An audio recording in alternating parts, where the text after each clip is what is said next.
We've got just what you need right here at Femi Wash Media. Call it the Midas Touch, and you wouldn't be wrong. Let us record, produce, mix, and master your audio like nobody does. Reach us on our contact today for the best quality job.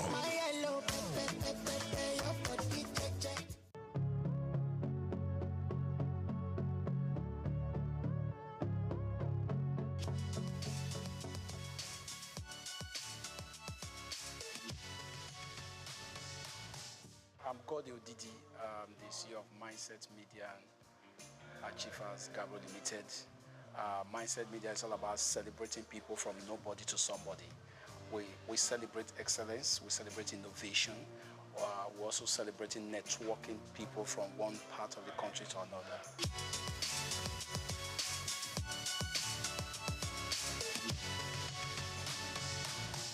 Oh yeah, the events about Global Mindset Media Achiever Excellence Awards, celebrating people with integrity. We celebrate our 10th anniversary at Lekki Noventa Hotel, Lagos, last Sunday. And I can tell you that this is the first time we are giving an award to non-Nigerians from Syria alone. They're based in US, and most of our awardees were from abroad, you know. This is the first time we did that, and this event was so fantastic that, you know what boss said, it's beyond me, because the crowd we're expecting 150 guests, but we had over 250 guests. The hall we wanted to use is not the hall we wanted to use, but God did it one way. We used the hall of 1.2 million naira, where at least the 1,000 capacity could reach everybody, and everybody were so happy. The mindset I was about being inspired by God. I started from Ajegule to Festac. Actually, we started from a church venue because we cannot afford a venue then. That was 2011. But consistency, determination, perseverance took us to where we are. We have been doing the program at Festac. In 2001, I just made a prophetic statement that I'm taking this program out of Festac to Lekki. One of the guests that came and one of the awardees told me, said, that November, he reminded me, December, said, what you said, you have to fulfill it. And last year we did it, but I can tell you this year was fantastic, because I've received calls all over the world. People are telling me that this program is beyond. Even people are now beginning to nominate. As I'm telling you now, we have already have people nominating for the next award. So the program is all about networking. I did something again that day. Everybody in that program, like what Mindset Media, everybody's equal, whether you are rich, you are poor. We had our guests, and I told them publicly that everybody should network. Everybody should collect each person's number to network. Tell them your business. Even my team, I advertise them what you are doing for a living so that people can contact you. So Mindset Media is about connecting people, their businesses, anything they are doing, but they must be credible, they must have integrity, they must have professionalism.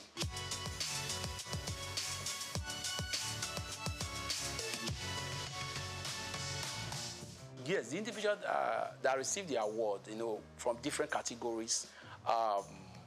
We have people from the business world, the technology. We have people from politics. We have, and the way we nominate the people, we have a style we do in nominating our people on website. And we have our website. We advertise your name. If you are nominated, we throw it to the public. We started our nominations, that was June. Our nomination was open by June, so we started nominating people. The nomination came over 700 nominees, but we have to select them with my team to 31, because we discovered that we can't just give everybody an award. People were ready to pay, but we said we are not giving an award based on money. But because of the economic hardship, we have to say, okay, let them have a standard. We have gold table, we have a platinum table, where each of the awardees they sat down, and we did a lot of things to improve humanity in this award.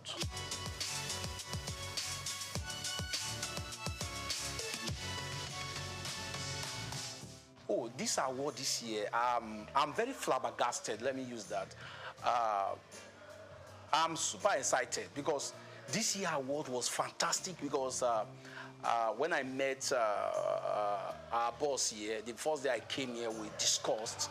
I was super excited because this year award was fantastic.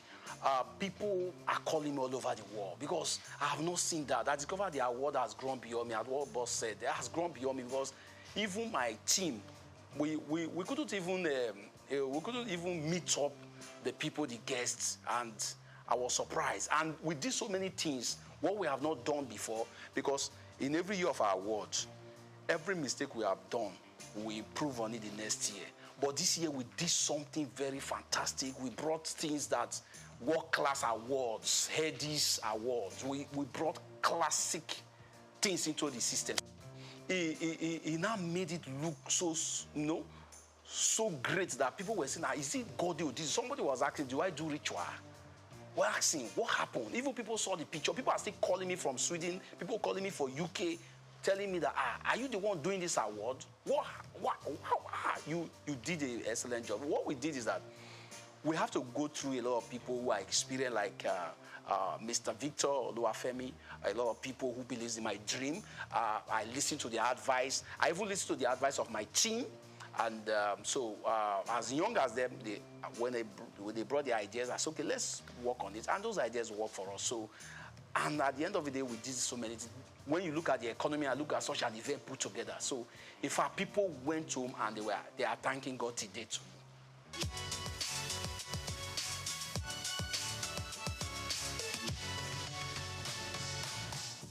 You see, it's a very big problem in Nigeria, searching for a good leader. The economic hardship is not helping matter. And today, for you to see young people driving leadership force is very difficult now, because they have made the system so very poor that you have to think about your stomach first before you talk about quality leadership. And this situation is that it just depends on youth like us who are determined, I resigned from my political appointment. I had a political appointment. I was supposed to be in Abuja with a senator who won the election. I was the chief press secretary. I have to resign because I discovered that my vision was so great. I don't want to sit down somewhere waiting for political salary and other stuff, killing my vision that I've built for 13 years. I have to resign to enter the streets, which I am. So to build leaders, it will take years, because first of all, let's look at how Nigeria was given. It was a foreigner that gave Nigeria this name, Florence Shaw. That means everything we are doing in Nigeria is foreign. We cannot live without foreign things. So you don't expect quality leadership at this moment, because we are not really electing the right leaders in the right positions. If, for example, the last elections, Nigerians came out and vote.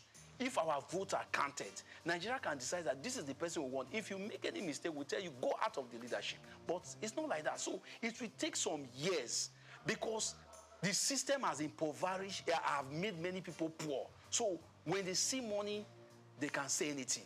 They can support anybody they like. But I'm praying that by God's grace in my generation and other generations coming, they should also look at how you as a youth must be self-employed. Self-employed means that you should, when you see something that is wrong, say it out. Even though somebody is paying you salary, tell the person this thing is wrong. So if we're able to have such leaders in place, Nigeria will have a better leadership, but it will take years.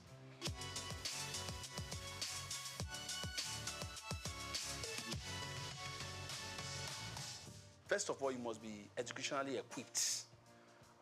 The level we are now, we're in the social media era. Social media can teach you good, bad, ugly, and so on. You can expose yourself to many training, skills. The reason why our youth remain where we are not ready to learn. We know it all. We have a lot of youth. At this age, I've written over 14 books. And this time around, my books sold so much in this the program where people want to read. I was surprised that Nigerians are still reading, despite the hardship. So people want to read. People want to learn. People want new things. So I'm advising the youth now, try to be self-independent. Have integrity. Build yourself for tomorrow. Don't allow any political leader to take you unaware. So if we can build ourselves, I'm telling you, the future is bright for the youth.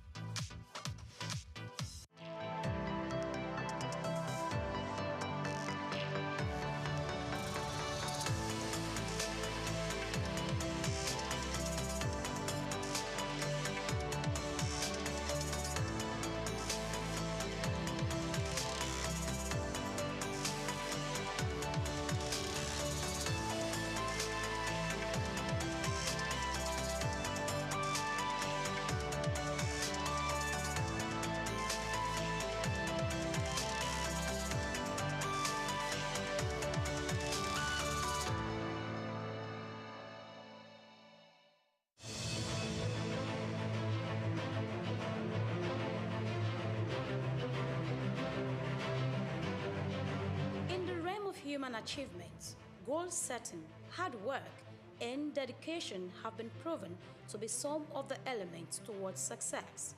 The journey of remarkable individuals with lasting impact on the world are often filled with manifold stories, but through determination, they build their lives and make extraordinary contributions.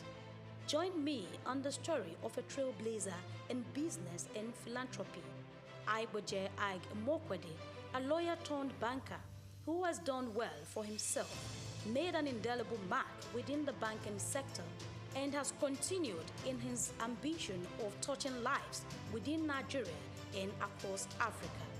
Aiboje Ig Mokwede.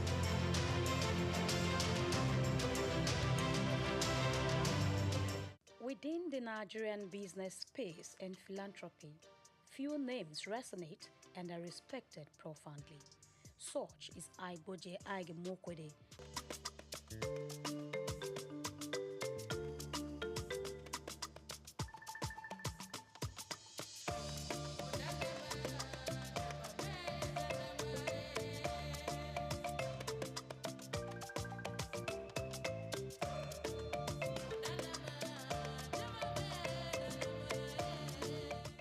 If you're just watching, kindly subscribe to our YouTube channel for more great documentaries.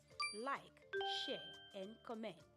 Known as a successful business mogul, banker, investor, and a philanthropist who cares about making difference, Ig Mokwede's story is one of hard work, creativity, and a desire to drive positive change across Africa. Born to civil service parents on September 24, 1966, in Ibadan, Oyo State, Nigeria, he hails from Sabongida Ora, Edo State.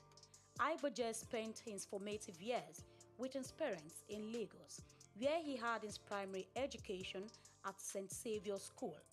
He enrolled into Federal Government College, Kaduna, and at age 16, he was admitted to study law at the University of Benin, where he graduated at a young age of 19 with a law degree, displaying early signs of his exceptional intellect and drive. Called to the Nigerian bar in 1987, he started his career in 1988 as a lawyer at Continental Merchant Bank during his National Youth Service Corps NYSC year. In 1991, he joined Guaranty Trust Bank PLC, GT Bank, where he rose to prominence as an executive director. His big moment came in 2002 when he led the acquisition of Access Bank, turning it from a small regional bank into a big player, a banking powerhouse in the industry.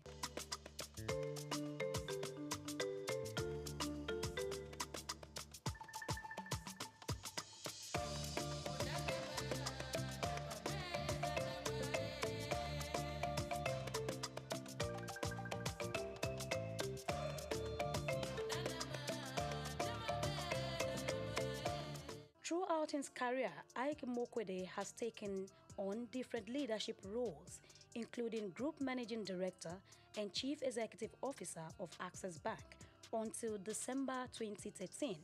He later became President of the Nigerian Stock Exchange and retired in 2017, but remains on the National Council.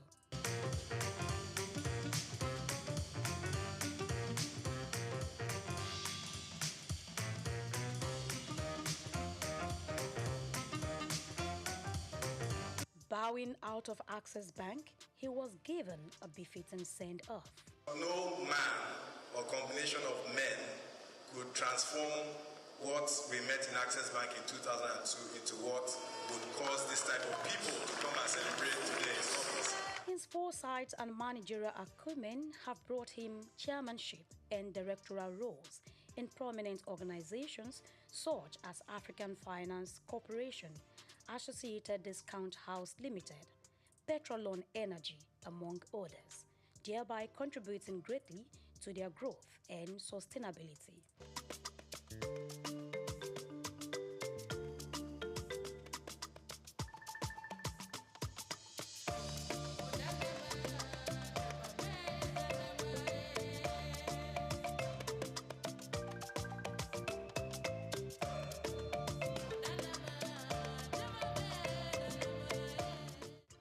Hard work, they say, pays.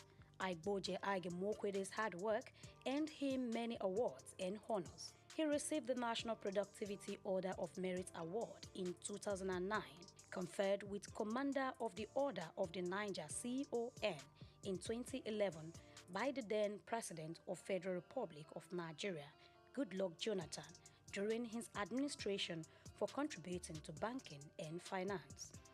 As a visionary leader, he was installed into the E&Y World Entrepreneurs Hall of Fame in 2011 as the EY West Africa Entrepreneur of the Year and named African Banker of the Year in 2013.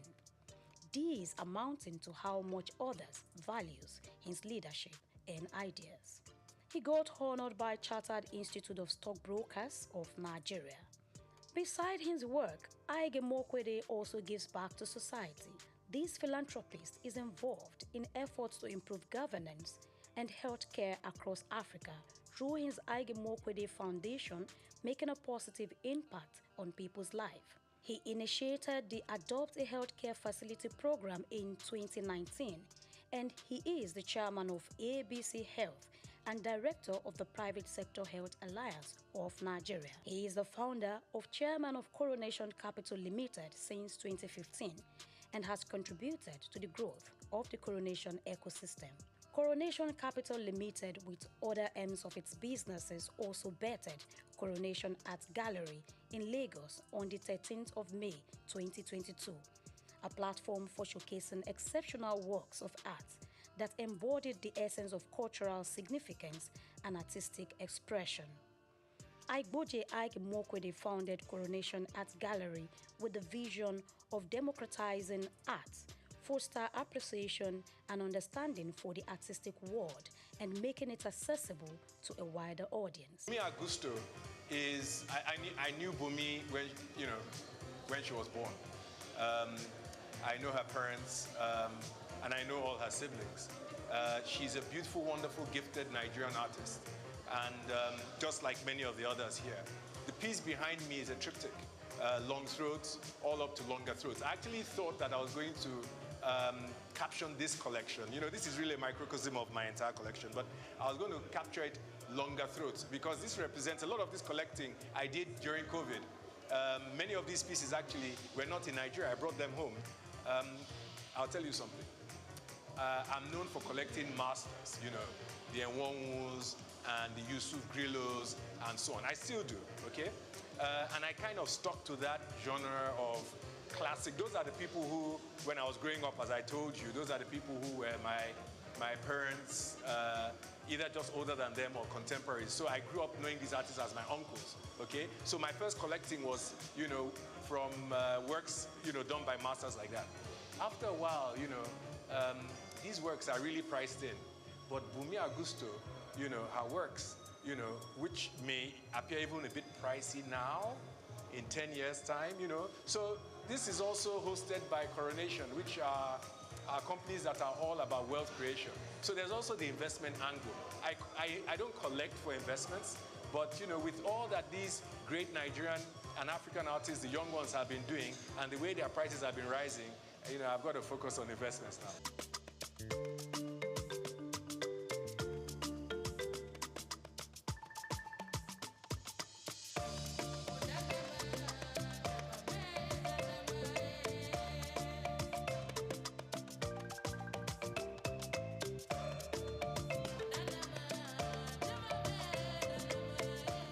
He collaborated with the Nigerian Civil Service to digitalize work processes and public service delivery in October 2021. Recognizing 43 public servants at the 2022 Civil Service Award ceremony on behalf of the Agemokwede Foundation with an encouragement of cash prize worth 500,000 naira for each awardees. It is my understanding that annually 43 public servants will be recognized in this fashion, and so with effect from the 2022 Civil Service Awards ceremony, on behalf of the Agemokwede Foundation, we will be putting an endowment with effect from this award session, whereby each awardee receives a cash prize of 500,000 naira.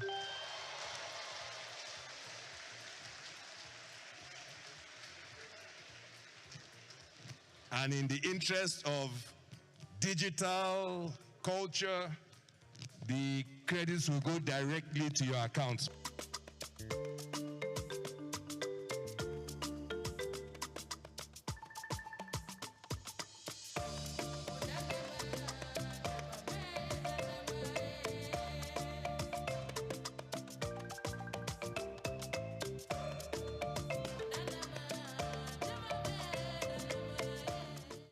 Among his many certifications, affiliations, and fellowships, Ige Mokwede holds Triumph MBA from the London School of Economics, New York University, and HEC Paris. He attended an executive management program at Harvard Business School in the year 2000, and he is a member of the American Academy of Arts and Sciences, also appointed to the International Advisory Board of Oxford University's Blavatnik School of Government. Ige Mokwede is a honorary fellow of the Chartered Institute of Bankers of Nigeria and had received an honorary doctorate of science from Olabisi Onabanjo University in 2018. Also honored by Chartered Institute of Stockbrokers of Nigeria last year in a groundbreaking ceremony. If the operators of our markets, of a nation's capital markets, are properly resourced in terms of skill, capacity, and conduct, nothing can stop that nation and its citizens from leaving the tarmac and moving from third world to first world. Nothing can stop it. The correlation between the advancement of financial markets and the advancement of national economies is perfect. It's not almost, it is perfect. And so, you understand why I have tied myself to the future of this market and why I have tried from the very word go that my voice was heard to get the public sector and the elite within the private sector to understand that we cannot ignore this market. Igboje is the first African co-chairman of the Global Business Coalition on Health and chairman of the Friends of the Global Fund, Africa. The business mogul has made significant donations to the Global Fund. He is the vice chairman of the Global Citizen Nigeria and creator of the Nigerian Solidarity Support Fund. There is always a story, or say many stories, behind every success, and this Ige Mokwede has shared in a book called Leaving the Tarmac, Buying a Bank in Africa, Red Door 2020. In it, he talked about how he and others turned Access Bank into a major success, showing his determination and vision. On a personal note, I think the first thing is that I left Access Bank. I retired as CEO in 2013, and I knew that I needed time off just to recharge my battery, so to speak. I didn't think I would have more than a year and a half before my perpetual motion character, kind of took over once again. And so I wanted to use that period as productively as possible. So I had a year and a half, and what better to do in a year and a half, than write a book. And for me, it was an opportunity, for posterity to tell the story to my children in a structured sense, because before then, I just hadn't had the opportunity to sit down with my kids and say, this is what I did today, or this is what I did yesterday, and these are the highs and the lows of this journey. Herbert and I went through a hell of an experience between 2002 and 2013, and for him, that experience has continued. We learned so much. We were exposed to so many things. We had really, really great mountains that we climbed. We scaled some pretty high heights and so on. And, in a sense, it would be very selfish of us to, lock this up in a box and not share it with others, because I think our experience, can be used by any other person who has an ambition to go out there and do, whatever it is they seek, whatever it is they dream about. And so the notion of writing for posterity and recording this period in my life, and probably more important, the notion of preparing a way for others, you know. Those are the things that drove me to write the book. Ige Imokwede, former managing director of Access Bank Group, returns to lead Access Holdings, replacing Abubakar Jimo. His return after a decade aims to realize the shared vision of the late co-founder, Herbert Wigwe. Access Holdings PLC, trading under the Access Corp ticker on the Nigerian exchange, began to feel Igboje's progressive impact as its stock value increased by 1.52% following his appointments as chairman. Igboje Ige Imokwede is back again. Ige Imokwede is married to Ofovwe Ige Imokwede and has 4 children, namely Ohiozoje, Aima, Morenike, and Renown. He has been able to balance his family life with his professional achievements, setting an example as a leader and role model to many. He is an ordained minister of the Promised Land Ministry. In the annals of Nigerian business history, his story stands out, showcasing the power of vision, perseverance, and giving back to the community. From his humble beginnings to global recognition, he inspires others to dream big and make a difference. His legacy remains as he continues to make strides in business and philanthropy.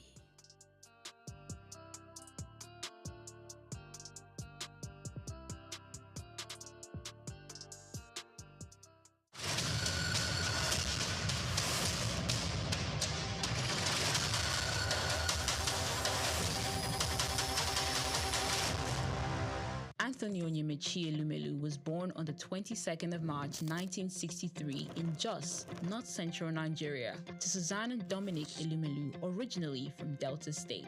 Tony earned a degree in economics from Ambrose University, where he laid the foundation for his future career, and then furthered his education at the University of Lagos, where he obtained a master's degree in economics. His academic journey also includes attending the Harvard Business School, where he completed the Owner of President Management program, equipping him with advanced business management skills. Tony currently serves as the chairman of Heirs Holdings, Transcorp, and United Bank for Africa, UBA, demonstrating his significant influence in the banking and investment sector. He founded the Tony Elumelu Foundation, which aims to empower African entrepreneurs through comprehensive training, mentorships, and funding opportunities. In addition to his professional achievements, he's also a family man, married to Dr. Adele Vivian Elumelu, and together they have 7 children. In 2020, his efforts were acknowledged when he was named one of Time's 100 most influential people in the world. Anthony Elumelu's net worth is estimated to be around $700 million, a testament to his successful ventures and strategic investments. Elumelu continues to be a driving force in the business world, advocating for sustainable economic growth and empowering the next generation of African entrepreneurs.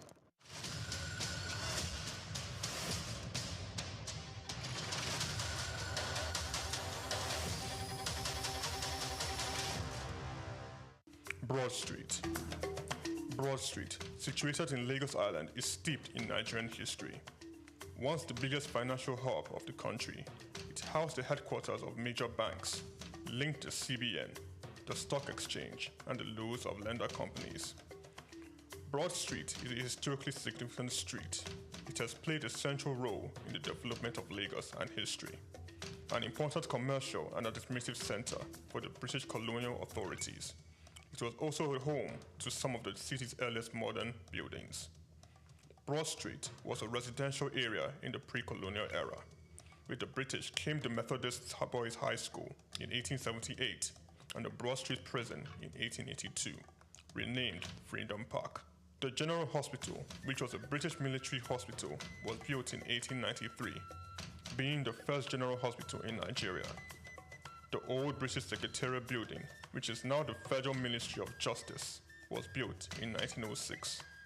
Broad Street has seen a full turn into modern commercial office blocks, complexes, skyscrapers, and markets from the outer marina through Akpombo, early into the Adeniji Adele Road. Broad Street is one of the busiest streets in Nigeria on weekdays, where commercial activities take place day and night.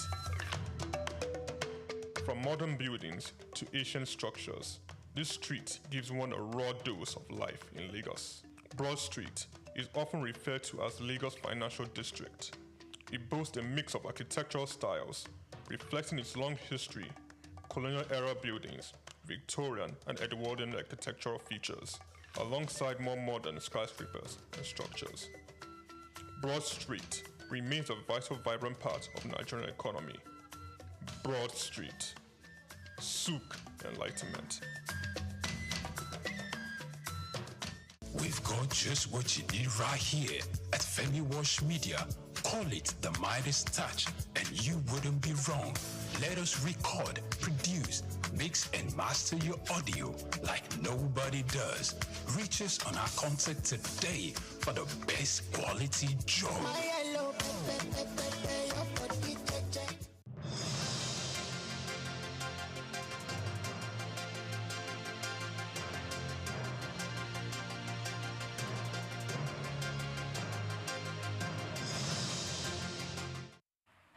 Hello and welcome to Souq News Television, and we are reaching you live from our studios in the city of Lagos. I am Oyinpriye Krumale. President Bola Tinubu has officially sworn in the board and management of the Nigerian National Petroleum Company Limited over 7 weeks after their appointment. The brief swearing-in ceremony held on Thursday at the Aso Rock Villa in the Federal Capital Territory, Abuja, featured the induction of the board chairman, Hamadu Kida, and Group Chief Executive Officer Bashir Ojulari. The newly inaugurated 11-member board includes regional representatives from across the Nigerian, such as Babs Omotowa for the North Central, David Ige for the Southwest, and Yusuf Usman for the Northwest. Notable additions include Lydia Jafia from the Ministry of Finance and Aminu Ahmed representing the Ministry of Petroleum Resources. Now, the federal government of Nigeria, through the Debt Management Office, has announced plans to raise 300 billion naira from the bond market via auctions scheduled for May 26, 2025. The offer includes the reopening of a 100 billion naira 500-year bond maturing in April 2029 at a rate of 19.30% and a 200 billion naira 9-year bond maturing in May 2033 with a 19.89% interest rate. According to the circular released on Thursday, each bond unit is priced at 1,000 naira with a minimum subscription set at 50 million and 1,000 naira, and thereafter in multiples of 1,000 naira. Interest payments will be made twice a year, while the principal will be repaid in fully at maturity. Successful bidders will be allotted based on yield to maturity in addition to any accrued interest. The bonds qualify as investment instruments for trustees under the Trustee Investment Act and enjoy tax exemptions for pension funds under the Company Income Tax Act and the Personal Income Tax Act. The instruments are listed on the Nigerian Exchange Limited and the FMDQ OTC Securities Exchange and qualify as liquid assets for banks in circulating liquidity ratios. Now, Dangote Petroleum Refinery has announced a fresh reduction in pump prices of premium motor spirit, commonly known as petrol, across Nigeria. The new prices now range from 875 naira to 905 naira per litre, depending on location. This marks a 15 naira reduction per litre across all regions and partner retail outlets. A move posted on refinery's official social media page on Thursday. This price cut applies to major fuel marketers and partnering with Dangote Refinery, including Mrs. Adova, or MRS rather, Adova Hydin, Optima Energy, Techno Oil, and Hyde Energy. For example, Optima Energy in Abuja lowered its price to 895 naira per litre starting on Thursday evening. The reduction comes amid rising competition in the downstream oil sector as petrol importers and the refinery vie for greater market shares. Dangote Refinery emphasized its refined petrol and diesel offer better engine performance and environmental benefits. The company urged consumers to buy fuel only from its authorized partner outlets and report any non-compliance despite fluctuations in global crude prices. Dangote remains committed, he said, to this.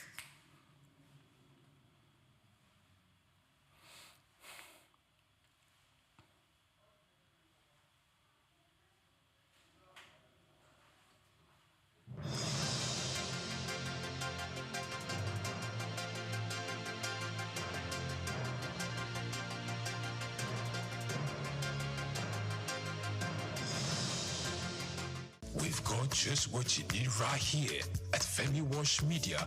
Call it the Midas Touch, and you wouldn't be wrong. Let us record, produce, mix, and master your audio like nobody does. Reach us on our contact today for the best quality job.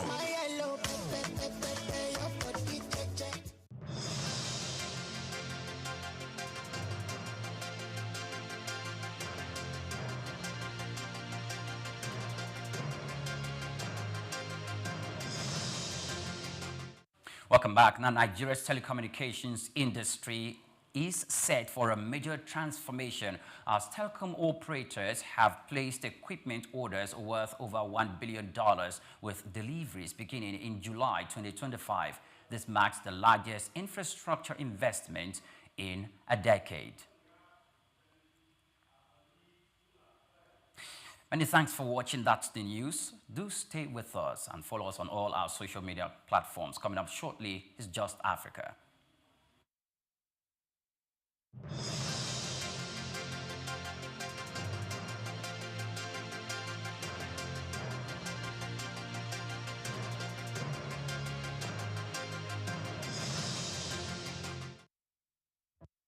Muhammad Yunus was born on the 28th of June 1940 in the village of Batwa, Chittagong, a British Indian colony which is currently known as Bangladesh. He attended Lama Bazar Primary and Secondary School in his village and passed the matriculation examination into Chittagong Collegiate School, where he ranked 16th out of 39,000 students. After his graduation in 1961, Yunus joined the Bureau of Economics as a research assistant and was later appointed lecturer of economics at the Chittagong College. During that time, he also set up a profitable packaging factory on the side. In 1965, he received a Fulbright scholarship to study in the United States, where he obtained his PhD in economics from the Vanderbilt University Graduate Program in Economic Development. Between 1969 and 1972, after his keen education excellence of apex heights and proportions in the United States, he returned home and was appointed professor of economics at the University of Chittagong. He was eventually appointed onto the board of directors to the United Nations Foundation, where he served for 33 years. When Bangladesh suffered a famine in 1974, Yunus felt he had to do something for the very poor. In his country, he founded the Grameen Bank.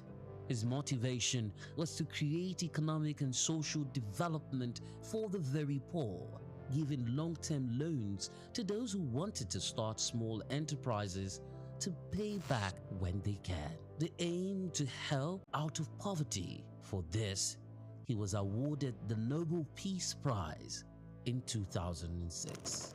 Muhammad Yunus is a recipient of numerous international awards for his ideas and endeavors, including the Humanitarian Award in 1993, World Food Prize in 1994, Independence Day Award in 1987, Bangladesh's highest award, the King Hussein Humanitarian Leadership Award in 2000. He was also awarded the Volvo Environment Prize in 2003, Nikkei Asia Prize for Regional Growth in 2004, Franklin D. Roosevelt Freedom Award in 2006, as well as the Seoul Peace Prize in the same year. All humans are born entrepreneurs, he would always fondly say. His heart shone through his everyday life.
Jim Ovia, one of the most influential and successful businessmen in Nigeria, who has made a mark in the financial system. He is the founder and chairman of Zenith Bank, one of Africa's largest and most profitable banks. He has been described by Forbes Africa as the godfather of banking in Nigeria. My name is Jim Ovia. I'm chairman of Zenith Bank, and I thank you all for listening to me. This illustrious son of Africa was one of the financial leaders who revolutionized the banking sector in Nigeria. Let's take a close look into the life, background, career, and achievements of this enigma, Jim Ovia.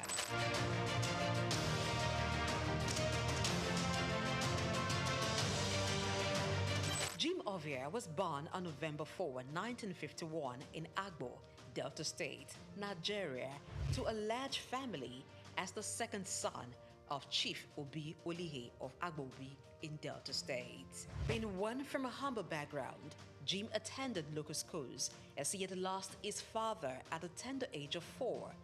His widowed mother, together with his older brother, saw him through school. He had secondary education at Ika Grammar School in Agbo.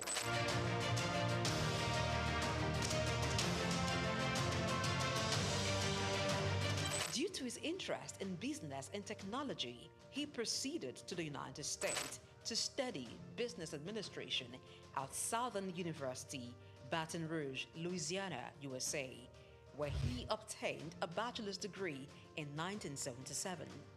He furthered to University of Louisiana, Monroe, Louisiana, and bagged a master's degree in business administration in 1979.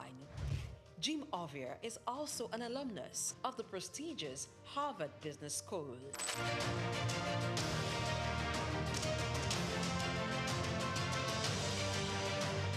Jim Ovia worked briefly as a clerk in Union Bank in 1973 before proceeding for tertiary studies.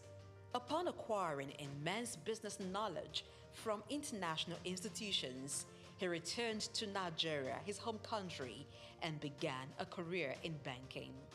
He continued at this for years, working for banks such as Lion Bank, Merchant Bank of Africa, and International Merchant Bank.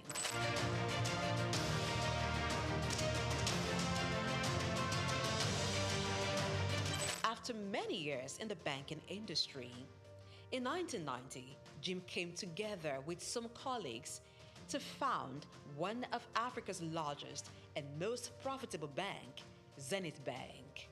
The bank was established with a vision to provide excellent customer service, innovative and technology-driven banking. Zenith Bank flourished as it drew customers who sought excellence in financial services. What started with about 50 staff has grown into over $24 billion in assets and shareholders' fund of more than $3 billion as of June 2022. Zenith Bank is listed on the Nigerian Stock Exchange and London Stock Exchange. Jim Ovia served as Zenith Bank's Chief Executive Officer and Managing Director from 1990 to 2010, and then Chairman from 2010 to 2014. After a brief break, he returned as Chairman of the bank in 2016 and remains so till date. Under his leadership, Zenith Bank has grown to become one of the leading banks in Nigeria and Africa, standing tall among some of Nigeria's first-generation banks of repute, a feat rare for second-generation banks established in a time of tension between military and civilian regimes and economic instability. We will build our own roads to our branches if we're building branches in some cities, towns where the roads are not good enough. We have also bought power plants, generating sets to power electricity into our building. When we do all this, we also even had dug borehole to supply water to the building. When we do all this, what I personally call it is BYOI, bring your own infrastructure or build your own infrastructure. Jim Ovia served as Zenith Bank's Chief Executive Officer and Managing Director from 1990 to 2010, and then Chairman from 2010 to 2014. After a brief break, he returned as Chairman of the bank in 2016 and remains so till date.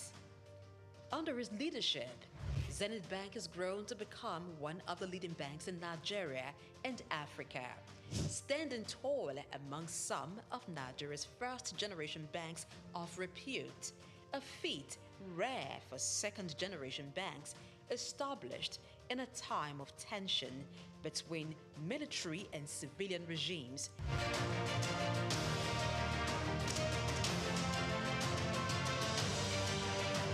Zenith Bank has diversified its services to include insurance, pensions, stockbroking, and investment banking. The bank has won awards and recognition for its performance, governance, innovation, and social responsibility, inspired by its chairman's belief in giving back to community. Really, it's my special pleasure, my honor indeed, for this opportunity offered by AAI to be awarded in the category of Business Leadership Award for 2017.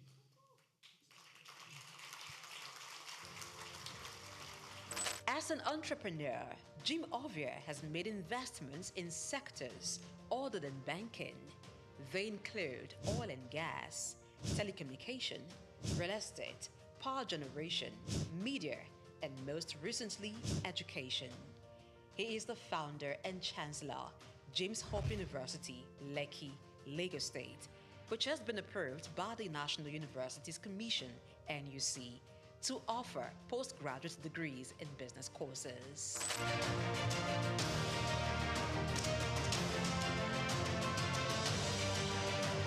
Jim Ovia is a man who believes in giving back to society. He has engaged in philanthropic works through his foundations, Mankind United to support total education, MUSTE, and Youth Empowerment, ICT Foundation. These foundations award scholarships to indigenous students and promote information and communication technology in Nigeria through various initiatives. Ovia has made donations towards courses and institutions, They include Nigerian Investment Promotion Commission, NIPC, Nigerian Internet Group, NIG, Lagos State University, and National Information Technology Advisory Council, just to mention a few.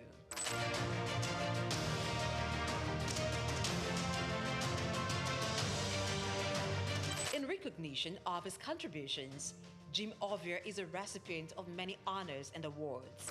In 2012, the University of Benin awarded him an honorary doctorate degree. Former President Muhammadu Buhari in 2022 conferred him with the national honor of the Commander of the Order of the Federal Republic, CFR. Also in 2022, Jim Ovia was conferred with the National Productivity Order of Merit, NPOM award by the federal government of Nigeria.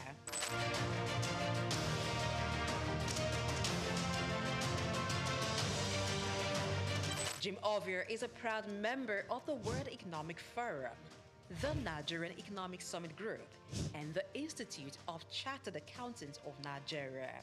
He is also a member of several boards and councils. We can't afford to lose depositors' money. We can't afford to lose money that belongs to stakeholders. So you must structure your industry in such a way that the best and nothing but the best are there. As chairman of Zenith Bank with more than 9% stake, Jim Ovia in 2015 was estimated by Forbes to have a net worth of $550 million. This net worth obviously has been surpassed since then.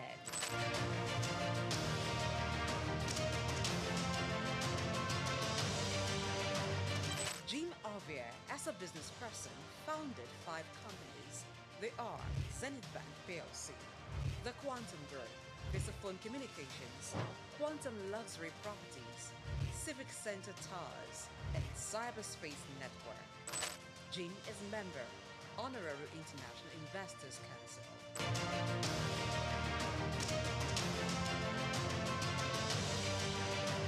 Kay Ovia is CEO, Quantum Markets Limited, a firm that offers stock brokerage services.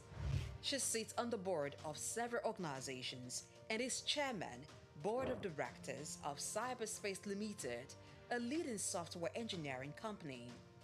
Cyberspace Limited is one of the pioneers in provision of internet services in Nigeria, providing network and software services.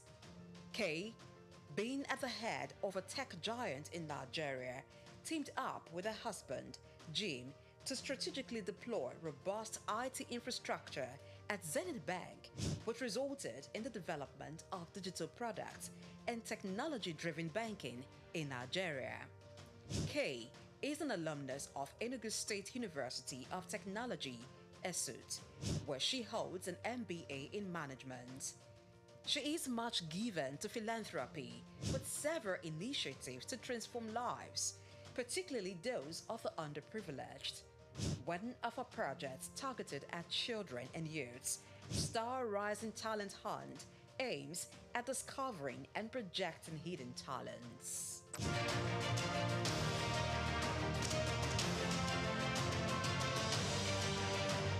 Jim is married to businesswoman and philanthropist Kay Ovia.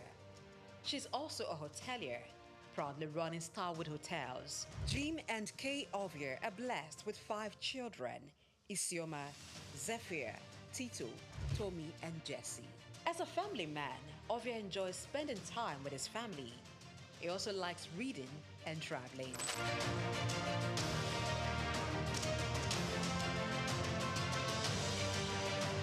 In order to pass on his vast wealth of knowledge on business and finance to African entrepreneurs, Jim Ovia authored a book titled Africa, Rise and Shine.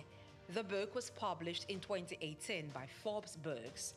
The book was written after he featured in an issue of Forbes, and it became the magazine's best-selling edition in Africa, that it had to be reprinted 4 times. The book, Africa Rise and Shine, paints the picture of his humble beginning From the small town of Agbo in Delta State, and against all odds, pushed through to become a global business icon while providing insight on how to conquer challenges in African markets, taking advantage of the opportunities.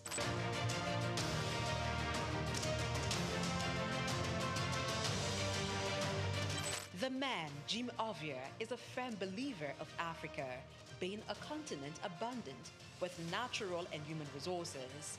He has constantly pitched the continent as a land filled with investment opportunities in international business forums such as the Harvard Business School Annual Africa Business Conference, Bloomberg Global Business Forum, Commonwealth Business Forum, and the World Economic Forum, where he has been invited to participate and even deliver keynote address. Jim Ovia remains one of the pride of Africa and a great contributor to Nigeria's economy and the financial landscape in Africa.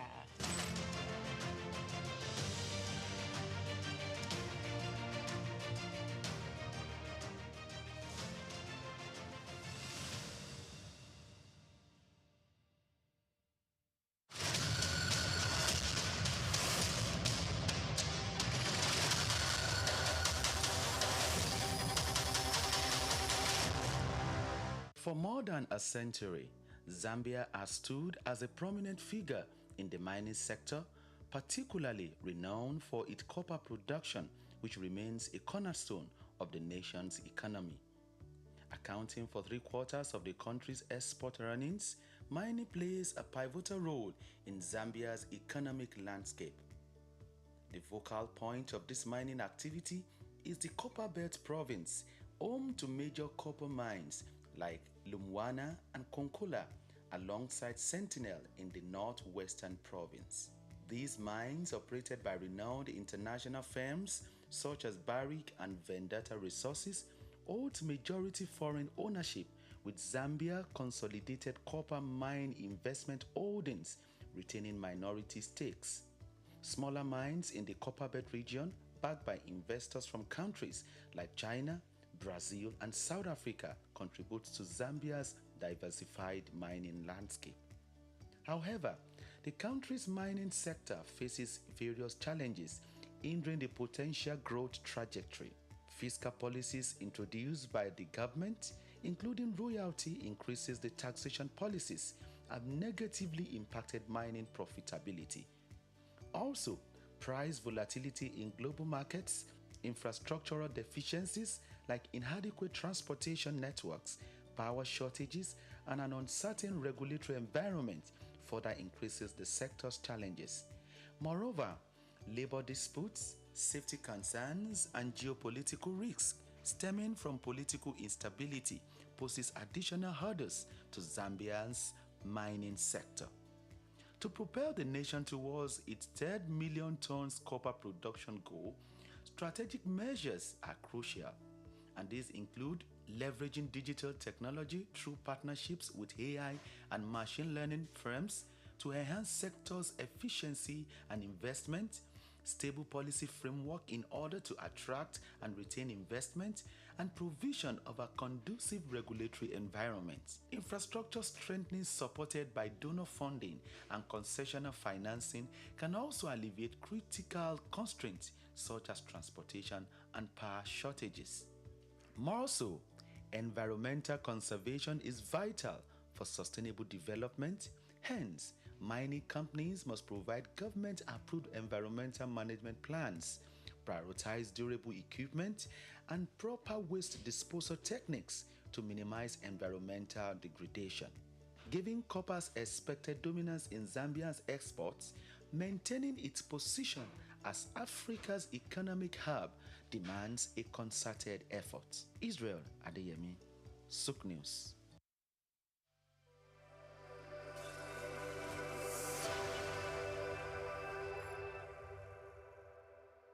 Cocoa remains a significant cash crop in Nigeria, predominantly produced by small-scale farmers in the country's southwest region.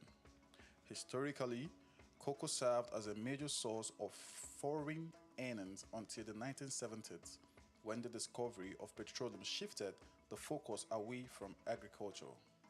Despite various challenges from its introduction in 1807 to the present, efforts by successive governments and the resilience of cocoa farmers have sustained its production. To better optimize productivity and ensure fair prices for farmers and high economic returns for the government, the Cocoa Marketing Board (CMB) was established in 1947. However, the goal was not totally achieved as pricing policy weren't favorable, discouraging farmers from producing export crops, and that eventually led to the board's abolition in 1986. This resulted in reduced yields and lower quality cocoa beans. Meanwhile, the Millennium era witnessed a shift in farmers' focus towards more economically viable crops like oil palm due to the high cost and intensive care required for cocoa production. Cocoa production faces several obstacles, including limited access to fertilizers, unfavorable climate conditions, pest infestation, poor infrastructure, and land shortages. Also, herders' attacks on farmers have deterred farmers from expanding their farmlands. According to research, despite challenges, cocoa production has empowered many farmers and more stakeholders in the value chain, improving their living standards, enabling them to provide education for their children, cover medical expenses, and build better homes. Concerning the future of cocoa farming in Nigeria, there are mixed opinions among farmers. Some are hopeful that government's reinvestment in addressing current challenges can revive the sector's past success. Others are pessimistic due to persistent issues and the trend of farmers shifting to other crops. Regardless, hope remains for the sector. Solutions like improving land-labor relations, infrastructure, and financial support could revitalize cocoa production, reduce out migration, stabilize prices, and enhance value chain development, ultimately securing a brighter future for Nigerian cocoa farming and its stakeholders.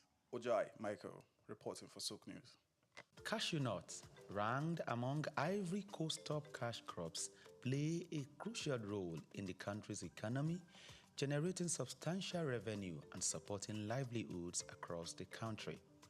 As the world's leading exporter of raw cashew nuts, Ivory Coast contributes an estimated $800 million annually to its economy and also serves as a vital source of income for over 410,000 families, particularly in rural areas where few other opportunities exist. Cashew trees flourish in Ivory Coast northern regions, including Bondukau and Savannah, known for its high-quality nuts and extensive plantations, just as Worondogu and Bagwe in the north central and northwest are also emerging as key producers. These regions not only drive Ivory Coast cashew production, but also support local livelihoods and economic growth. However, the country with over 29 million citizens is yet to fully realize the potential of its cashew industry. Despite being the top producer, the country processes only 7% of its cashew domestically, resulting in lost opportunities for value addition and job creation.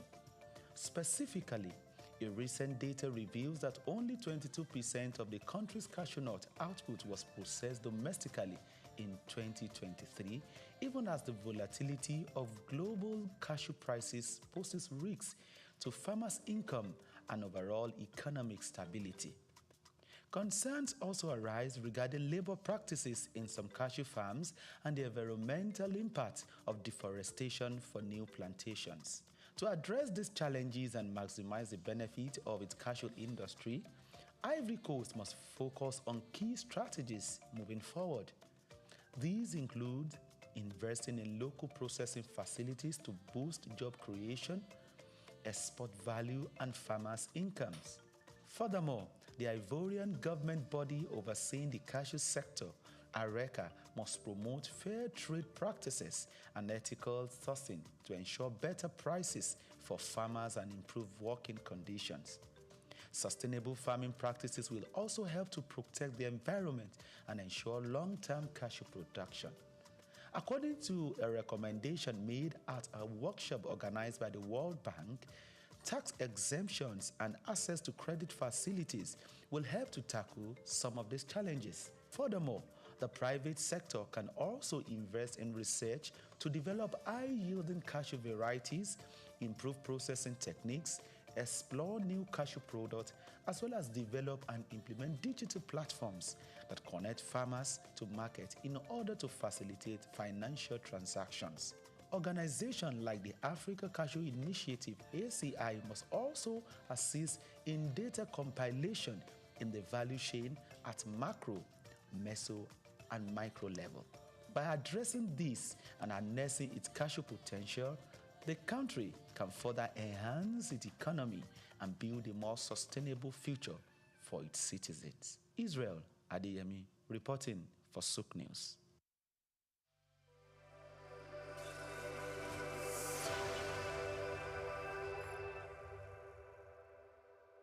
At the Africa Development Studies Center, ADSC, we are committed to driving sustainable growth and development across Africa through innovative training and research. Our mission: empowering leaders, policymakers, and professionals with the tools they need to create lasting change. With customized training, dynamic research programs, and study exchanges on leadership, management, and other critical development topics, ADSC offers a platform for exchanging cutting-edge ideas and global best practices.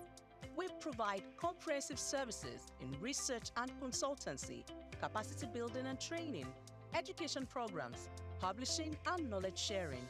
Our esteemed faculty, composed of seasoned experts and researchers, ensures a learning experience that is insightful and practical. We specialize in policy development, implementation strategies, monitoring, and evaluation.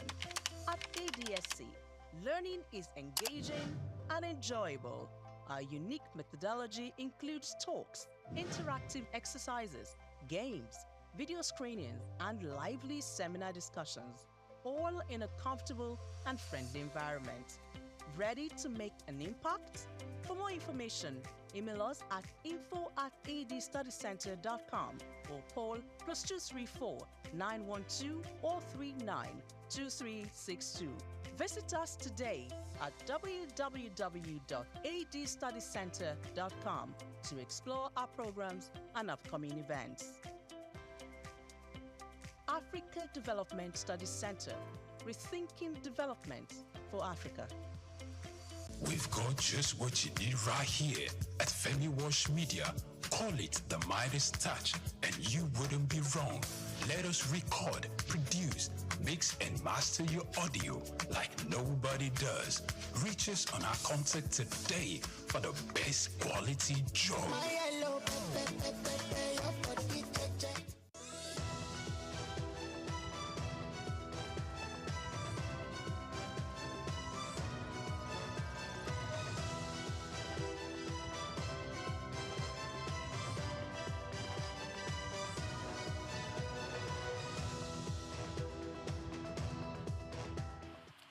The African diaspora represents over 170 million people, entrepreneurs, creatives, investors, academics, and community leaders spanning every continent.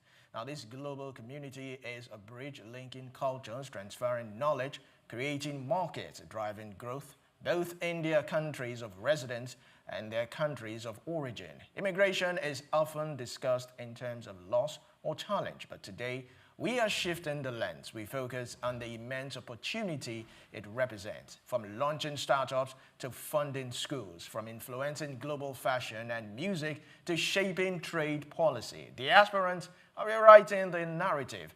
As we begin this conversation, let's remember that the story of African diaspora is not just one of movement. It's not just one of movement. It is one of momentum. And when momentum is harnessed, it becomes power, the power to build, to connect, to transform.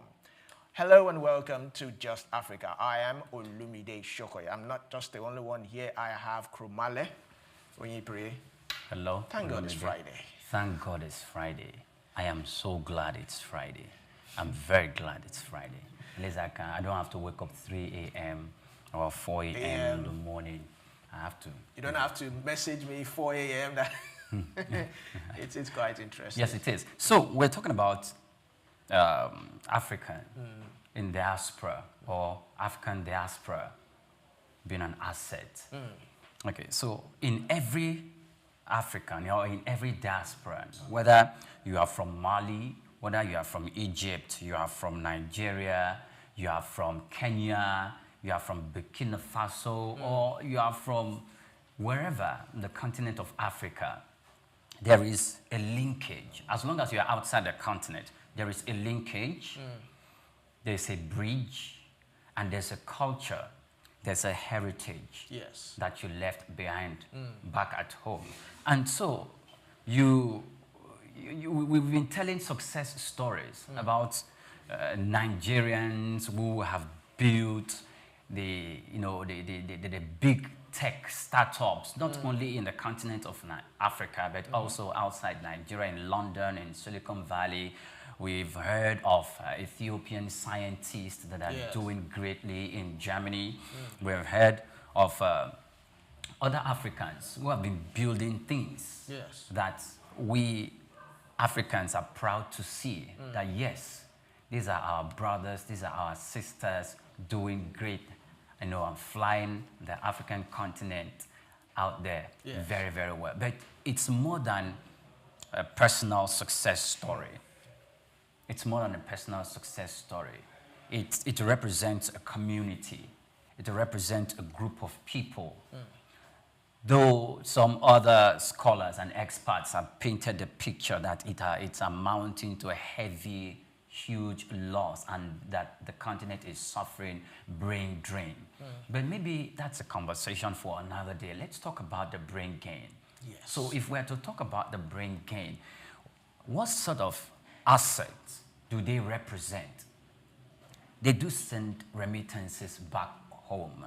And if you look at the real estate industry springing up here in Nigeria, not only in Nigeria, in other parts of the world, you see that Africans abroad, one thing they know is that, okay, I am in London, I'm in the United States of America, I'm in Canada, and maybe they are in some of the Asian countries which currency is quite big and has much value than some of the currencies that we have back home. So when they are working, they are thinking about home.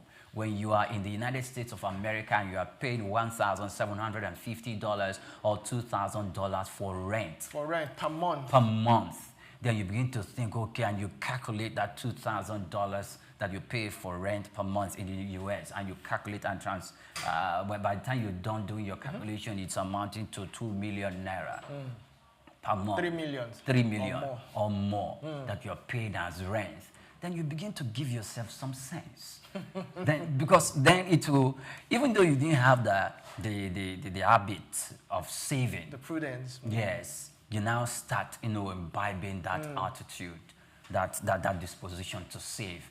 And you're sending money, either you're sending money to Chinedu back home, or you're sending money to Benga, or you're sending money to your parents and say, okay, build me a duplex in the village. Build me this. Oh, I heard that we have just established a new market there. I want to build a shopping complex there. And before you know it, transformation has started taking place in terms of social infrastructure. I've heard about stories of some Africans, most especially in Nigeria, who would take it upon themselves that, look, I want to establish, they're abroad. I want to establish a very good hotel in my hometown. And by the time they start talking about the project and the structure they want to put down, and the cost is running to hundreds of millions of naira. By the time they come down, they want to do that. At the end of the day, you look at the community, I'm like, oh, the road is not good. So I need to fix the road. If I want people to use this facility, there needs to be a nerve that connects a good road to the Nerve Commercial Center. So they do that. They first of all build the road, or they are building both the road and the hotel together. So that in itself brings development. I cannot begin to go into details of how in 2024, the amount of foreign remittance that we had in Nigeria, or to start looking at that of Kenya. But we know that the diaspora in Africa abroad is a great asset to his country back home. Yes. Even if they've become citizens of the US or of Canada, they are still in touch with home and think that is not brain drain, that is brain gain. Yes. And it is something that we should explore. You have said everything I actually wanted to say, just like you rightly said.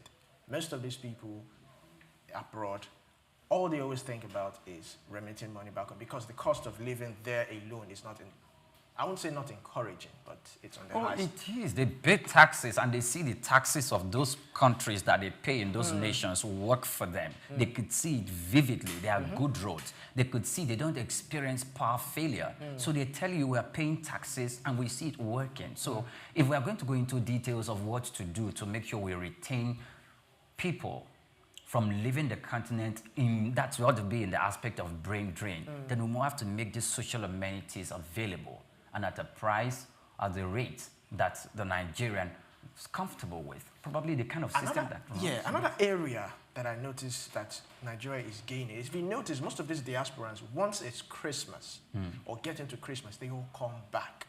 They bring all their barbarigas, their Ghana Moscow, they bring it back to Nigeria. You know, some of them travel to villages, they give out monies to their community members, they go to restaurants, clubs, different places, and they spend a whole lot of money. They bring it back to the country. So December, we all know that hotels are booked, carnivals, whatnot, they all come back to Nigeria. They are always planned. Most of them, what they do, when they are abroad, they don't buy too many clothes. It's when they are coming back, they start to buy. They start to buy, they start to arrange, and they bring everything back to Nigeria. And when they bring it back to Nigeria, I mean, hotels, clubs, restaurants, they all benefit from all these things that are being brought back to Nigeria. So that's one of the things that I like about. So in a way, it's not brain drain. It's brain drain because we're actually gaining back. It's something that, and just like you rightly said, Nigerians are actually representing us everywhere. Africans are representing us. We have the Anthony Joshua. Some don't like her, but I still like her. We have the Kemi Badenoch.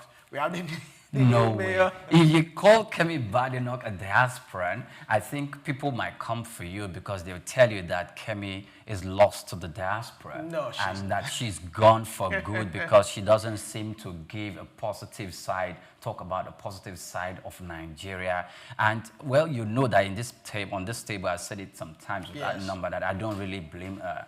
She didn't really have a good experience. Yes, growing up. And instead of our leaders or other Nigerians to look at it as someone who is being snobbish or who does not respect our roots, we should try to look at issues that she has mentioned, some of the unpalatable experiences that she had and that we need to address them.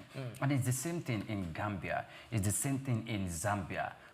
We have to look at issues as fundamental human rights, the justice system. Does the man at the upper strata of society and the man at the lower ebb of society, when it comes to a justice system, are they all presumed innocent when anyone is found to be a suspect of an offense?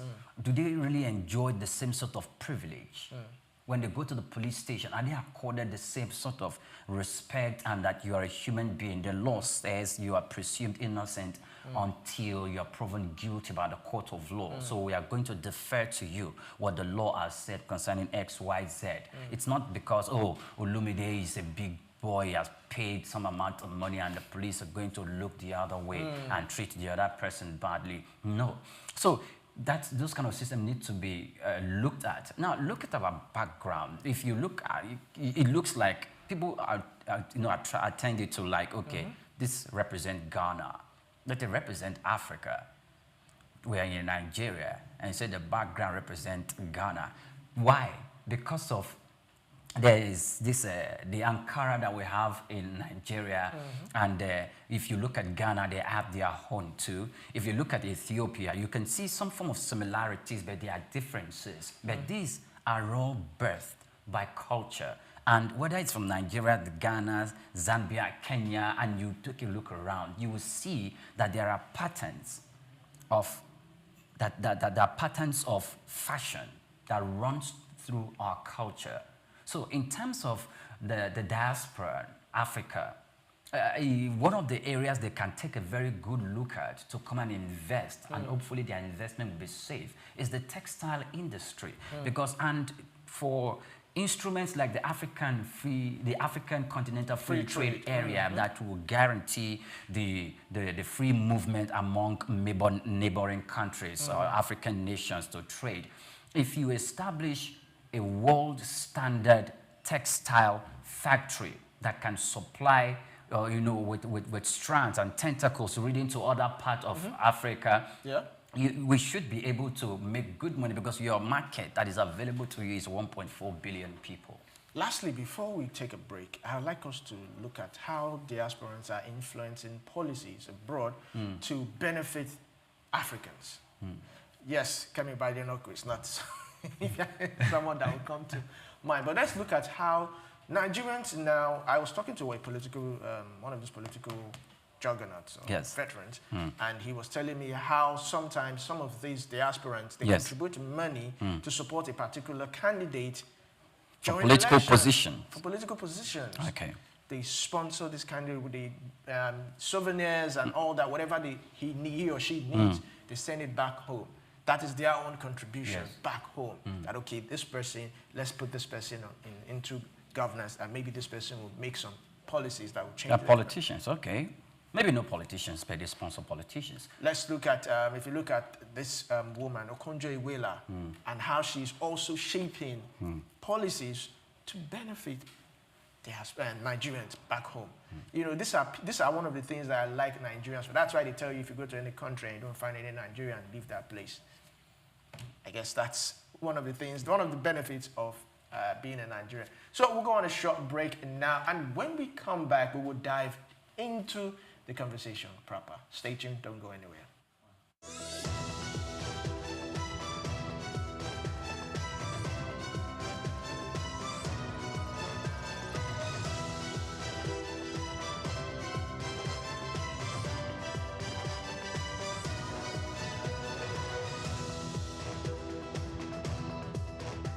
We've got just what you need right here at Femi Wash Media.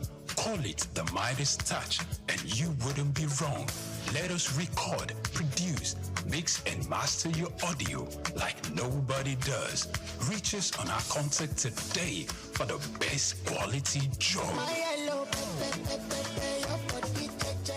At the Africa Development Study Center, ADSC, we are committed to driving sustainable growth and development across Africa through innovative training and research. Our mission, empowering leaders, policymakers, and professionals with the tools they need to create lasting change. With customized training, dynamic research programs, and study exchanges on leadership, management, and other critical development topics, ADSC offers a platform for exchanging cutting-edge ideas and global best practices. We provide comprehensive services in research and consultancy, capacity building and training, education programs, publishing and knowledge sharing. Our esteemed faculty, composed of seasoned experts and researchers, ensures a learning experience that is insightful and practical. We specialize in policy development, implementation strategies, and monitoring and evaluation. At ADSC, learning is engaging and enjoyable. Our unique methodology includes talks, interactive exercises, games, video screenings, and lively seminar discussions, all in a comfortable and friendly environment. For more information, email us at info@adstudycenter.com or call +234 912 039 2362. Visit our website www.adstudycenter.com to explore our programs and upcoming events. Africa Development Studies Center, rethinking development for Africa. Lateef Jakande. Born Lateef Kayode Jakande in the Ekpetedo area of Lagos Island, Lagos State, on July 1929. He studied at the Lagos Public School at Enowa, Lagos Island, then at Bonham Memorial Methodist School, Port Harcourt, King's College, enrolled at Ilesha Grammar School, where he edited a literary paper called The Quarterly Mirror.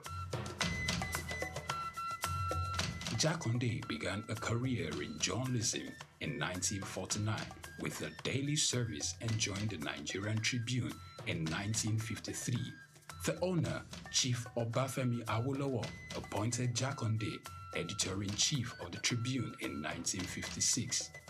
Jakonde established John West Publications in 1975 after leaving Tribune and began to publish the Lagos News. He served as the first president of the Newspaper Proprietors Association of Nigeria, NPAN.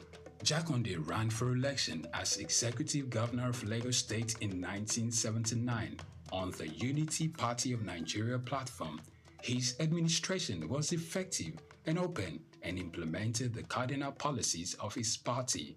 He introduced housing and educational programs targeting the poor, building new neighborhood primary and secondary schools, and providing free primary and secondary education. He gave poor people's children education, and many of them are now very prominent in the society today. Jakonde established the Lagos State University and constructed over 30,000 housing units. After the military takeover in 1983, Jakonde was charged, prosecuted, and convicted of treason and later pardoned. He served as Minister of Works under the Sani Abacha military regime.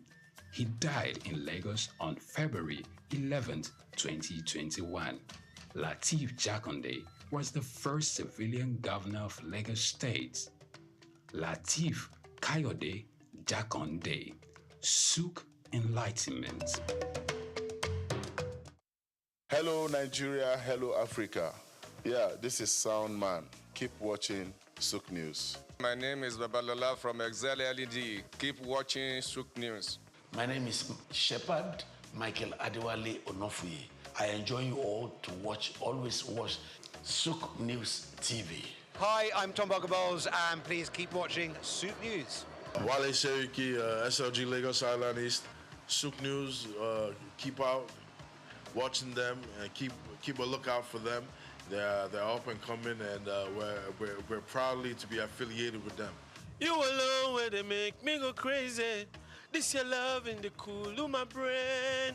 You're my medicine, I need you all day. Yo, it's Blackface Nigeria, and you're watching Souq News TV. Keep it locked on this dial, don't change it. You know what I say? Blackface Nigeria, love no bad.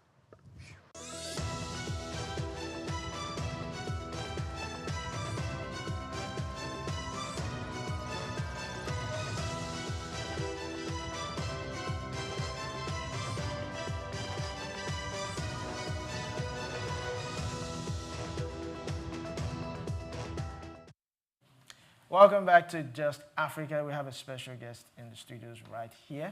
Please welcome Mr. Sam Oroje. He is a public and international affairs analyst. So glad to have you on Just Africa this morning. My pleasure. All right, so let's start off. When you hear brain gain, we're talking about the aspirants and how the remittances they bring into Africa and how they also contribute to Africa. When you hear brain drain and brain gain, what comes to your mind? Thank you very much indeed. Before we go into the deep conversation, we need to put the concept of brain gain, brain drain into perspective. So from a development perspective, when certain experts within a country migrate to another country for greener pasture, then that country that is losing its expertise to another country is referred to as brain drain. On the other hand, where experts move into another country with their expertise, and that helps in their development pattern, then you refer to that as brain gain. But if you balance it out, from the perspective of migration and development, people will constantly move for where there are greener pastures. So to a very large extent, there's a balancing act. As you are gaining, you're losing some time. But what is important is that whatever side of the development divide that you belong to, there's always a benefit on one hand. On the other hand, people lose their expertise. So, but what do you do in order to not lose your experts? Is to see how you can remunerate them properly, provide an enabling environment where they can foster in what they do. Which do you think we have more, brain drain or brain gain? I think from the perspective of the national government in Africa, don't let's just limit it to Nigeria. The West in particular, or what you call the global North, always attract the best to benefit their own economy. So we are losing more expertise, particularly in the medical field and engineering field, where there are greater incentive and opportunity elsewhere, particularly in the global north. So we spend national resource in training engineers and medical doctors, nurses, physiotherapists, name it, and haven't spent so much national resource on them. Some other people find them more useful, and at the end of the day, you have that kind of migration that stifle productivity on the global south, because the global north, we have a policy in place already where they take the brightest and the best out of the global south. Okay, thank you very much. Welcome once again to the program. In Rwanda, the post-genocide transformation is very clear and glaring. Even though Paul Kagame has put policy in line to drive that agenda, it has been said that Rwandans in the diaspora have a huge contribution to the rapid development in that country. And we could see that in other parts of Africa as well. What's your perspective to this? And if you look at it in terms of the figure that were released in 2023 by the World Bank in terms of the total remittances that come into Africa, I think Rwanda is far lower. I'm just trying to put that in perspective. Nigeria is number one in terms of remittances contribution that come into Africa annually. So I think Rwanda, if I can remember the figure, it's about 5th or 6th position.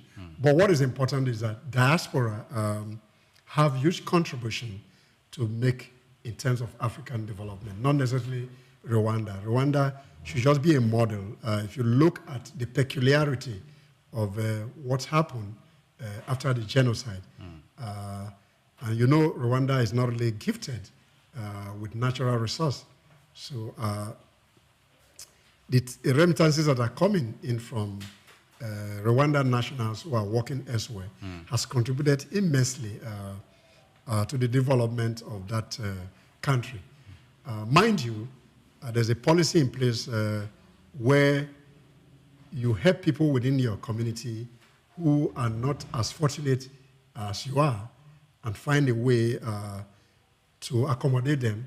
For example, in the health insurance schemes that they manage in Rwanda, there are community people who are elsewhere who make contributions and make payment on behalf of certain people or certain categories to scale up what they can benefit. So that's just one model. But in the aggregate, I think Nigeria is number one with over 20-point-something billion US dollar that comes in annually by the World Bank 2023 report. Yes. And Egypt come second. So Rwanda is done in terms of the remittance, which is a current assessment. Mind you again, what the World Bank publishes are the former remittances that come through a financial system. So that report of that remittances is underreported because there are a lot of people who bring remittances impersonally that does not come through the regular conventional processes. So maybe I visit the UK, for example, and I visit a relation, he gives me some pounds to give to some relation that doesn't go through the bank, but that it imparts on the people in terms of development. So we must get that, so that this evidence-based data that the World Bank and the International or Bretton Woods institution publish does not reflect the throughput of what development is in Africa. So I just wanted to put that in. Great. In between 2019, 2023, 2024, the foreign remittances to Nigeria dwindled. It moved from about $20 billion to $19.44 billion. And that's even the combination of foreign remittances coming from the United Kingdom and the United States of America. Now, if we move away from that, when we take a look at some African countries, we see that their foreign remittances or their diasporans who are funding projects back home are specifically drawn to different industries. In Nigeria, we can talk about tech. In Ghana, most of the diasporans are investing into tourism. And in Ethiopia, we see some of them scientists who are in London, in Germany, and even in the United States of America. Do you see, with these specific sectors that diasporans are focusing on, do you see a commensurate development in these industries back at home by virtue of these efforts that the diasporans are channeling their resources to? Precisely so, because some of those investments are targeted at the personal idiosyncrasies of those who are investing. For example, those who are in tech are putting their money in tech. Those who are in agriculture are putting their money in agriculture. Those who are in medical field are putting their money in medical field. Those are into real estate are putting money into real estate. So by and large, whatever interest that the diaspora has, it will benefit African in the short and in the long run. But is dependent on the interest of those who want to bring their resource back. Even beyond the investment in terms of earning ratios for those who are investing, you equally have community diaspora engagement. I do know for sure that I know a group of people who are in the United Kingdom who come every year in December with their medical expertise, with medics, and trying to see how they can impart on their immediate community, particularly those who are very poor, who cannot afford certain treatment. So if you look at the overall concept of diaspora and development, whether in terms of channeling their investment into key sectors for development, there are community-based diaspora projects across Africa that are imparting the immediate community and the larger society, as the case may be. All right, and let's look at how these diasporans are impacting back home. Are there any diasporan-led initiatives, that have driven real policy change or development outcomes back home? Oh yes, some countries, in particular, Nigeria, number one, have established a diaspora commission, which is like an umbrella body or a gateway that liaises with diaspora and their host communities. Kenya, on the other hand, already has a diaspora commission. I think Egypt, if my knowledge serves me well.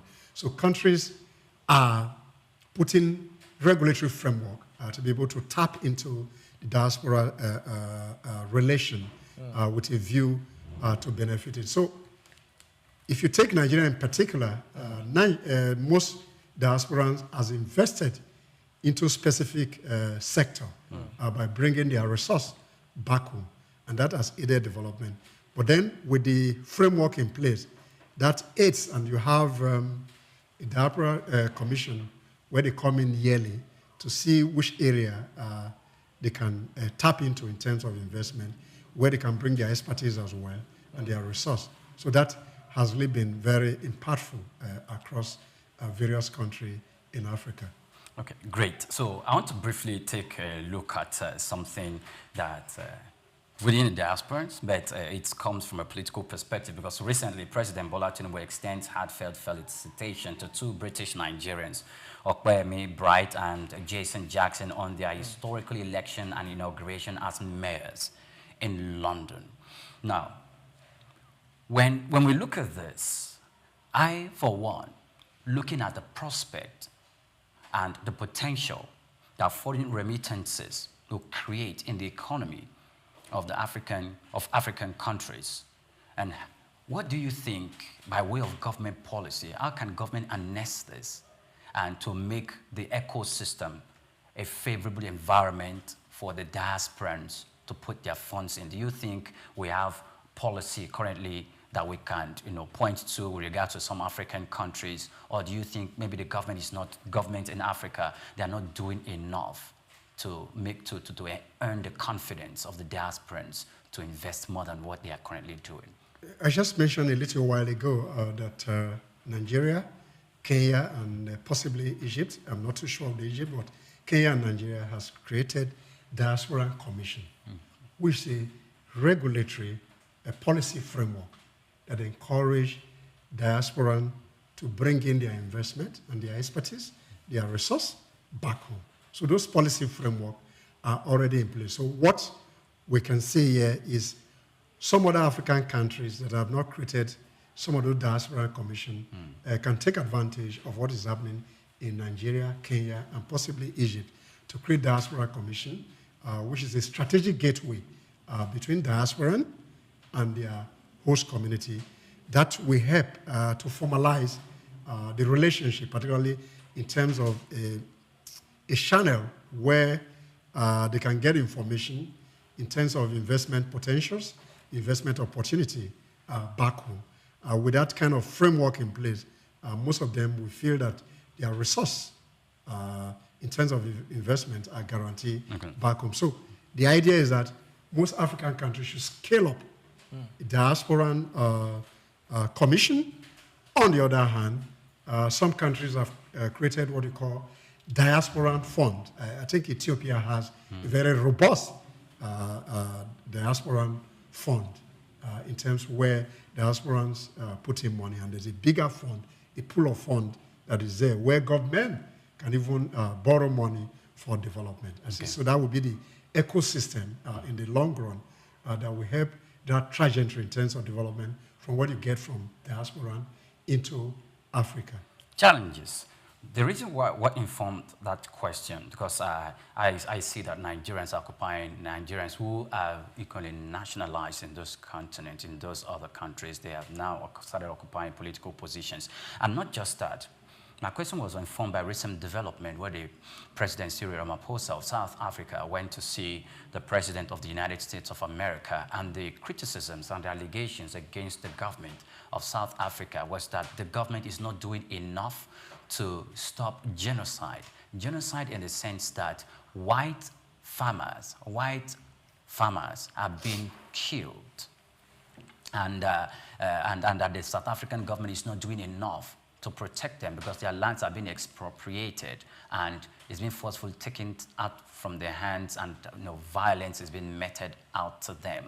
And whilst Ramaphosa was trying to mend fences and talk about the business development and to establish and trade ties or to consolidate that which already exists between the United States of America and South Africa, he seemed to be at the defense because this is like a stumbling block. And it's not only in South Africa, some other Southern African and East African countries are experiencing the same. What more do you think the government can do in this African continent apart from establishing the Diaspora Commission to tackle these challenges? I'll be very careful in dealing with this. Number one, the issue of South Africa and the United States of America is political. And there are two dimensions to the current issues. So beyond the killing of white farmers in South Africa, it's neither here nor there. That's my personal view. Okay. You recall the issue of Gaza and Israel, where South Africa had taken Israel to the court. So, and I think America is not really happy about that, because you look at genocide on the other side, you're accusing somebody of genocide in terms of white farmers that are operating within South Africa. But what is important, we shouldn't go into the politics of the international relation between South Africa and the United States of America. how do we harness diasporan resource endowment that will benefit the home country? I think that's a subject of discussion. So I don't want to get involved into the political dynamics of South African-U.S. relation because that's not the core of our conversation. So and that's why I say I'll be a bit careful with that, but let's balance things out. You know where South Africa was till where Mandela came to become president. You know the issues of apartheid and land issues between the white and the black. So there's a political economy that is attached to that. So, but what is important is how do African countries harness the power of expertise of their nationals that have moved across international boundary? To what extent can we benefit from the resource that they have created elsewhere, the expertise that are sorted out?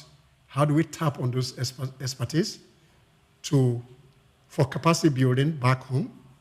How do we channel those resources for more development so that the rate of people that want to leave will be reduced minimally and benefit those who are already settled, particularly from the perspective of irregular migration, where more often than not, people just think that you still find gold on the streets of the global north. So these are the conversations that the government must have. What policy framework that will encourage people to stay? What kind of technology transfer that the government can bring back home so that the issue of brain loss will be reduced minimally to such an extent that the attraction for people to migrate, particularly using the illegal or irregular corridor, where the official window for migration have been stifled by those countries that are trying to see most people come into their environment. Because migration is a human rights issue. People will always move when they want to move, where they want to move to. But the gateway to some other places, they are putting conditions. If you look at the relationship between UK and Nigeria, for example, over the years, the number of Nigerians being processed, on the average, the last time the ambassador spoke, running to over 200,000 annually for people who want to migrate. That's through the regular means. Those who migrate through the irregular means, you cannot place a figure on that. So these are the challenges that we must address while focusing on that opportunity of remittances, which more often than not will focus on what we talk about diaspora, is your remittance. There are other engagement with the diaspora that are beyond remittances. Thank you. All right, thank you very much. Now, in searching for greener pastures, a lot of diasporans are found in certain countries whereby reality hits them and they get stuck. And coming back home sometimes might not seem pleasant. If you take a look at Trump's new policy whereby he's offering $1,000 to illegal immigrants to surrender themselves and come back home, how can African diaspora commissions, how can they help bridge this gap for diasporans who are willingly ready to come back home but do not have the necessary funds, resources to come back home? The International Office of Migration, which is a UN agency that is responsible for returnees, as it were, are already working with the Diasporan Commission. I'm not a spokesperson for the Diasporan Commission, but I do know for sure that constantly, even beyond Trump pronouncement, there are issues of people who want to return voluntarily back to their country, particularly those who are in limbo. Those you mentioned already in migration, they are called people or persons in limbo, where originally they thought when they migrate to a new place, the greener pasture would be okay. But then they couldn't get asylum. Yes. So what is important normally is to submit yourself to the authority so that the International Office of Migration can make preparation to return you back to your country. And there are support systems within the UN system that provide some funding for those who want to voluntarily return to their home country. So I think the encouragement here is that African countries should, through their diaspora commission, those who don't have, work with their foreign mission to see those who can get asylum so that they can come in a more dignified manner back home rather than a deportation process, which is an abuse of human rights. So the deportation process, I think, is not fair because in international law, particularly the UN 1948 and 1951 refugee law, there's a principle of what we call non-refoulement. What it means when people have crossed international boundary, you are not supposed to force them to go back. You have to settle them by granting an asylum to them. But that window has become a major challenge over a period of time. So what is naturally okay is that if you can take in the people, you can't grant them asylum, then let them return to their country voluntarily or willfully, and you provide some what they call starter pack. When they come back home, they can pick their life from that point. But do you think, or how can this particular, will I call it legislation or law by the UN, how can it be reinforced or can it be encouraged? The laws are there. The point is that there are declarations, particularly after the 1951 international law for International Convention on Refugee. You have some amendments that have been made. You have the OEU, that's the African Union. Yes. But the point is that some of these international instruments, declaration or treaties, obligation, are not respected by the parties that are signed into this. So the development equation is a major challenge where the global south and the global north see play some dirty politics where they subscribe to some international law. Once it's not favorable to their own national interests, they don't act in a manner that is dignifying for the global south. So the idea going forward is that Africans must put their house in order in a way that you can sustain development so that these negative issues of migration, international migration, that is not beneficial to African, and you see people trying to cross the sea and all that, can be reversed in a meaningful way. And I think that's a safe place to land, Mr. Sam Oruweje. Thank you very much. It's always a pleasure to have you here. It's always a pleasure to tap some of your knowledge, your archive of knowledge. Thank you very much. Thank you. All right, so we'll go on a short break. And when we go on a short break, we'll take a report and we'll be right back.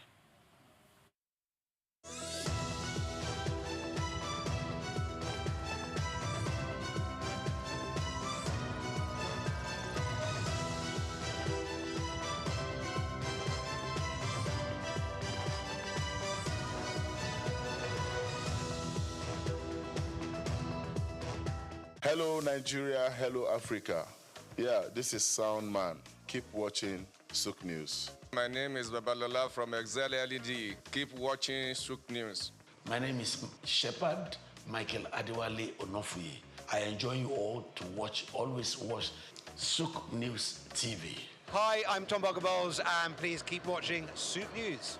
Wale Seriki, SLG Lagos Island East, Souq News, keep out watching them and keep a lookout for them. They're up and coming, and we're proudly to be affiliated with them. You alone where they make me go crazy. This your love in the cool of my brain. You're my medicine, I need you all day. Yo, it's Blackface Nigeria, and you're watching Souq News TV. Keep it locked on this dial, don't change it. You know what I say? Blackface Nigeria, love no bad. The Trump administration has once again thrust U.S. immigration policy into the global spotlight with the recent announcement of a new voluntary self-deportation program that offers a $1,000 stipend to undocumented immigrants who agree to leave the country on their own. This incentive-based strategy is a calculated shift from the traditional, more aggressive deportation measures and is already stirring debate among policymakers, immigration advocates, and the public alike. The program, introduced in early May 2025, is being implemented by the U.S. Department of Homeland Security. It allows undocumented migrants to register for voluntary departure using the CBP-1 app, after which they will receive a government-funded flight and a $1,000 stipend upon confirmation of their exit. Homeland Security officials argue that this move is designed to save taxpayers significant amounts of money. According to data provided by the DHS, a forced deportation process costs the government an average of $17,121 per individual. In contrast, the stipend program is seen as a cost-effective alternative that also reduces the strain on overcrowded detention centers and court dockets. This new measure is a part of a broader, intensified effort by the Trump administration to curb illegal immigration and tighten control over the U.S. southern border. Since returning to power, President Trump has reinstated several policies from his first term, while introducing new ones aimed at deterring undocumented migrants. Deportation numbers have surged, with nearly 66,000 individuals removed from the U.S. within the first 100 days of his new term. Family detention centers, once heavily criticized for their impact on children, have been brought back into operation, while legal aid for unaccompanied minors have seen severe cuts. These developments come at a time when the United States is experiencing a historic high in its foreign-born population. As of 2023, nearly 47.8 million immigrants were residing in the U.S., with an estimated 11 million of them undocumented. Many of these individuals have lived in the country for over a decade, raising families and contributing to the economy. Immigrants, regardless of status, are a vital part of the U.S. labor force, contributing billions in taxes and significantly shaping industries such as agriculture, construction, and caregiving. Critics of the $1,000 self-deportation offer argue that the program may oversimplify the complex reasons behind undocumented migration. Many of those targeted by the program have deep roots in the U.S., including U.S.-born children, community ties, and long-term employment.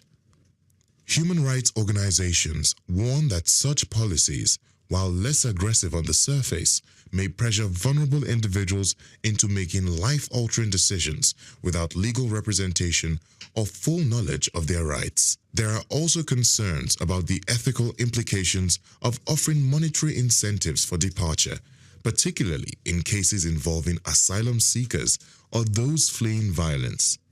From a strategic standpoint, the administration insists that this approach is a practical way to reduce the migrant population without resorting to mass raids or extended detentions. Supporters say it offers dignity and a choice to undocumented migrants while protecting national interests. However, immigration experts question the actual effectiveness of the program, noting that similar efforts in the past have yielded limited results.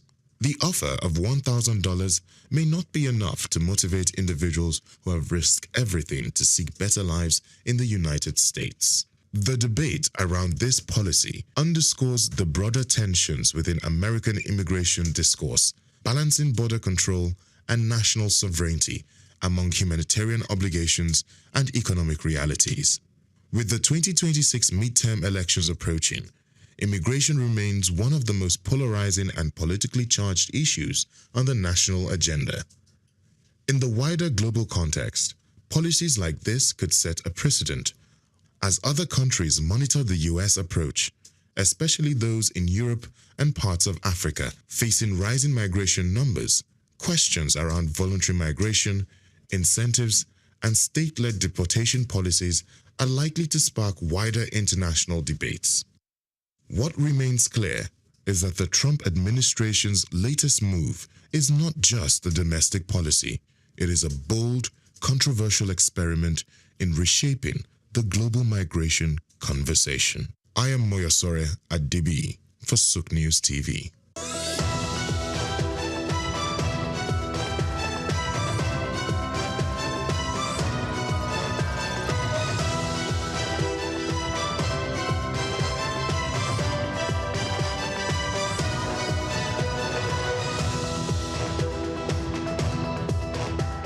Welcome back. This is Just Africa. If you're just tuning in, the report you had was about dollar for departure. We spoke about it earlier on.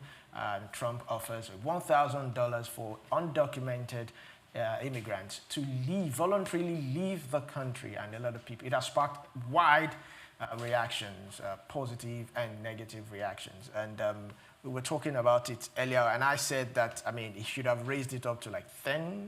$10,000, because officially what is required to repatriate was around $15,000, $17,000. Yes. For one individual. And if they had done over 100,000 illegal migrants and they've taken them out, they've seen that it's quite a lot of money to spend on an illegal. So we don't even need to go looking for them anymore. We'll just give them a tip. You can come forward and we'll send you back to your country if you know you are an illegal migrant here. But hey, one from $15,000 or $17,000 down to $1,000, that's quite very, very meager. You're changing the illegal. So why don't you just give them $5,000 or $7,000? If I'm sure if you will $7,000, some people might come forth by themselves. Yes. In order not to promote illegal migration, we have to make sure that if you know you are living to another country, there are rules, there are regulations that govern the processes in which you should go there. And if you do it through the illegal means, you might be creating a bad image, not just for yourself, from the continent and from the country where you are coming from. And that has the potential to sabotage other chances of other people who want to come to that country through a very legal means. So we have to be very careful not to paint a very bad picture of Nigeria and Africa out there. We must do good to make sure that a good representatives of the world. All right, so on that note, we draw the curtains for Just Africa today. It's been a pleasure staying with us throughout the week. I will see you next week. I am Olumide Shokoya. Enjoy the rest of your day. And I'm Oyinpriye Krumalem, and thanks for watching.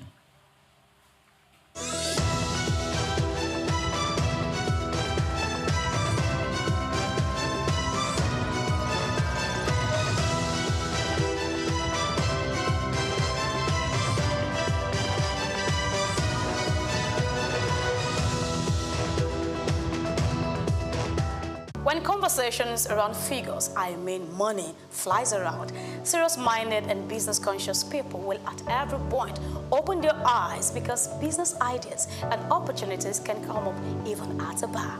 But for us, we are bringing you business ideas to your doorstep.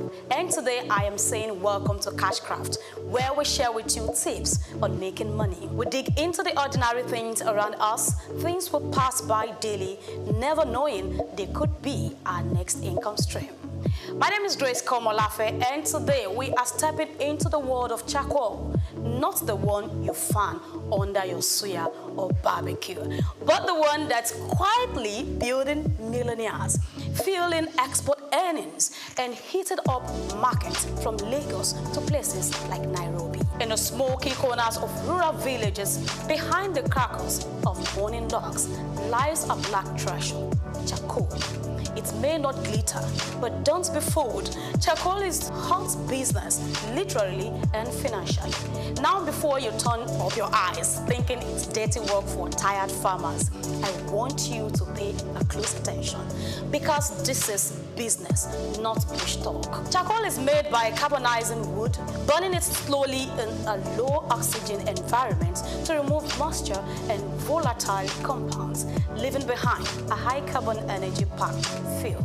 It's used in households, restaurants, bakeries, foundries, and exported in tons out of Africa to Europe, the Middle East, and Asia.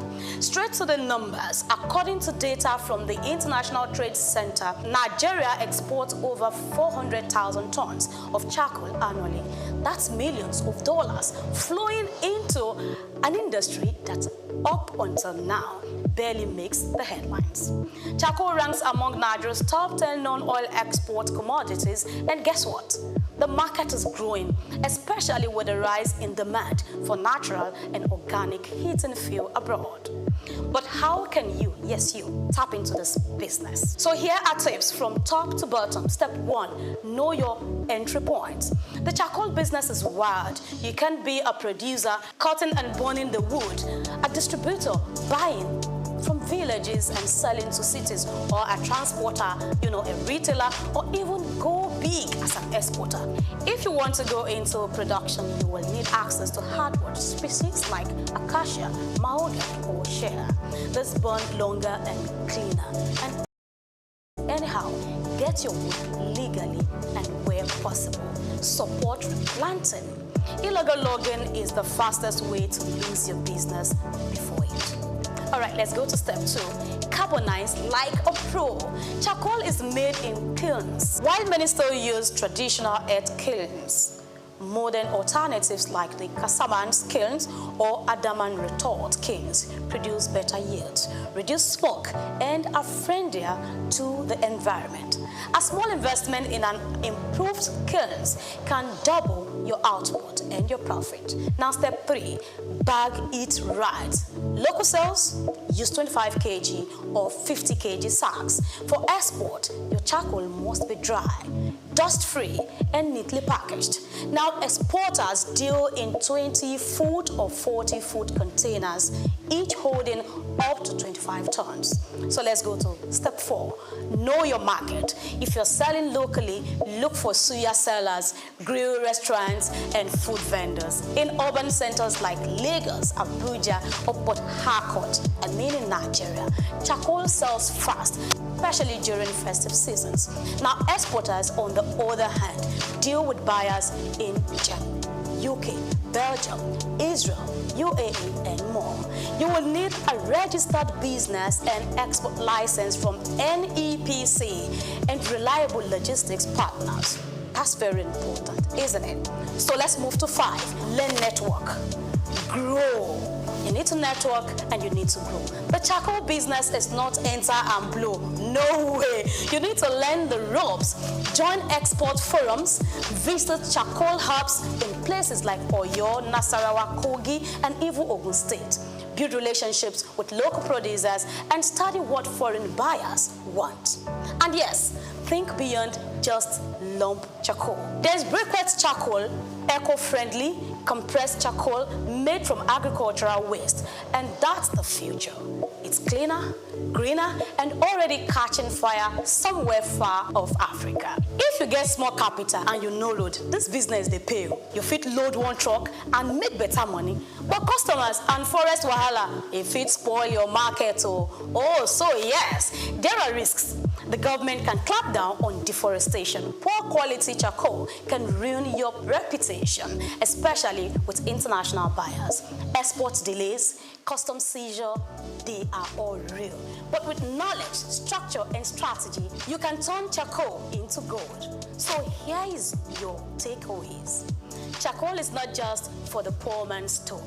It's for the smart man's pocket. It's a hustle, a venture, a serious export commodity. And whether you start small or go global, it is very much a cash craft. Remember, this isn't professional investment advice. It's a spark, a mental wake-up call that opportunity is often found where people don't bother to look. Until next time, I am Grace Komolafe, and today, what did I do? I have actually helped you to turn smoke into substance on Cashcraft.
ṣé wọ́n yé wa dáadáa táwa náà bá wò wọ́n ṣe ń yan èèyàn sípò àwọn obìnrin gan àgbẹ̀yìn rárá ọ̀rọ̀ wa dẹ̀ jọ wọ́n lógún dáadáa wọ́n fẹ́ràn wa wọn ò fọ̀rọ̀ obìnrin ṣeré àwọn náà mọ̀ wípé obìnrin èèyàn ńlá ni wá bẹ́ẹ̀ ni àbí bẹ́ẹ̀ kọ́ nítorí ìdí èyí òun ni wọ́n ń tọ́jú wa ní gbogbo ìgbà lójoojúmọ́ ọlọ́pàá òjọ̀pọ̀ ètò tí iléeṣẹ́ tó rí sọ̀rọ̀ obìnrin àti ìgbógun ti ìṣẹ́ ní ìpínlẹ̀ Èkó òun ni wọ́n ti ṣe kò ń ṣe iléeṣẹ́ yìí nìkan wọ́n ṣe káàkiri ni nítorí náà ẹ jẹ́ ká pàtẹ́wọ́ lẹ́ẹ̀kan sí i fún ìjọba ìpínlẹ̀ Èkó ní Èkó tí wá yàtọ̀ o wọ́n ń tọ́jú wa wọ́n ń ṣètọ́jú wa lójoojúmọ́ kò sí ọdún kan tí iléeṣẹ́ wápà tí wọ́n pín ohun èlò fáwọn tí wọ́n kọ́ níṣẹ́ kò ń ṣe wípé wọ́n kọ́ wa níṣẹ́ máa lọ láì gba ohun èlò iṣẹ́ àwọn tá a ti jàǹfààní akọ̀lọ́jà àtìrẹ́rẹ́ lágbára Ọlọ́run ọ̀rọ̀ wa ọ̀rọ̀ àwọn obìnrin ibi tá à ń fẹ́ kó dé á tún débẹ̀ á kọjá bẹ̀ pẹ̀lú ògbọ́n náà àtẹwọ́ tó gbogbo fún ìpínlẹ̀ Èkó. Gbogbo èyí tẹ́ wá láti ìjọba ìbílẹ̀ Ògùn àti ìjọba ìdàgbàsókè mẹ́tàdínlógójì tó wà ní ìpínlẹ̀ Èkó a kí gbogbo ilé ẹ̀kan sí o a ti dárúkọ wa ẹ jẹ́ ká pàtẹ́wọ́ pé Olúwa ṣé o tún kà mí yẹ lọ́dún yìí. Inú àwẹ̀ àwọn onígbàgbọ́ la wà.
Mrs. Oluremi Amzat,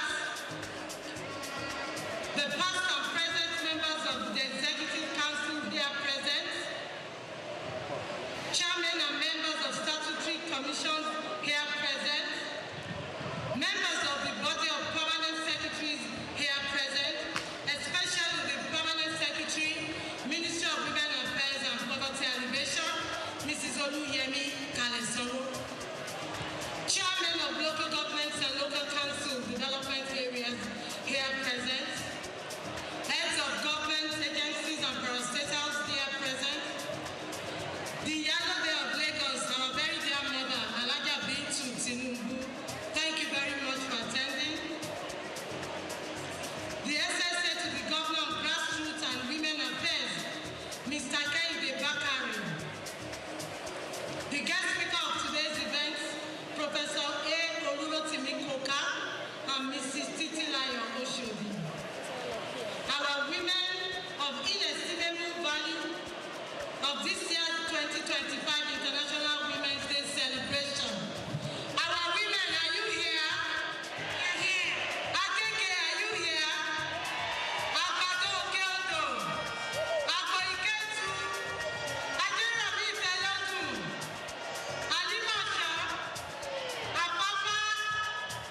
on our mental health conditions.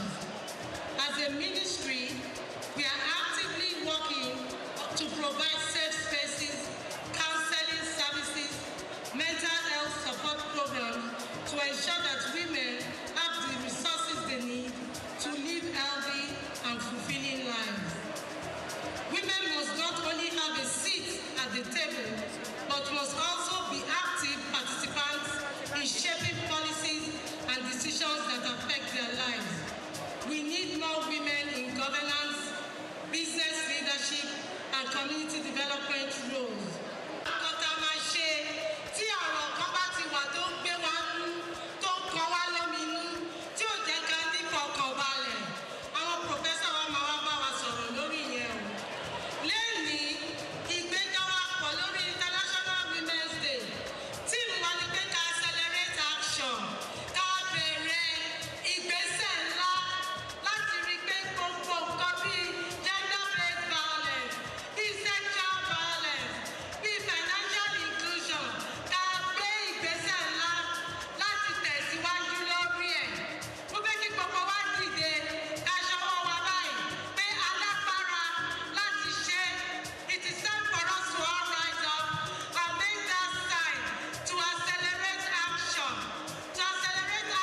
to break barriers of sexual and gender-based violence, barriers that impede us from being heard, the barrier that will not allow us to sit on leadership positions. Everybody should stand up. Every person should stand up. Ẹlẹ́bìnrin ẹ dìde. Ṣé ẹ̀gbọ́n mi ni?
Mr. Babajide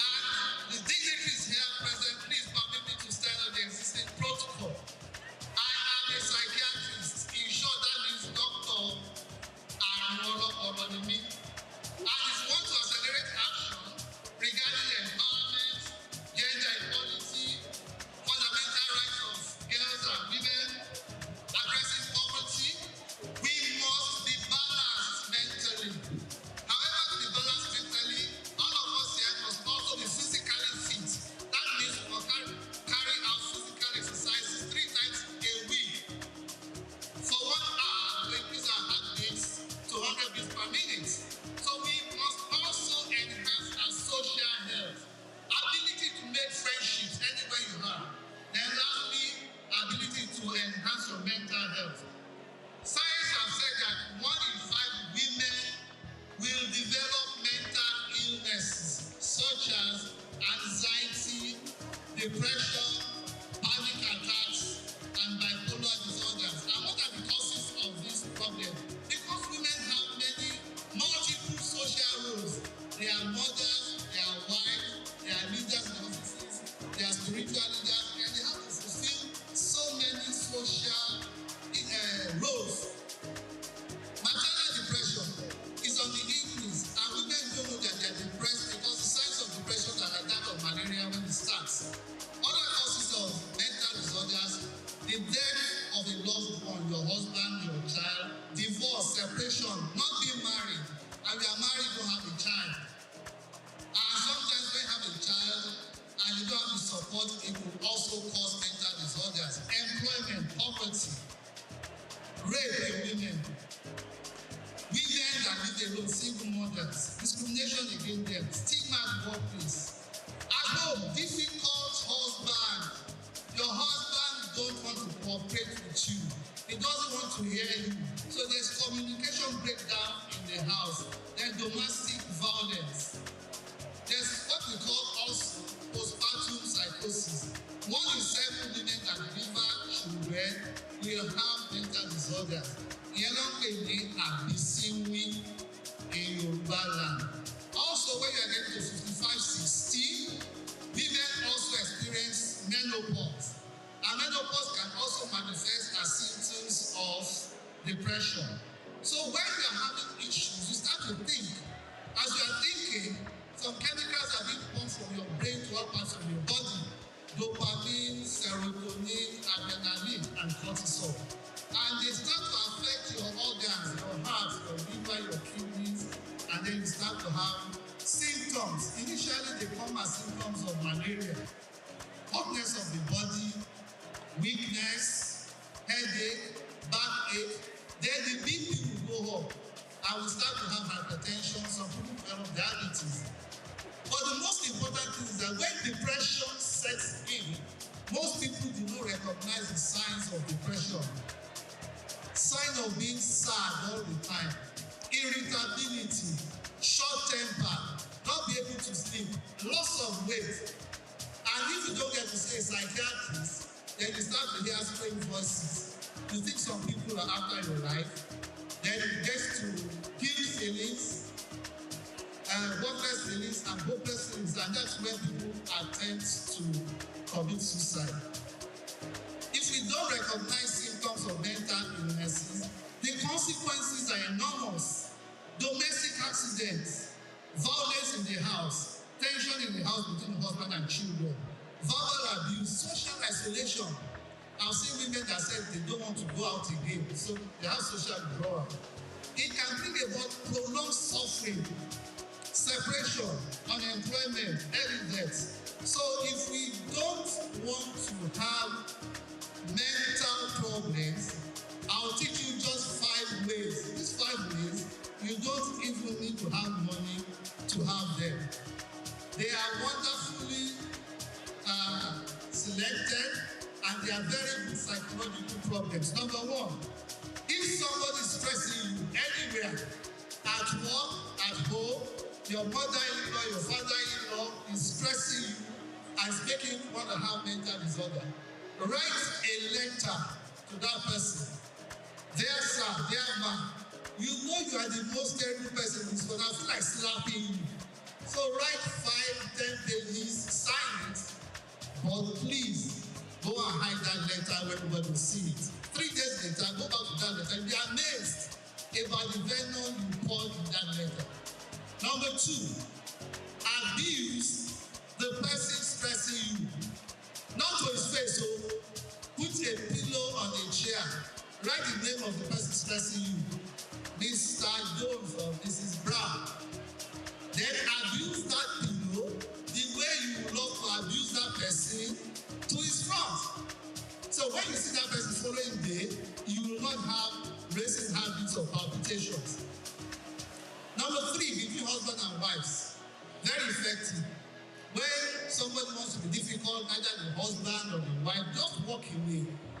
Walk away, go for a long walk for 30, 40 minutes and come back to the house smiling. Number 4, dress your best every day. When you think you are feeling sad, that is where you need to dress your best to work. Because the comments will lift your mood. You are beautiful today. You are charming. You are pretty. Wow. And those kind of comments will make you to be happy. Number 5, which is when you are feeling low and feeling sad, that is when you need to use this therapy. It's called the dancing therapy. So I'd like the DJ to put Koloba for us. And I'd like everybody in this hall to stand up and dance 3 minutes with the Koloba. Please let us dance. I am a fantastic dancer. And we saw Mr. Selebu dancing on the stage there. If you think you can dance more than Mr. Selebu, please show us your skills. And a good dancer too. Everybody get up.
Lastly, a very effective stress management technique is the laughter therapy.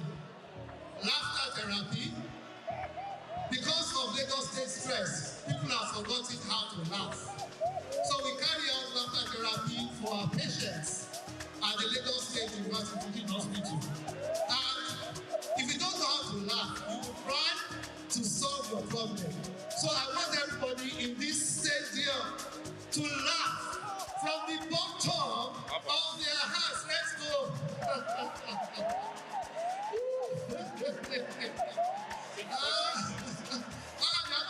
I'm happy to be here. Wow. So if somebody's annoyed you, you can also laugh away the stress. So if you know these 5 stress management techniques, you'll be able to handle your stress.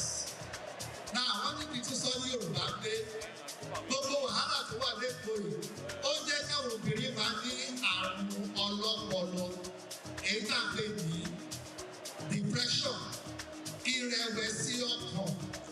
Táwọn obìnrin bá dé depression, wọn kì í mọ̀, wọn kò rò bóyá èèyàn ló ṣe wọ́n ni. Báwo dẹ̀ ló ṣe máa bọ̀ depression?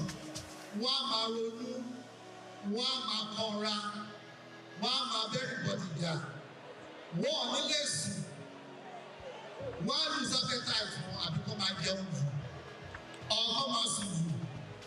Táwọn bá jẹ́ mọ̀ báwọn ní gbogbo àwọn kí yìí ó máa jẹ́ kéèyàn ní malaria ni. Wọ́n á lọ bá dókítà òun, dókítà ní malaria lẹ́ni o. Wọ́n á fọ lóògùn malaria. 3 months later, the same problem. Tó bá yá, wọ́n bẹ̀rẹ̀ sí máa gbóhùn. Ohun tó ń pọ̀ máa gan, ó yá lọ gbé ìyàn kan létí, lọ jọ́ sínú ibì kan, bọ́ra ẹ sí ohun. Now, tó bá ohun yẹn sọ fún wọn pé kúkú lọ end it up. So, and people don't know that it's because of depression. Wahala ayé, stresses of life will cause it. Unfortunately, ibi tó bá gbé àwọn problem yìí lọ ní church àbí mosque. Nítorí pé kò sẹ́ni tó fẹ́ gbé wàhálà ìlọ sí ní àbápá òsì. Wọ́n ní ṣé mo ti wá ya wèrè ni? No, you don't have to go to the hospital. Psychiatric facility ó wà ní Roots, ó wà ní Lasuth, ó wà ní Military Hospital. In some places. So when you have this problem, collaborate with us. Go to your general hospital, let them give you treatment. Àwọn tó bá lè treat dáadáa, wọ́n á refer àwọn wá sọ́dọ̀ wa ní Lagos State University Hospital àwọn psychiatrist wà. So àwọn ọpọlọ mi pé èèyàn ti ya wèrè o. Bọ̀dé ìbádẹ́ fẹ́ ní mental problem. Àwọn ọmọ márùn-ún yẹn kò ní kẹ́ ṣe o. Write a letter. Abuse, walk away, dress your best, and laugh away your problem. So to round up, 20 ways you can prevent mental illnesses. Number 1, love yourself, adore yourself, cherish yourself as a woman of substance. Don't be envious of other people's achievements. Learn to relax, set goals, sleep for 8 hours, ask for help, share your problems with your nurse, with your social worker, with your pastor, with your imam. Improve your social relationship. Be prepared for sudden change, like how changes in Nigeria. Recognize who are stressing you and deal with them. Learn something new. Take responsibility for what's happening to you. Don't blame anybody, blame yourself. Dance, laugh away your stress. Do anything that is possible to make you happy. So to conclude, we've been able to talk about mental challenges of women, how to recognize them, how to prevent them, how to collaborate with psychiatrists in Lagos State. And once you do them, you are much more empowered to accelerate action regarding women's rights, regarding empowerment, gender equality, addressing poverty, and financing gender equality. Mr. Governor, sir, the First Lady of Lagos, ladies and gentlemen, thank you very much for your attention. Thank you very much. Also, Special Advisor of Climate Change and Circular Economy, accomplished professional who has made a successful transition from a career in marketing and communication to becoming an organizational management executive, social reformer, and youth advocate. We make welcome Mrs. Titilayo Osho. Please put your hands together for her once again. Your Excellencies, distinguished guests, women of Lagos and champions of change, it's a privilege to stand before you today as we mark International Women's Day 2025, a day set aside to celebrate the achievements, resilience, and boundless potential of women worldwide. This year's theme, Together We Can Forge Women's Equality. Collectively, we can all accelerate action.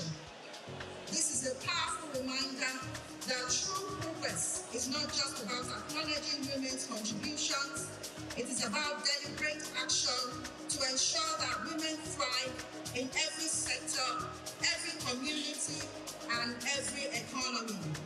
I'd like to appreciate His Excellency, the Governor of Lagos State, Mr. Senable, the he for she Governor, Mr. Climate Change, the brand new Mr. Circular Economy Pioneer. Let's give him a round of applause for his unwavering commitment to empowering women through policies and initiatives that promote inclusivity, sustainability, and economic growth. I'd like to extend sincere gratitude to Her Excellency, the First Lady of Lagos State, our mother, Dr. Mrs. Claudiana Ibijoke Sanwo-Olu, the wife of the Deputy Governor of Lagos State, our second mommy, Mrs. Oluremi Hamzat, for their leadership and dedication to continue to strengthen Lagos' vision for social and economic development. To our women exco, in particular our host, my big sis, Honorable Commissioner for Women Affairs, Faculty Elevation, Mrs. Dada, I commend your tireless work in ensuring that women strive in all that they do through policies and initiatives that promote inclusivity and sustainability. We want to talk about circular economy and climate change. Women and circular economy is a conversation that we can drive through unlocking economic opportunities. Women must be empowered with tools, resources, and opportunities to become financially independent. We were able to establish a collection hub on February 14 to commemorate Valentine's Day. It was an expression of love. It was an expression of inclusivity. It was an expression of economic opportunity, not only for women, but also for everybody within the public sector in Alausa. The reason why we are mentioning this today is because we want to start to drive the essence of the culture within the public sector. You know that we all have that culture of savings. There's a job, there's cooperative, there's a susu. What makes the connection hub different within the circular economy context is that you're using your waste to achieve this economic opportunity. The benefits that come to you go beyond just the naira and kobo, which is very, very important to enter into your pocket. But you also get a chance to start to cultivate the habit of saving.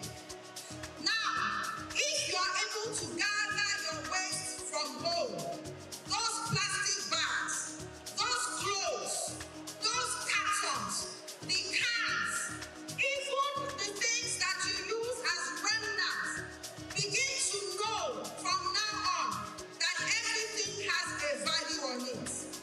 Under the leadership of our Mr. Senable, under the leadership of Mr. Circular Economy, there are businesses.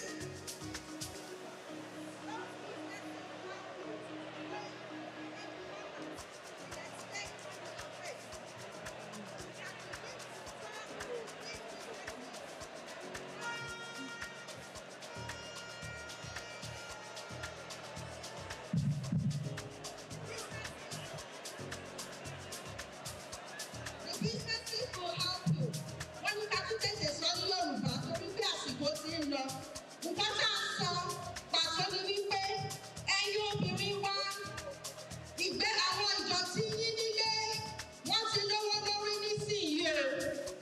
Gbogbo pílásítìkì yín, gbogbo pépà yín, gbogbo àwọn páálí, àwọn aṣọ, gbogbo nǹkan tẹ̀ ń lò ní kíchìn, àwọn oúnjẹ àjẹkù, gbogbo ẹ̀ ló ti lówó lórí nísìnyí o. Ẹ má kó wọn dànù mọ́ o. Ṣé mo pé nọ́mbà náà ti ń sọ nípa àwọn máa palẹ̀ ibi tí wọ́n ń kó ìdọ̀tí sí? A ní láti máa gbé wọn lọ síbẹ̀ mọ́. Ní pẹ̀lú àwọn ọ̀gá wa, wọ́n ti bẹ̀rẹ̀ sí ní ṣe àwọn business tí wọ́n máa fún ní lówó. Wọ́n máa fún yín ní káríkà. The father of the day, International Women's Day 2025.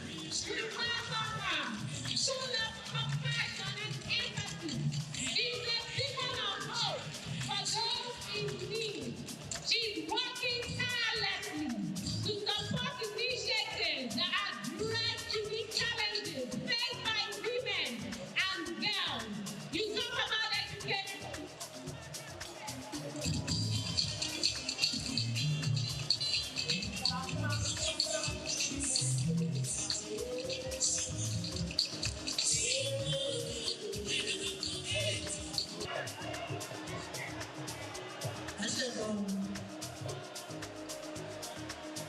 Distinguished ladies and gentlemen, we give God the glory to be able to witness the 2025 International Women's Day. Happy International Women's Day to every woman seated in the house here present, and to those that are watching us online. All glory, all honor belong to God. We want to thank our mother of the nation, distinguished Senator Oluremi Tinubu, who is a senior woman and a very strong advocate for women. And by extension, we use this medium to meet our president, the National He for She President Asiwaju Bola Ahmed Tinubu. We thank God.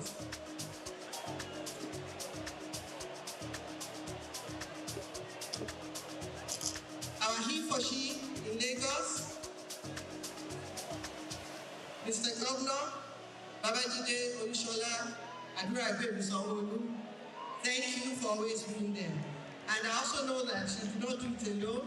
You have our brother, the Deputy Governor of Lagos State, Dr. Kadri Obafemi Hamzat. My sister, I greet you and acknowledge you. And for all our distinguished guests in the hall, in the stadium, I greet you. I want to stand on this well-established protocol by the MC and people that have talked before me. The year 2025 International Women's Day.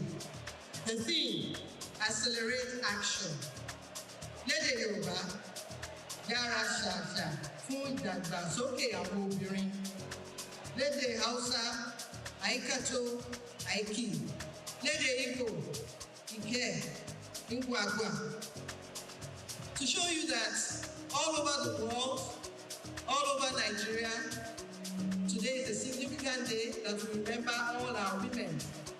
Not only celebrating them, but greeting them for their resilience, their dog-headedness, the hard work that they put to ensure that women's voice are recognized. This year's theme, Accelerate Action, is a powerful call to move beyond discussions and take concrete steps towards gender equality, economic empowerment, and social inclusion for women. Women have always been at the forefront of change, yet despite our resilience, progress towards gender parity has been slow.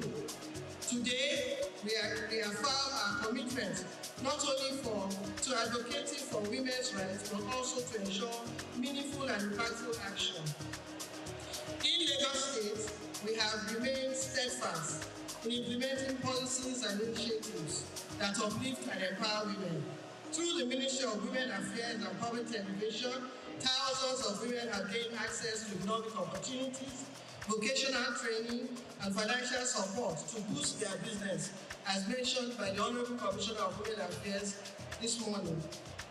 Beyond these commendations, the Office of First Lady has also supported these initiatives, extending the empowerment program to the wider public. However, we must recognize that more work remains to be done. Accelerating action means strengthening policies that promote equal opportunities for women in leadership, women in business, women in governance, and expansion in education, healthcare, and financial inclusion to ensure no woman is left behind. It means ending gender-based violence by reinforcing laws, increasing awareness, and ensuring victims receive the necessary support, while also encouraging women to take charge of their future by embracing innovation, digital skills, entrepreneurship in this evolving world.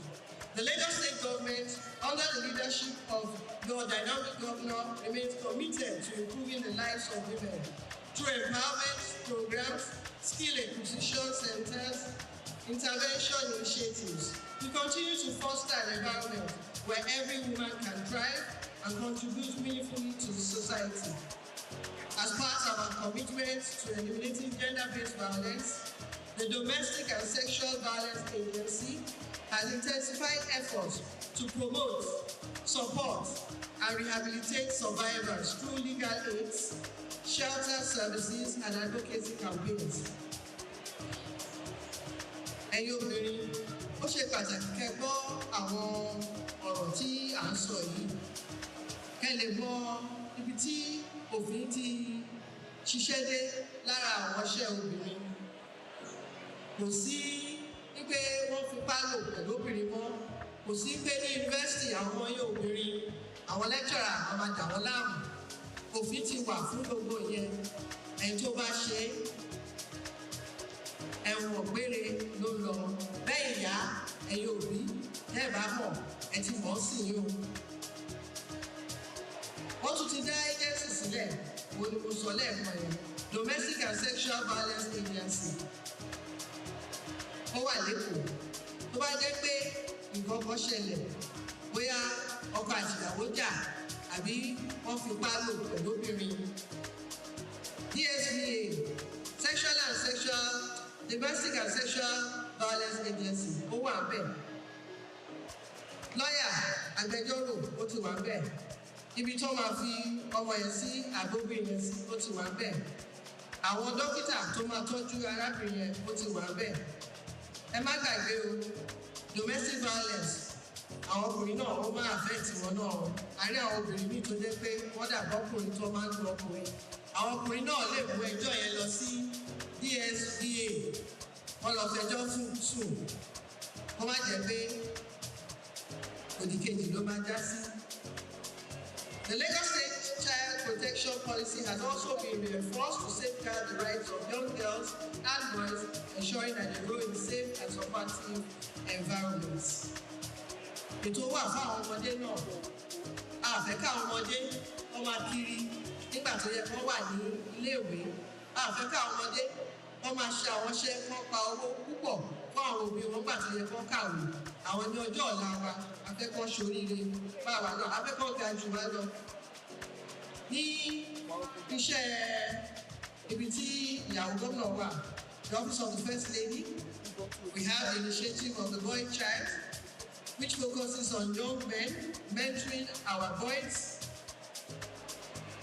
avoiding the gap between the men and the women, ensuring that the vulnerable boys out there go to school and become responsible men so that they can support the women out there.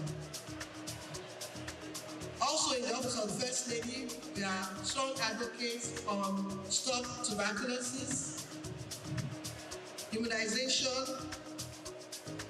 especially for all our children from age 0 to age 5. We are very strong on e-birth registration to ensure that all the newborn children are born and registered properly so that they can plan for their future, ensure that we have enough schools, enough teachers that will be provided for these children. Ó ṣe pàtàkì kí ẹ̀bùn pa àwọn iṣẹ́ tá a tún ṣe lórí ṣe àyẹ̀wò lórí ikọ́. Ẹlòmíì lè máa kúkọ́ lẹ́gbẹ̀ẹ́ yín fún ọ̀sẹ̀ méjì ọ̀sẹ̀ mẹ́ta ẹni kó lọ sí ilé ìyẹ̀wò. Wọ́n fi sọ pé bóyá ó ní ikọ́ fèrè àdúgbò ni. Abẹ́rẹ́ àjẹsára náà a máa ń sọ̀rọ̀ lórí ẹ̀ púpọ̀ pé ẹjọ́ ẹ̀yin ìyá ẹ̀yin girama ẹ bá a sọ fún àwọn ọmọ yín wọ́n gba abẹ́rẹ́ àjẹsára kan gbà pé nígbà tó yẹ kó gbà. E-registration ayé àtijọ́ ẹ bá ti bímọ ẹlòmíì pàápàá wọn fẹ́ lọ rẹ́gísítà ọmọ wọn nísìnyí ẹ ṣe bímọ yẹn báyìí àwọn kan sì wà nínú àwọn hospital ní ọ̀dọ̀ àwọn tó máa ń bí ọmọ wẹ́rẹ́ bẹ̀. Wọ́n máa ti lo fóònù, wọ́n máa ti gba orúkọ òbí àti bàbá àti ìyá. Immediately wọ́n máa ti fún wọn ní NI number, National Insurance Identity Number, so that wọ́n bá ṣe ń dàgbà sí àwọn ìjọba wọn mọ àwọn nǹkan tó yẹ kó ṣe. At this junction, I wish to sincerely appreciate the key stakeholders who have played significant roles in advancing the cause of women in Lagos State, starting from young governor Mr. Babajide Olushola Sanwo-Olu, who, despite being a father and a husband, deemed it necessary to provide visionary leadership and unwavering support for women-focused initiatives, significantly propelling our progress in Lagos State. I also appreciate the Deputy Governor Dr. Obafemi Hamza, and his wife, Mrs. Oluremi Hamza, for also supporting the growth and welfare of women in Lagos.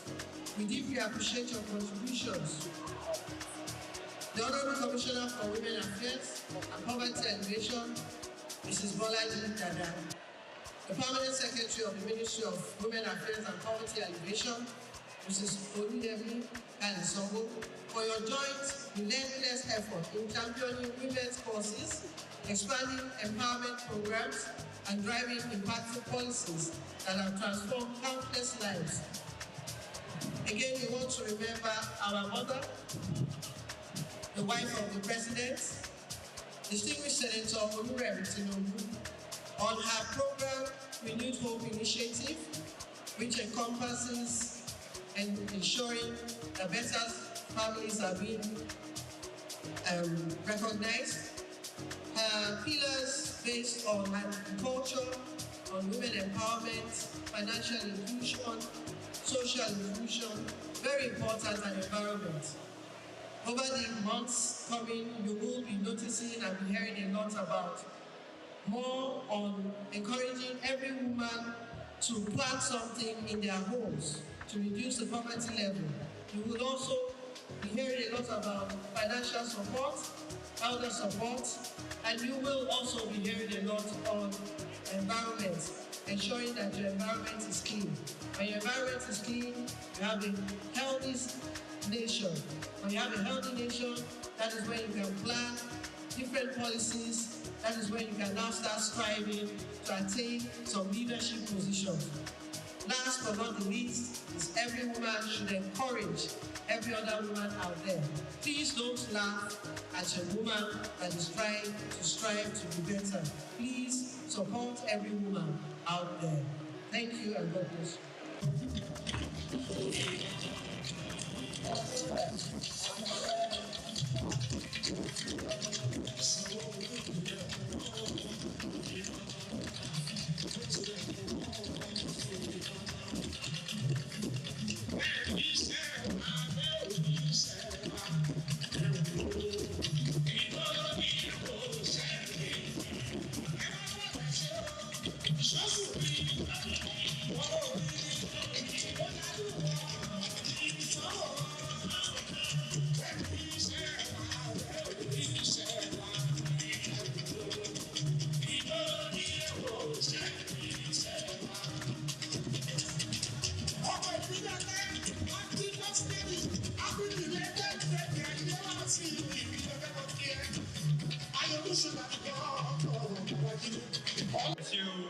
Thank you very much. Thank you very, very much.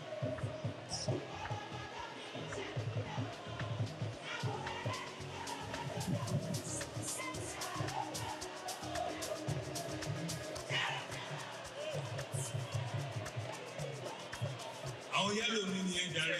Ẹ fún ẹ láti ẹ̀wọ̀. Thank you very much. Thank you very, very much. Thank you. Thank you. Thank you. Ẹ jọ̀ọ́ mo fẹ́ ṣe kíkọ́kọ́. Ẹ sọ fún ẹ tó wà lẹ́gbẹ̀ẹ́ yín, you look beautiful. Ẹ tó wà lẹ́gbẹ̀ẹ́ yín, bọ́sì ẹgbẹ́ kejì, you look beautiful. Tí o ti ẹ̀ lẹ́wà tó tó yìí. Tí o ti ẹ̀ lẹ́wà tó tó yìí. Èyí yìí má dà sí tiẹ̀ bọ́. You look outstanding. Tọ́ọ̀bù àti sọ fún ẹ sọ fún ara ilé ní. Yes, I look outstanding. I look beautiful. Bẹ́ẹ̀ni, beauty yẹn náà lè máa gbé lọ lélẹ̀ ní lágbára Ọlọ́run. You're beautiful inside and you're beautiful outside. Mo fẹ́ dúpẹ́ lọ gbogbo yín ni o. Mo fẹ́ dúpẹ́ lọ gbogbo yín. Pé ó tiẹ̀ jẹ́ nínú àwẹ̀. Inú àwẹ̀ ti kiri yó. Àti ti Mùsùlùmí, Ramadan Kareem. Àti lẹ́yìn gbogbo alákújájá ká jáde lé ní pẹ́ gbogbo aláṣẹ ṣe gan-an ní ẹ̀ṣẹ́ pé ẹ̀yìn tó ti sùúrù sílẹ̀ àwọn oníkà máa ń dùn díẹ̀ àìmájó díẹ̀ sí nǹkan tó dáa là ń ṣe àdẹ̀dúgbẹ́ pé kò tí ìṣàkó mẹ́rin àti àkó márùn-ún káwọn tí ìlú wa ń ṣàkóso lóyìnbó ayé ìjó díẹ̀ sí àtòmálọ́lé bẹ́ẹ̀ ló ti máa rí o. Thank you very, very much. On your behalf, I want to acknowledge once again my own First Lady, your First Lady, the First Lady of Lagos State, Dr. Claudiana Ibijoke Sanwo-Olu, a.k.a. Yahoo Babajide.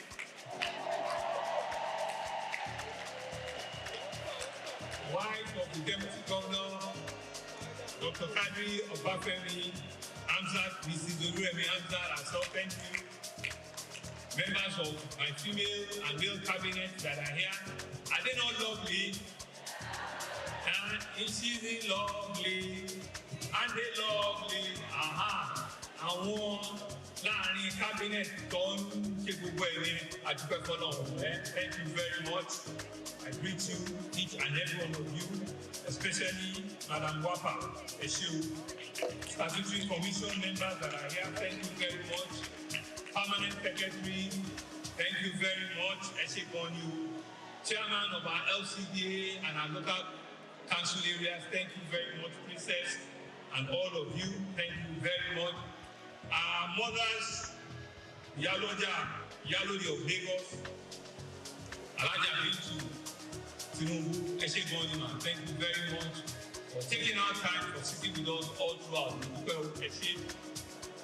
Mrs. Honorable Mrs. Olajudoyin, Eshegonyu, thank you very much.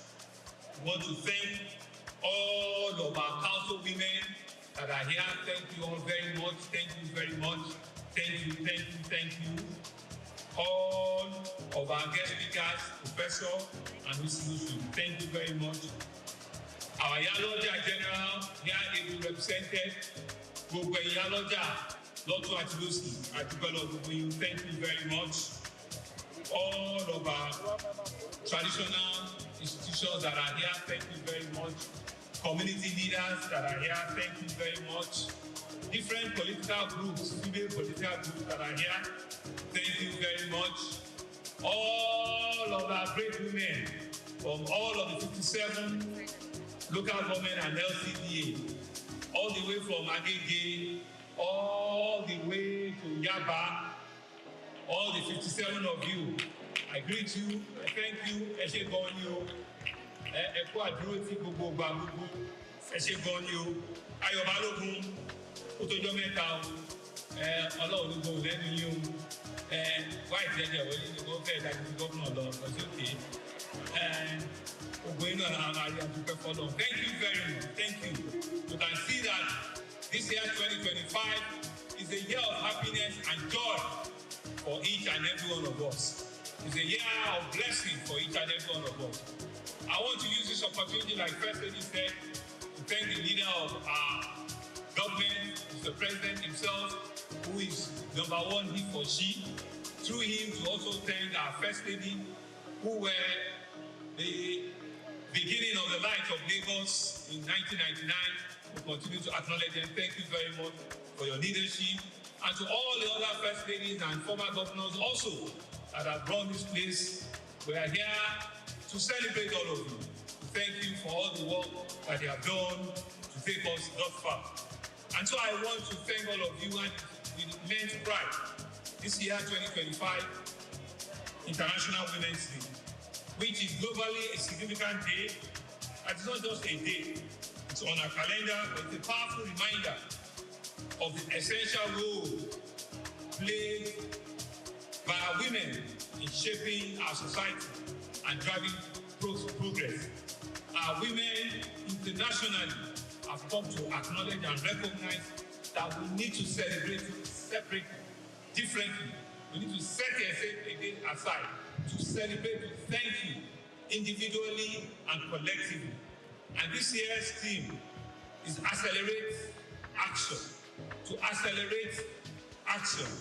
It serves as a clearing call to move beyond the rhetoric and for you to take bold and decisive steps towards achieving gender equality and empowering women. The IW Day, celebrated annually, which is on the 8th of March, has its root over centuries of advocacy for women's rights. This year marks a pivotal moment as we celebrate the 30th anniversary of the Beijing Declaration on the platform of action which was adopted all the way in 1995. You know, we all talk about the Beijing Conference in 1995. It is 30 years now of that conference in 2025, and it continues to wax stronger and stronger. And the theme, Accelerate Action, underscores the urgency of addressing the persistent inequality and the barriers that hinder women from realizing their full potential. For us in Lagos State, we're not just echoing this theme, we're embodying it through deliberate actions and policies to ensure that we empower our women across all sectors, from expanding economic opportunity to ensuring that they have access to quality healthcare and education. Our administration continues to remain an E4C governor, an E4C government, an E4C public sector. We reaffirm our dedication to this and to foster inclusive environment where women are not only seen for their head, and they are ensured that at all times they are equally empowered. We have made significant investment in various initiatives that are ensuring that we foster self-sufficiency, leadership, and economic participation through our various programs: Ministry of WAPA, Ministry of Youth, Wealth Creation, Climate Change, Sustainable Development, SSD, all of them in one form or the other, commerce, trade and investment, MSMEs. We are very deliberate and intentional to ensure that we take the cause of women positively in Lagos. Our policies are dedicated to protecting women from all forms of gender-based violence while creating opportunity for them to assume leadership role in governance. And of course, take decision-making position as well. Additionally, we facilitate access to credit for them to enable that all our female entrepreneurs, they can grow in a sustainable manner and their businesses can flourish. I'm expecting one item that I want to show today as a demonstration of our commitment at empowering our women. Progress, they say that it requires a collective action for us to ensure that the gender equality is not just a lip service. Our team's plus agenda, the plus in the teams is gender equality, access to our women, and it's something that we deliberately put in our economic policy for everyone to see in Lagos. So we are here once again to celebrate the 2025 International Women's Day. By the grace of God, in another 1 year when we're celebrating one for 2026, you also come around with bigger and better and bolder ideas. I'll see you, and I'll see the grace of God and the glory of God and economic development within all of you. Mo fẹ́ dúpẹ́ lọ́wọ́ gbogbo yín ni o. Gbọ́ mi báyìí. Mo fẹ́ dúpẹ́ lọ́wọ́ gbogbo yín ni o. Ẹ̀yin ìyá wa, ẹ̀yin sísá wa, mo fẹ́ dúpẹ́ lọ́wọ́ gbogbo yín ni o. Mo fẹ́ dúpẹ́ pé ẹ dúró tì wá. Mo fẹ́ dúpẹ́ pé èyí jẹ́ ọjọ́ ẹ̀yin obìnrin, àbí bẹ́ẹ̀ kọ́? Èyí jẹ́ ọjọ́ ẹ̀yin obìnrin. Tẹ́lẹ̀ fẹ́ ṣe wége gèlè tó dúró bẹ́ẹ̀bẹ́ẹ̀. Tẹ́kùn mékọ̀pù yẹn tó dúró dẹ́dẹ́dẹ́. Ẹ wá fún fáwọn. Yes, today we are all women and we are happy to be here. We are happy to rejoice with each other. We are happy to come together in one love and unity from different local governments. And this day brings every woman from all part of Lagos State. It brings us together and we are really happy about it.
My name is Muiba Wonu Folami,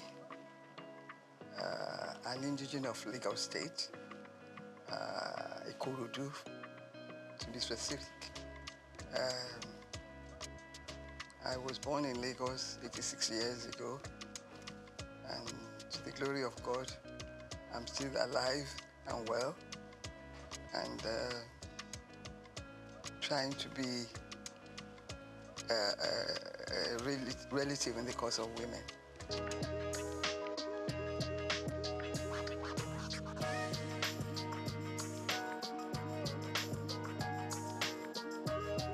I attended primary school. I started at Ansarudin Alakuru School. From there to CMS Girls School, and then Queen's College, Lagos. From Queen's College, I went to the Portsmouth College of Technology for my A-levels, and then University of London for my first degree in law. The same university for my master's degree in law. I had, between obtaining my master's and my first degree, I was in Nigeria to do the mandatory law school course. I was one of the last people to do a 3-month course before it was changed to 1 year. And then went back to England for my master's. And from there to lecture at the University of Zambia. Back to Nigeria, I was appointed by Dr. Taslim Elias, the CJ of Nigeria, to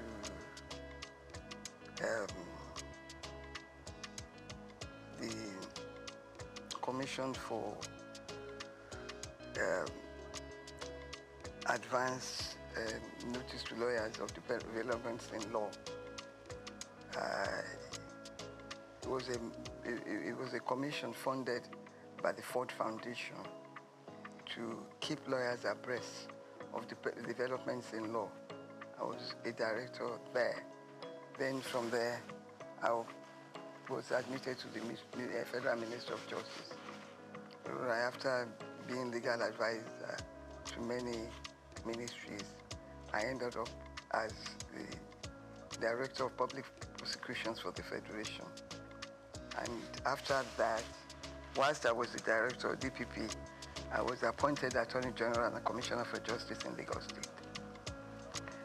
After retirement, I've been involved in social work, in religion. I've always had religion, but I spend more time on religion. I read, I watch telly, and I live a good life to the glory of God.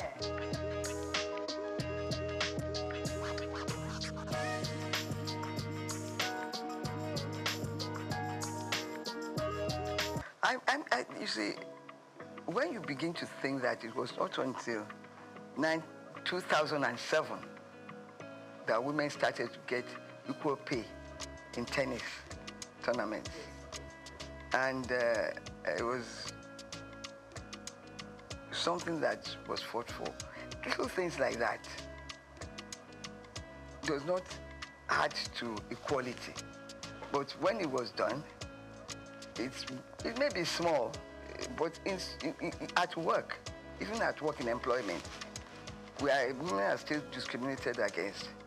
And most women do 2 jobs.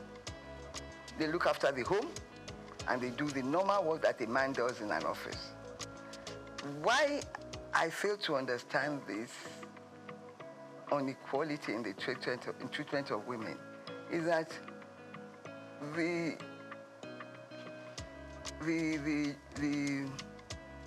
work, the responsibilities in the workplace is not reduced for women, even though we do not want to be paid the same salary as men.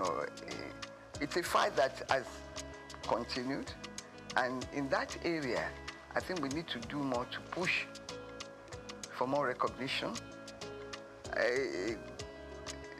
Women have contributed immensely to the society. The men that are now resisting equal pay were brought up by women. That's what I do not understand, that they can think like that. We continue to push. But how can we speed this up? By bringing it to the attention of world powers, recognition by every country of equal opportunities, equal pay. I want to know, I want somebody to explain to me the jobs that women cannot do. Yeah. They've contributed immensely. Even in the new thing, IT, we're well at par with men. So I do not see the reason for it.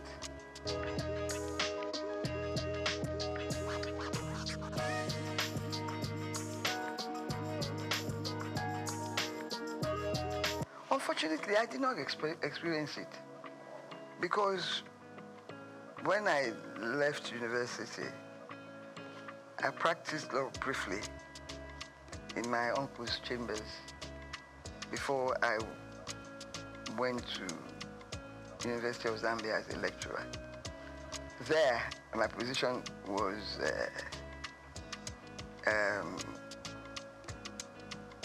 enhanced in the sense that I was a foreigner, and I got all the benefits of being a foreigner, serving in their service. Fortunately, in Nigeria today, the federal government does not discriminate in terms of salaries. Whether you're a man or a woman, you get the same salary scale, and you are promoted on equal basis. Kudos to the federal government, to Nigeria for that.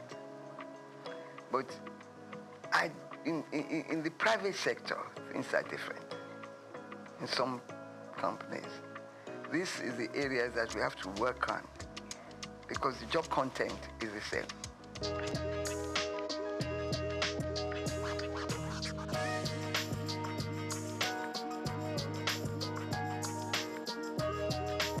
Some of these facilities are available in Nigeria. I learned by being a member of the Society for the Disabled that every government body must admit a certain percentage of women and of disabled people. Most times this opportunity is not taken. They are bound to employ them. We continue to push for that to be implemented in most ministries. It's important because it's there. You have to take a certain percentage of disabled people to work in government positions. It's important that we work to enforce that rule in our society. When it comes to discrimination, Nigeria is way, way ahead of some developed countries, because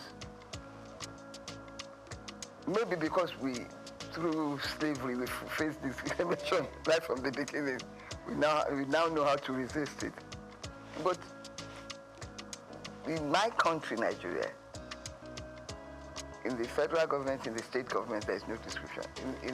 It may happen in private organizations, but they must continue to push to let them understand that the job content is the same.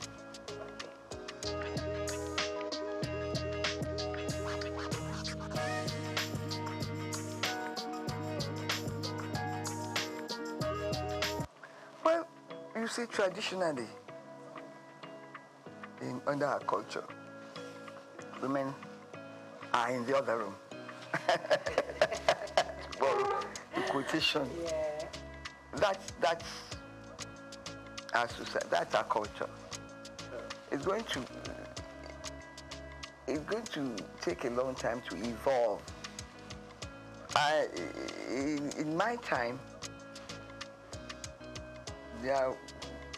female education was not so popular. It's only the educated few that strove to send their children to school, their girl child to school. They end up trading with their mothers or going to market and getting married off early. But as education began to rise in our community, its value was seen by my parents and others of their contemporaries to educate the girl child. And I believe the society is benefiting from that. So we must continue to push for the education of women, of girls.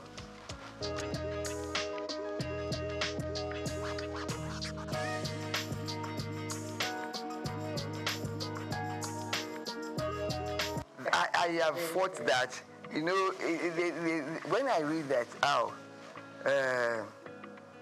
the certain state government has appointed look at our National Assembly, 4 women in the Senate. Isn't that shameful? And that is the society. We have to continue to push women up. Let these political parties know that we want women. Let us organize ourselves to continue to vote for women massively. I give kudos to our governor, Babajide Sanwo-Olu. His cabinet women is well represented in his cabinet. And I enjoy that, I love him for that. And I continue to urge him to do more. He's done a lot. I think Lagos State has the largest representative of women in cabinet.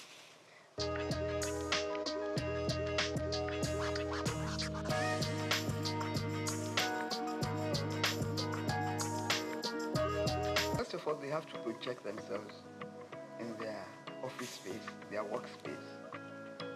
Let everybody know that they are equal to the task. Let us organize. There's a lot of society groups and societies that cater for the interest of women. I believe now violence against women is reducing in the society because there are sanctions for such behavior. I must say that speaking to the organization in charge of violence against women, I was amused to learn that some men come there to complain and that they are also being violated and abused. Yes, it's a two-way thing. It's a two-way thing. So that is reducing our society. Education of the girl child is important. We have to let the locals know that education is important. Let them showcase to them the lives of those who have been educated and who are holding high positions. I'm glad that our president, Bola Ahmed Tinubu, has returned history to the classrooms. It's important. Let them know about people that have contributed to the development of our societies and country. It's important.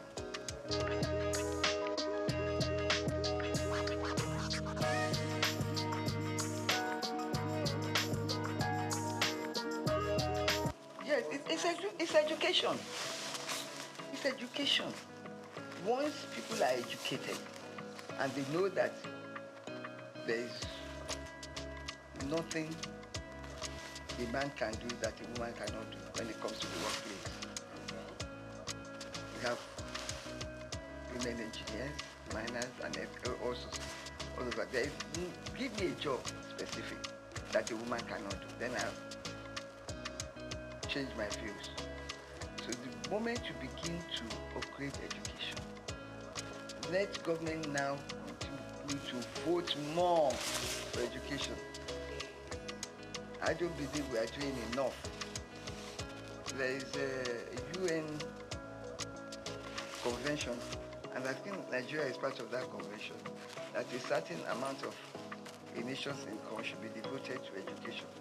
I'm not sure whether Nigeria is complying with that. But some states are better than others.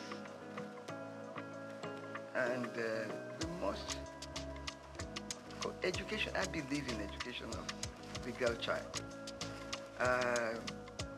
Some states now are taking children, girls off the street. Walking is completely prohibited. Things like that will help.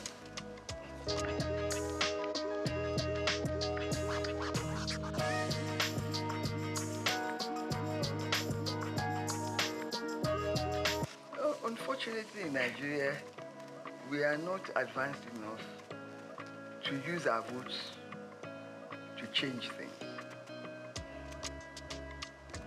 We are still not voting for individuals.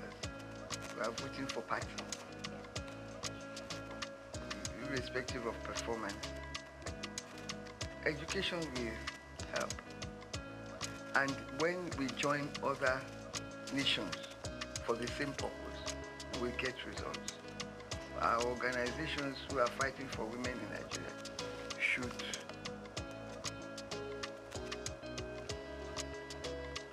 join worldwide organizations to showcase our own situation and learn. I believe that when you talk to others, you come back with ideas on how to improve things. So we must improve things by telling women in positions to show, to continue to prove that they are more than up to the task. It will not come to us on a platter of gold. We must show by our actions and behavior that we are up to the task.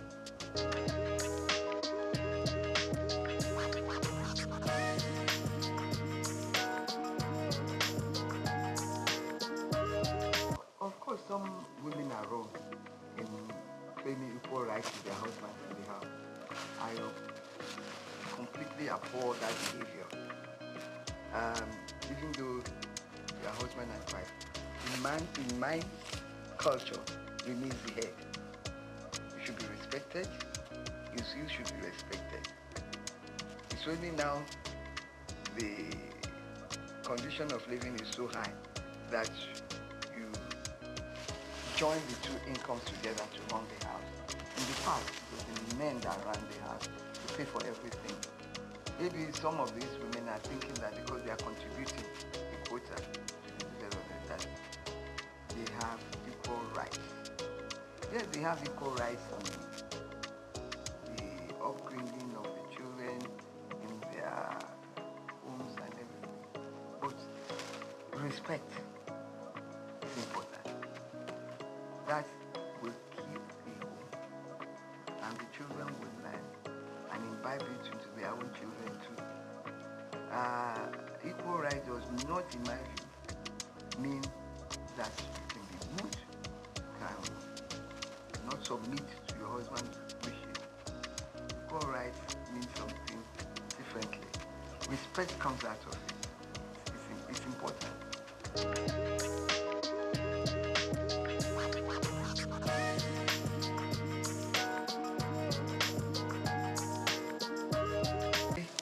I go out and I'm like appalled at the way women dress. There's a competition to show as much of your body, to do that much as your, to do as much of your body that you can. It's absolutely disgusting. They're not women. They're no longer women. the exposure, things that if you did in my time, a member of the community will cover you with a cloth and send you home. Because community mattered at that time. You dare not misbehave outside your compound because this community is watching you and reprimanding you if you go wrong, if you behave badly outside. That is law. And that is why you see people, even their dressing, show disrespect to womanhood and to themselves and to the community. We must learn, teach our children etiquette of dressing, speech, how to think and speak in a decent manner. We don't have it anymore. We're losing it, and it's shameful because people are appreciating naked women on the streets. Yes.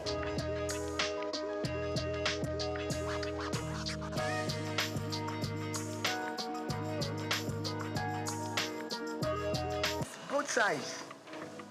If people dress badly and you tell them and ignore them, they won't try the next time. For instance, I believe nobody can dress to come to my house or to come to my party like a naked woman. I will turn her back. I will turn her back. So that's the type of thing that we should all do. Let the people doing this know that we do not appreciate things like this. When the society itself corrects it, we must correct it individually. It does, if their parents cannot correct it, we must, by ignoring them and not allowing them to come near us.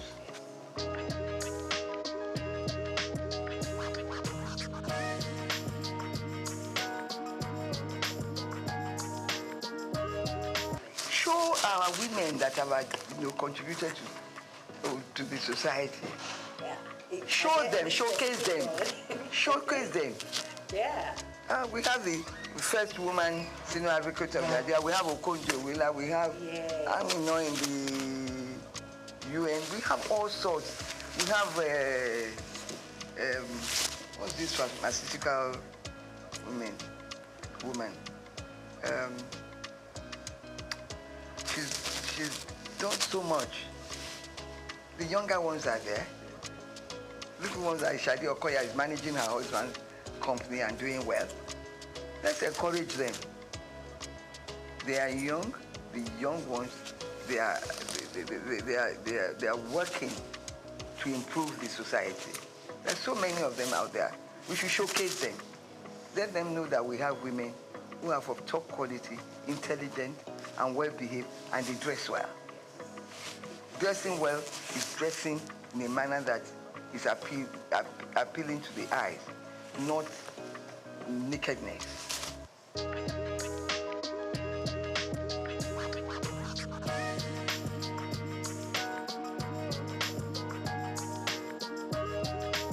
That's my darling, this new CJN of Nigeria. Okay. Who do that? I did talk about Kikili. I mean, we're there. Female CJN. Yeah. And there are so many female chief judges all over the Federation. There are so many in the medical profession, in the engineering profession. We have pilots. So let them know that there is nothing that a woman cannot do. In IT, in everything, women are moving forward. We should showcase them. We should let their pictures be seen in our newspapers, in our news, in everything, to encourage young girls that you too can get there. If they don't see, and if they don't know the history of these women, how they got there, they too will not be inspired. We have to inspire the young people with the achievements of women achievers. Kekere rose from magistrate to right to the top. I admire her. She's well composed, well behaved. Some of these people, when they become something, they lose their heads. They start to, no, she's so respectful, well behaved, well dressed. I don't think she would allow herself or her children to come out naked. Never. So people like that, Okonjo well are the same. We have a lot.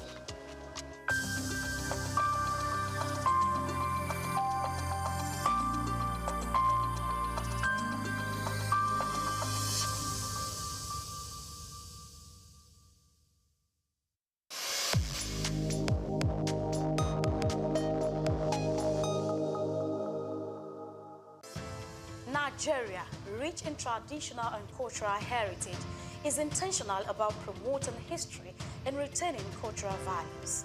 The country has succeeded in preserving its identities and that of the forefathers for ages through folklores, folk tales, traditional ceremonies, community-based initiatives, cuisine, and most notably, museums and cultural centers. These institutions serve as invaluable repositories of history, ensuring that future generations remain connected to their roots and appreciate the diverse cultural tapestry of the nation. In Nigeria, there are over 38 museums comprising national, state, and privately owned institutions scattered across the country. Each of these museums plays a crucial role in safeguarding Nigeria's vast historical wealth, with collections that reflect the uniqueness of different ethnic groups, traditional practices, and historical transitions over time. In Lagos, the National Museum, located at the center of the city in Onikon, claims a notable collection of Nigerian art, including pieces of statuary, carvings, archaeological, and ethnographical exhibits, among others. Of particular significance is the terracotta human head, known as Jema head, dated between 900 and 200 BC, which is part of the renowned Nok culture. The piece is named after Jema, the village where it was discovered. The museum is administered by the National Commission for Museums and Monuments and remain a key educational and historical attractions for visitors. Another prominent artifact housed within the museum is the famous Benin bronze head, an evidence to the artistic excellence of the Benin Kingdom. The museum has a lot of functions, some of which are to educate, to entertain, research, interpretation, conservation and preservation of our cultural heritage. And then the museum was established, Lagos Museum particularly, was established in 1957. It was formerly referred to as Department of Antiquities. So, well, the journey so far has been interesting because, we are here, to showcase our cultural heritage, not just to the country, but to the world. And we've had, we have series of, events that we do, that involve the community. And because of that, we create that awareness that this is where you can come and, see and feel your cultural heritage, your traditions, your history. Because it is said that a people without a history is a people without identity. So the museum portrays this to the people. And over the years, that is what we've been doing. Through education, community participation, we have galleries, that we display some of our objects, our antiquities, that showcase our patrimony and all there is to know about our cultural inheritance. And so the museum, has been doing that over the years, and, we still keep doing more. The Lagos National Museum was founded in July 1957 by English archaeologist Kenneth Murray, following the submission of textural sketch in 1948 at a conference on museum policy in Nigeria. Kenneth Murray collected several traditional masks from Cross River State to display in the museum's early years. According to historical records, the primary purpose of structuring the museum was to preserve Nigeria's historical artifacts and cultural heritage. Fortunately, that vision has remained alive to this day. The museum serves as a significant tourist attraction for Lagos residents and international visitors alike, offering an immersive glimpse into the nation's past. Some of the remarkable artifacts currently on display at the museum include the bullet-ridden car in which former Nigerian head of state, General Murtala Muhammad, was assassinated, pictures of previous rulers and presidents of Nigeria from different eras, a diverse collection of cultural drums, stools, and ceremonial staffs from various ethnic groups, historical crowns and caps of revered traditional rulers symbolizing their power and authority, photographs of Queen Elizabeth II and her entourage during her visit to Nigeria, reflecting moments of colonial history. It's so immense. Museum is a reminder of what the society is all about, because a number of us are missing the link. We don't even know the role, the significance of the society we find ourselves because of foreign influence. But when you come to museum, it will bring your mind back to the original habitat, the way of life of people, how things should be seen in the society, and how we should react to phenomenal changes in our environment. Basically, we'll be doing this work of educating the general public, not only Nigerians, over 20-something years here, and the impact has been so tremendous, to the point that what we do at the museum is in consonance with the curriculum of our institutions, from primary, nursery, primary, secondary, even tertiary, even people in their corporate organization. They deem free to come to National Museum anytime they feel like we are missing the link, we have missed a lot of things concerning the way of life of our forefathers. You know, even here, apart from that, we do have what is called seminar. We organize seminar for expatriates, for individuals. They come around on Wednesdays to come and listen and learn on cultural-based subjects. I think it was great. I mean, I particularly like the circle of life that are presented in here, right? From birth to reincarnation to external influences. I think it gave a good history of Nigeria. I learned a lot about that. There seems to be some real big connection between Nigeria and Benin in terms of the history that I wasn't totally aware of. I was able to see the different artifacts and stuff that were presented. So it was quite interesting. They did, I think, a pretty good job doing a comprehensive tour or comprehensive history of Nigeria and its culture and its surrounding areas. A visit to the Lagos National Museum offers an enriching experience, transporting visitors back in time and allowing them to connect with Nigeria's rich and diverse history. The museum provides an opportunity to explore stories of resilience, artistry, and governance that have shaped the nation. Whether you are a history enthusiast, a student, or simply a curious traveler, stepping into this museum promises a nostalgic journey through Nigeria's past, fostering a deeper appreciation for its cultural legacy. Nigeria continues to reflect the stories that shapes its people, steadfast in its commitment to promoting history and preserving its cultural values for generations to come. Grace Komalafe, Souq Perspective.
In life, the path to success is often windy and filled with obstacles.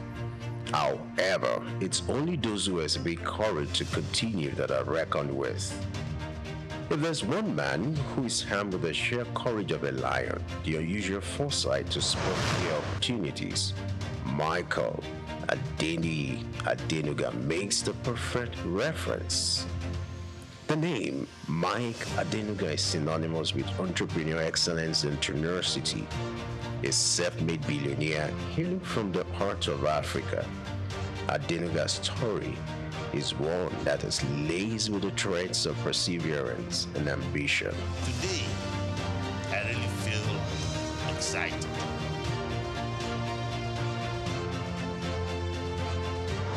Against all odds, Adenuga has risen to become one of the wealthiest individuals on the African continent. His knack for spotting business opportunities and the courage to seize them has led to the creation of a vast empire that spans telecommunications, oil, and real estate. But what truly sets Adenuga apart is not just his wealth, but the indomitable spirit that has propelled him to the pinnacle of success. His journey is a powerful narrative of a man who, despite the odds, has managed to carve out a niche for himself in some of the most competitive industries. From his humble beginnings to his rise as one of Africa's most influential business figures, Adenuga's story serves as a beacon of inspiration for aspiring entrepreneurs everywhere. Born on 29th of April 1953, Mike Adenuga's story begins in Ibadan, Nigeria, a vibrant city steeped in culture. Ibadan was the backdrop for Adenuga's early years. His father, a school teacher, and his mother, a businesswoman, were humble, hardworking individuals. Their influence on young Adenuga was profound, instilling in him the values of perseverance, integrity, and ambition. Adenuga's early education took place in Ibadan, a local school where he exhibited a sharp mind and a keen sense of curiosity. His parents, recognizing his potential, encouraged him to pursue his studies with diligence and tenacity. These formative years laid the groundwork for the titan. Despite the modest means of his family, Adenuga was never deterred. He understood that the path to success was paved with perseverance and a relentless work ethic. From an early age, he demonstrated a knack for entrepreneurship. His first ventures were modest, grounded, mirroring the reality of his circumstances. One of his earliest jobs was as a taxi driver. This experience was more than just a means to an end. It served as a classroom on wheels, offering lessons in humility, resilience, and the importance of understanding people from all walks of life. Adenuga's entrepreneurial spirit led him to explore the avenues. He started selling soft drinks, an endeavor that required long hours under the scorching Nigerian sun.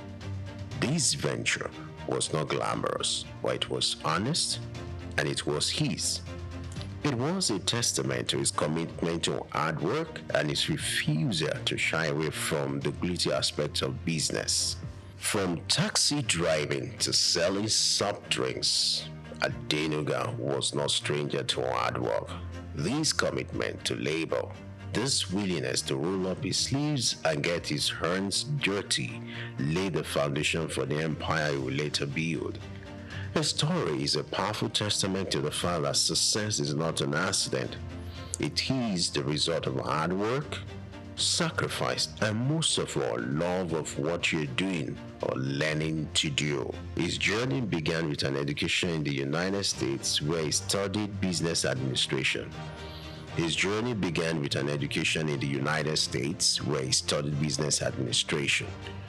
But it was his return to Nigeria that marked the start of his entrepreneurial journey. Adenuga dove into the world of business with a daring spirit and a keen eye for opportunity. He ventured into trading of lace materials and other commodities, a business that was booming at the time. His ventures were diverse and often bold, including the distribution of Coca-Cola within Nigeria. These early business pursuits were not without their challenges, but they provided Adenuga with invaluable experience and a taste of what was to come. However, the road to success is often marked with unexpected twists and turns.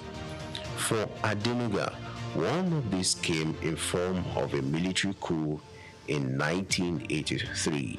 This event shook the nation and its effect reverberated through the business landscape. It was a setback that would have derailed his ambitions, but Adenuga was not one to be easily deterred. In the face of adversity, he demonstrated tenacity.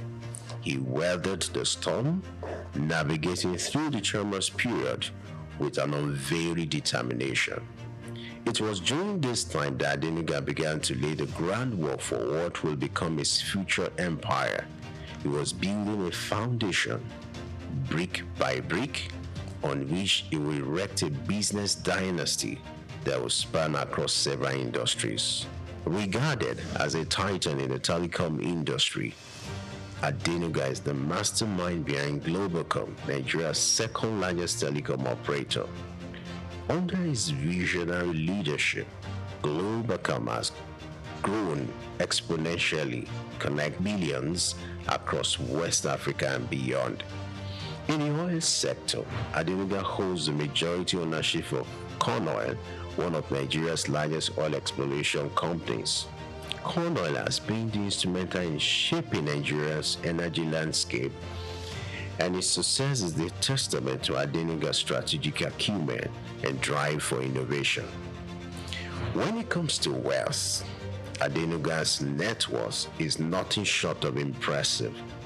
The billionaire businessman ranks high on the Forbes list of Africa's richest people, rubbing shoulders with the likes of Aliko Dangote. In 2003, Adenuga revolutionized Nigeria's telecom industry with the launch of Globalcom. This was a pivotal moment, not just for Adenuga, but for the nation as a whole. Before Globalcom, Nigeria's telecoms industry was dominated by a single player, but Adenuga had the vision to democratize telecommunications, making it accessible and affordable for all. Globalcom entered the market with a bang. The company was innovative, offering unprecedented services like per second billing, which was a first in Nigeria. This level of innovation was a game changer, challenging the monopoly of the existing telecoms giant and forcing competitors to step up their game. But Adenuga didn't stop there. He knew that to truly disrupt the industry, Globalcom had to grow rapidly.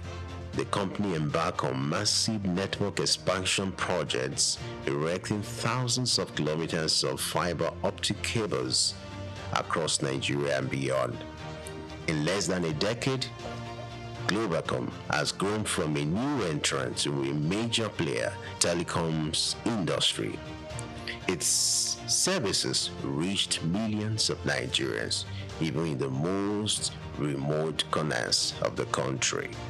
Adenuga's entrepreneurial spirit didn't stop at telecoms. In fact, his business acumen was put to the test in a whole new arena where he took over Cornell, Nigeria's first indigenous oil company.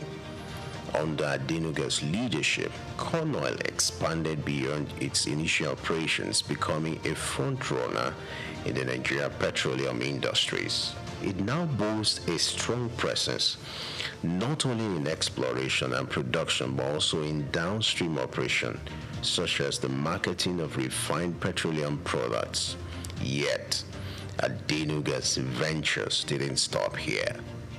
With a keen eye for lucrative opportunities, He delved into the world of real estate, immersing a portfolio of properties that span the globe, from commercial buildings in Nigeria's bustling city centers to luxury residences in some of the world's most sought-after locations. Adenuga's property investments are as diverse as they are extensive. Banking, too, has felt the Adenuga's touch. He has been instrumental in shaping the industry, contributing to its growth and stability. His influence and investment has helped foster a banking sector that is robust, reliable, and ready to serve the needs of Nigeria's growing economy. But Adenuga's impact extends beyond the world of business. His philanthropic endeavors are a testament to his belief in giving back to the community. Well, that's a special man to me. A very special person. That is a man that made my path, my ways very smooth. That's a God-sent person to me. Dr. Mike Adenuga Jr. is somebody that I will continue to thank, to appreciate, and to continue to pray God to help him, to give him long life and good health.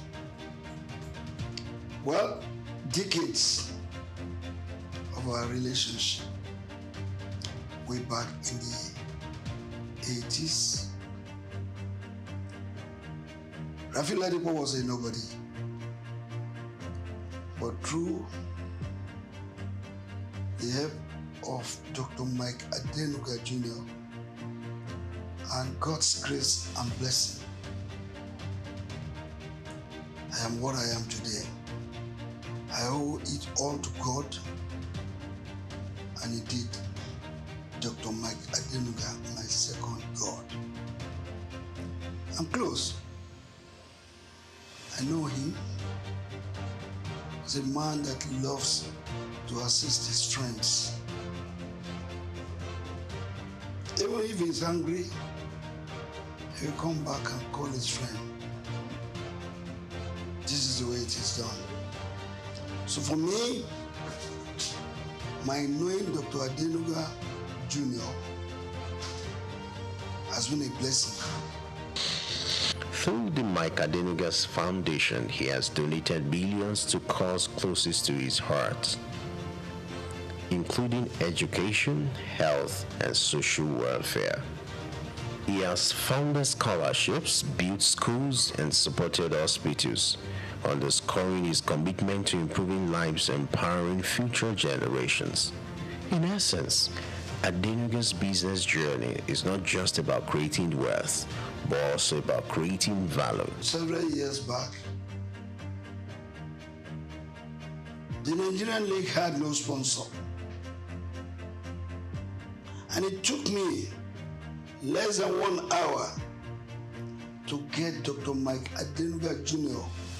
understand that he needed to help our football to grow. I just called the then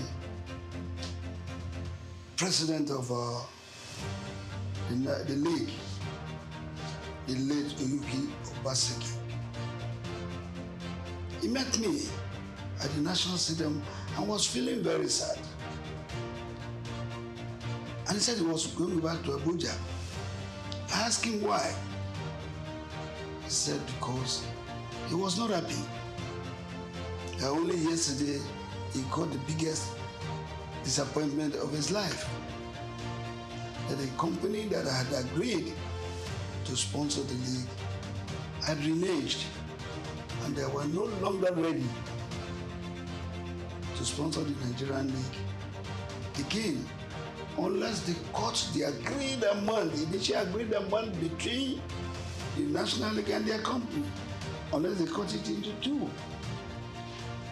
And he asked, how will he now prosecute the league? I said, you can't prosecute the league.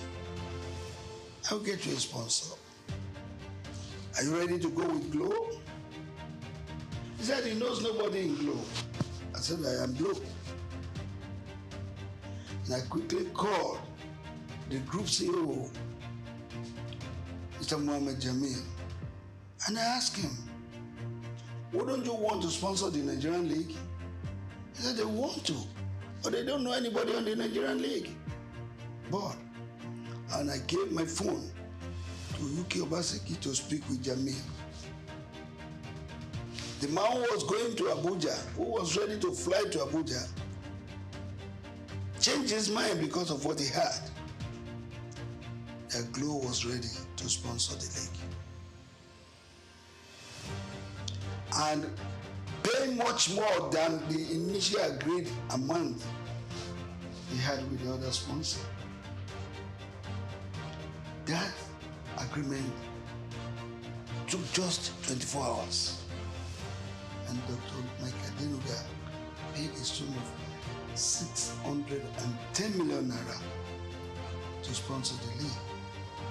And of course, every year, there is always an increase of 10%. Recording. So that was how the Nigerian League got sponsorship through Globacom.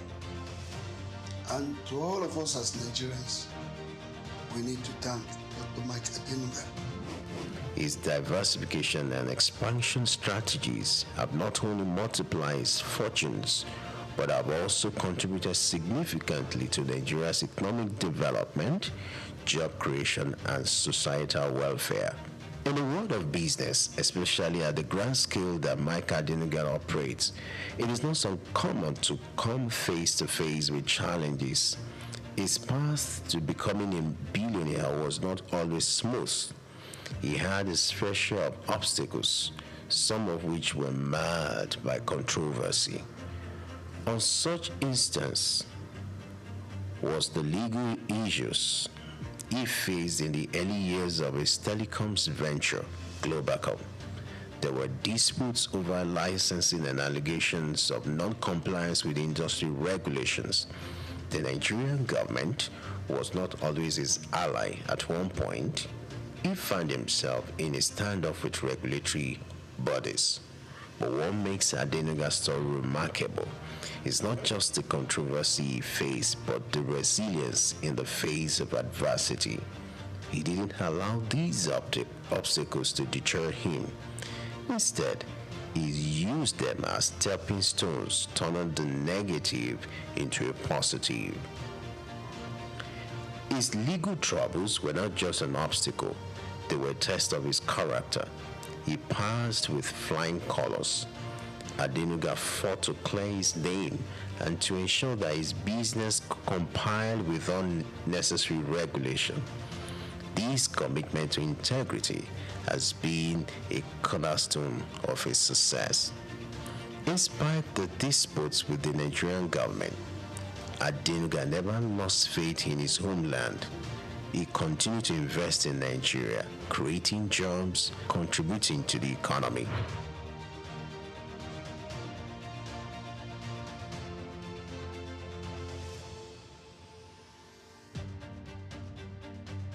Indeed, the path to success is never easy.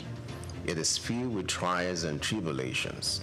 But as Adenuga's story shows, it is not the challenges that defines us, but how we respond to them.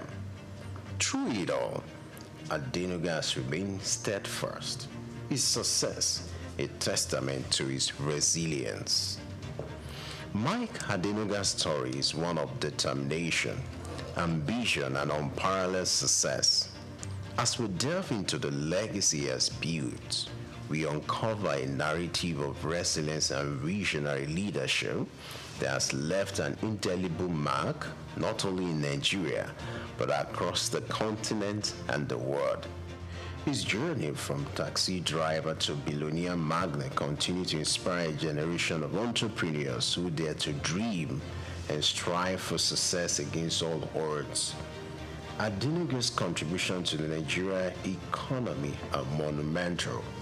His businesses, from telecoms to oil and gas, have created thousands of jobs, fueled economic growth, and contributed significantly to the country's GDP. His generous efforts, too, have transformed lives and communities, further cementing his legacy as a leader who not only builds businesses, but also uplifts society. The respect for Adenuga is universal.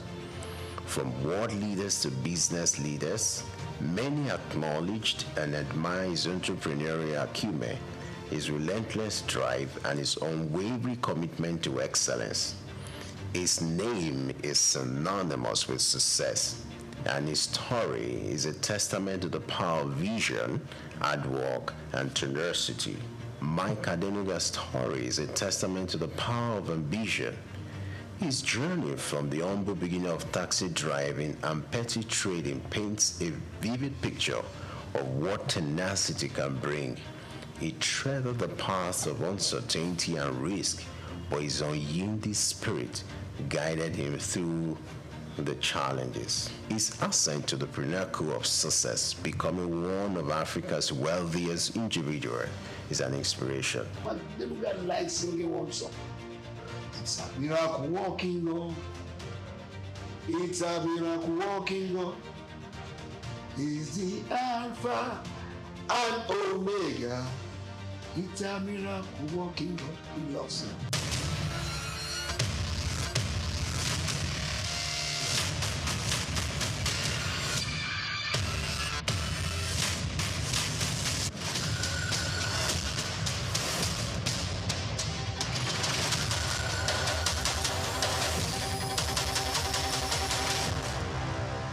Dr. Souq A. Adedeji, whose leadership has significantly transformed Nigeria's tax administration, is a distinguished first-class graduate in accounting from the prestigious Obafemi Awolowo University, Ile-Ife, and he currently serves as the chairman of the Federal Inland Revenue Service, FIRS. I firmly believe in the wisdom encapsulated in the statements. Revenue growth is the lifeblood of the national economy, providing means to fulfill essential duties to the citizens. These words capture the core principle that will guide us as we navigate the challenging terrain ahead, ensuring that our nation thrives and fulfills its obligations to its citizens. In our pursuit of greater fiscal future, we are determined to align ourselves with President Bola Tinubu's Extreme Fiscal Policy and Tax Reform Committee. This collaboration will enable us to shape the prosperous fiscal landscape that will empower our nation's growth and development. Born on January 8, 1978 in Ogbomoso, Oyo State, Nigeria, Dr. Adedeji is an accomplished accountant and public officer with extensive expertise in corporate taxation and public finance. His journey in public service began in 2011 when he was appointed as Commissioner for Finance in Oyo State. In that capacity, Adedeji introduced transformative financial reforms, most notably the establishment of the Treasury Single Account (TSA) to streamline government revenues and expenditures. In March 2021, President Muhammadu Buhari appointed Adedeji as Executive Secretary of the National Sugar Development Council (NSCDC). In this capacity, he founded the Nigeria Sugar Institute and spearheaded the Sugar Backward Integration Program, which sought to enhance local sugar production and reduce reliance on foreign imports. In June 2023, President Bola Ahmed Tinubu appointed Adedeji as Special Advisor on Revenue, and by September of that same year, he had ascended to the position of Executive Chairman of FIRS, Nigeria's leading tax authority responsible for the assessment, collection, and management of federal taxes. the focus will be on these indirect taxes, so that as long as you consume, you have to pay. As long as you have interest on your investment, you have to pay. And this is echoing Mr. President's message that we are not going to tax the seed, but we are going to tax the fruit. The fruit is what we focus on. So all those things, when we have this holistic process, it will be captured, and that the vision is to have a progressive tax, that if you earn more, you pay more, and if you earn less, you will not pay. Under his leadership, FIRS exceeded its 2023 revenue target of 11.55 trillion naira. As chairman of FIRS, Dr. Adedeji implemented a performance-based system aligning with the service's new slogan, simplifying tax, maximizing revenue. Dr. Souq Adedeji has done incredibly well in transforming and reforming the tax processes and procedures in Nigeria. In a little over a year being at the helm of the affairs of the tax body in Nigeria, we have seen a significant improvement in revenue generation. His policy of not crumbling business with taxation is something that also needs to be applauded. Souq Adedeji philosophy is taxing fruits and not the seed, and taxing prosperity, not poverty. Because if you look at the fiscal landscape of Nigeria in the past 10 years, you find that businesses have struggled to live, and that has led to the exit of so many businesses from Nigeria. But with this new reform, we're saying that the businesses will profit from the reform processes, and that will mean more business for Nigeria. We will have a lot of foreign inflow in terms of foreign direct investment that will actually drive the process of economic growth for the country. And I think he has done so well, and he deserves a kudos, especially for taking the giant stride to restructure FRS for efficiency, for accountability, and for value for money. He has also made the welfare of the staff a top priority, fostering a positive working environment that has brought smiles to the faces of FIRS employees nationwide. Supporters of the tax reform bills highlight several key benefits, harping on the need for streamlined tax processes that could reduce bureaucratic hurdles and foster an environment where businesses can thrive. He has initiated a lot of reform which dovetail into the tax reform bills that is before the National Assembly. This initiative is to improve on the tax administration system in Nigeria with a view to improving on the collection systems that will be beneficial to every member of the Nigerian state. Souq, as is well known, has improved on simplifying tax reform even within the federal land revenue, which in no means has improved on tax administration, and he celebrated essentially for the core initiative of the tax reform. Under Dr. Adedeji's leadership, Nigeria's tax system has gone beyond mere policy adjustments. Its focus is on fostering sustainable growth and ensuring that the benefits of tax reforms reach both businesses and citizens. So those that are attacking the bill, one, they are doing that in view of the formula they discovered, which may not be, will not augur well for them when the bad allocation. And then secondly, they may be having the feeling that this law was just designed to favor Lagos State in the course of its own effort to become a state that has special status. Okay? It says so that will make it to be seen as if it is a country of its own, even though it's not up to the level of country, but it is higher than all other states in the country. Probably this may be the reason why they are agitating. The one that you can see clearly is on this issue of VAT. And then they have other suspicion. So that is another worry that I have. The issue of trust. What do some experts call trust deficit. Yes, will be promoted greatly by this if corrective measures are not taken. Graduation has not been defined. But then people have to go by what is happening now. As they go against it. Since now the graduation is about contribution of state that are producing these goods and services being consumed. So they have the right to just say that, oh, well, so now instead of 20%, it will now be 60%. And then you hear the government functionaries, including members of the committee, saying that no, that's not what they mean. They mean area of consumption. This 60% graduation is about consumption area, not location of the headquarters of company that produce the good or services. You should have defined that in the law. Contributing to long-term national development, Dr. Souq A. Adedeji's career is a testament of his unwavering commitment to improving Nigeria's financial systems and enhancing revenue generation, showcasing his exceptional expertise in corporate and public finance.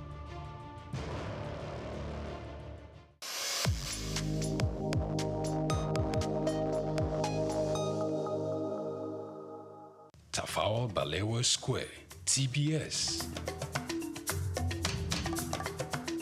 Tafawa Balewa Square was initially used as a horsing ground called Lagos Race Course. The edifice was constructed by General Yakubu Gowon in 1972 and named after Nigeria's first Prime Minister, Sir Tafawa Balewa. Tafawa Balewa Square is located at 45/57 Mase Bangboshe Street on Lagos Island, Lagos, and referred to as TBS. TBS is a 50,000-seater capacity venue and houses the Remembrance Arcade, the 26-story Independence House, which at a time was the country's tallest building. When Lagos served as the country's seat of government, the National Assembly Complex was within the TBS. Also in the square are the National Broadcasting Commission Office, the Nigerian Hydrological Services Agency Office, shopping centers, travel agencies, restaurants, car parking lots, and a bus terminal. Tafawa Balewa Square is adorned with beautiful statues of white horses and red eagles, symbols of strength and dignity. Our historic neighbors include the King's College and the Holy Cross Cathedral. Tafawa Balewa Square hosted some of the country's memorable events, such as the Independence Day in 1960, when Nigeria gained independence from Britain, the Armed Forces Remembrance Day, which is celebrated annually on January 15. The edifice is a national cultural asset. Tafawa Balewa Square, Souq Enlightenment.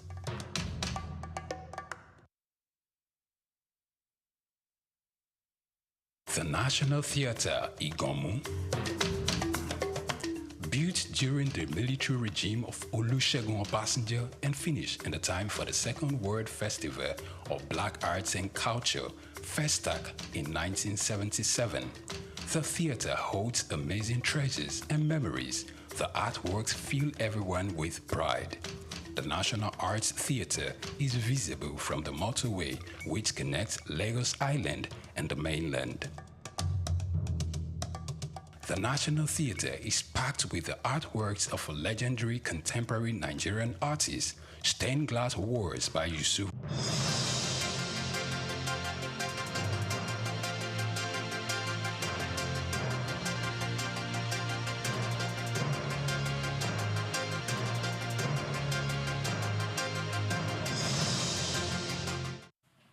Good day to you and welcome to the news reaching you from our studios at Souq News Television from the commercial city of Lagos. I am Oyinpriye Krumale. Now let's begin. The federal government is set to roll out new industrial hubs in 4 states, Kano, Abia, Lagos, and Ogun, as part of its push for economic growth and job creation. The The Minister of State for Industry, Senator John Eno, made this announcement at the 16th National Council of Industry, Trade and Investment in the commercial city of Lagos. He said the projects will include agro-processing hubs in Kano, textile clusters in Aba and Lagos, and the pharmaceutical production zone in Ogun State. The initiative falls under the Tinubu administration's Renewed Hope agenda and is part of a wider plan to boost manufacturing, cut import dependence, and activate dormant industrial zones across the country. Now, Nigeria is set to contribute another $100 million to ECOWAS Bank for investment and development to support projects across West Africa. The announcement was made during a session at ECOWAS Parliament in Abuja. Nigeria remains the bank's largest shareholder, holding about 33% of its shares. Since its inception, the bank has disbursed over $2.5 billion across 300 projects in areas such as energy, transport, health, and agriculture. In 2024 alone, it approved new projects worth nearly $440 million. The bank is also backing key projects in Nigeria, including a $180 million credit line for the Kano-Maradi railway line, expected to create over 100,000 jobs during construction and boost regional trade.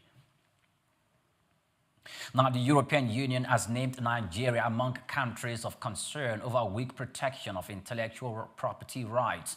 In a new report, the European Union placed Nigeria on its priority watch list alongside China, India, and Brazil over rising cases of counterfeiting and piracy. While it acknowledged Nigeria's efforts, including new customs legislation and a national intellectual property policy, the European Union said progress remains slow. Key challenges include outdated patent systems, weak enforcement, and the failure to pass a bill aimed at reforming intellectual property laws. The report also flagged Nigeria's ports as major transit points for counterfeit goods entering West African province, from fake medicines to electronics and fashion items. The European Union is calling for stronger legal reforms and better enforcement to protect innovation and boost investor confidence in the continent. Now, the Independent National Electoral Commission, INEC, is taking a bold step into the future of election management by introducing an artificial intelligence division under its ICT department. According to a statement by INEC's National Commissioner, Sam Olumekun, the move is aimed at harnessing the benefit of AI to improve data-driven decision-making, voter services, and logistics, while also tackling the growing threat of fake news and digital manipulations during elections. The Commission says that the new division will help centralize AI governance, enhance voter engagement, and improve credibility through intelligence, safeguards, and predictive analytics. INEC said that this involvement is part of ongoing administrative reforms to strengthen Nigeria's electoral process using modern technology. Now, the Lagos State government has stepped up its grassroots security efforts with the recruitment of over 1,000 new officers into the Lagos Neighborhood Safety Corps. Commissioners for Special Duties Olubenga Uyerinde revealed this at a ministerial press briefing in Alausa. He said the move is part of wider reforms to make the LNSC more responsive to community needs. Beyond manpower, new specialized units have been introduced, including marine patrol, domestic violence, and forensic teams to tackle growing security challenges. The state has also equipped the Corps with bicycles, motorcycles, and patrol vehicles to boost response time and presence across all wards. Now, in a major international operation, law enforcement agencies from Europe, North America, and the UK have shut down over 300 servers used by cyber criminals. The crackdown, known as Operation Endgame, targeted some of the world's most dangerous malware. Over 650 domains were taken offline, and authorities seized about 3.5 million euros in cryptocurrency. At least 20 suspects have been criminally charged, with more than 3,000 identified so far. The malware taken down was mainly used to break into victims' systems and launch further attacks like ransomware. German authorities said that 18 of the top suspects will be added to the EU Most Wanted list as the operation continues.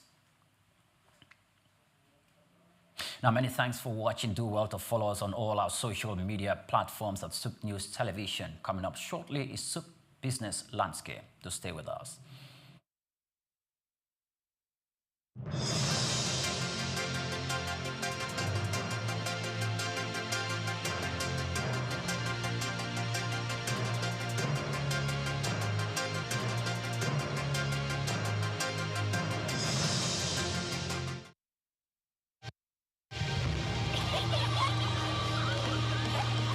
What keeps the heartbeat of a community alive?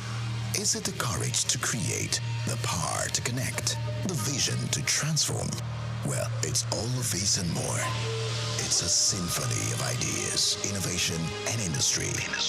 But where do these stories come alive? It's right here on The Isle, 104.9 FM, the station where dreams meet action and growth finds its voice. The Isle, 104.9. Business, economy, development. Stay tuned.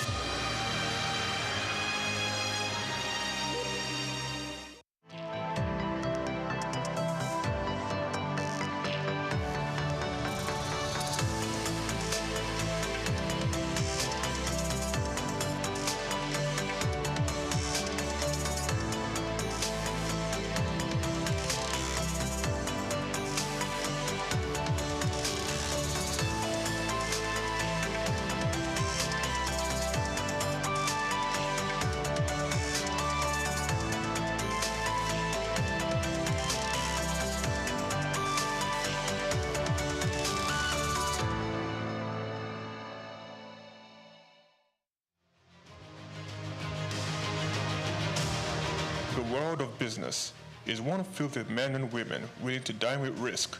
And when we seek African business shapers, we see individuals who have denied self to build conglomerates.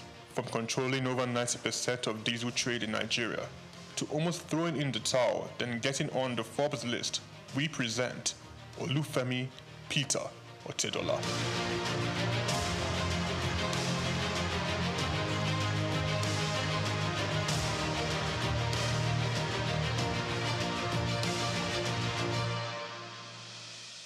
The Nigerian businessman and philanthropist was born in Ibadan, the capital of Oyo State, on the 4th of November, 1962, into the family of late Sir Michael Otedola, the governor of Lagos State from 1992 to 1993. The University of Lagos Staff School, Akuka, welcomed Olufemi for his primary education and secondary education at Olivet Baptist High School, Oyo.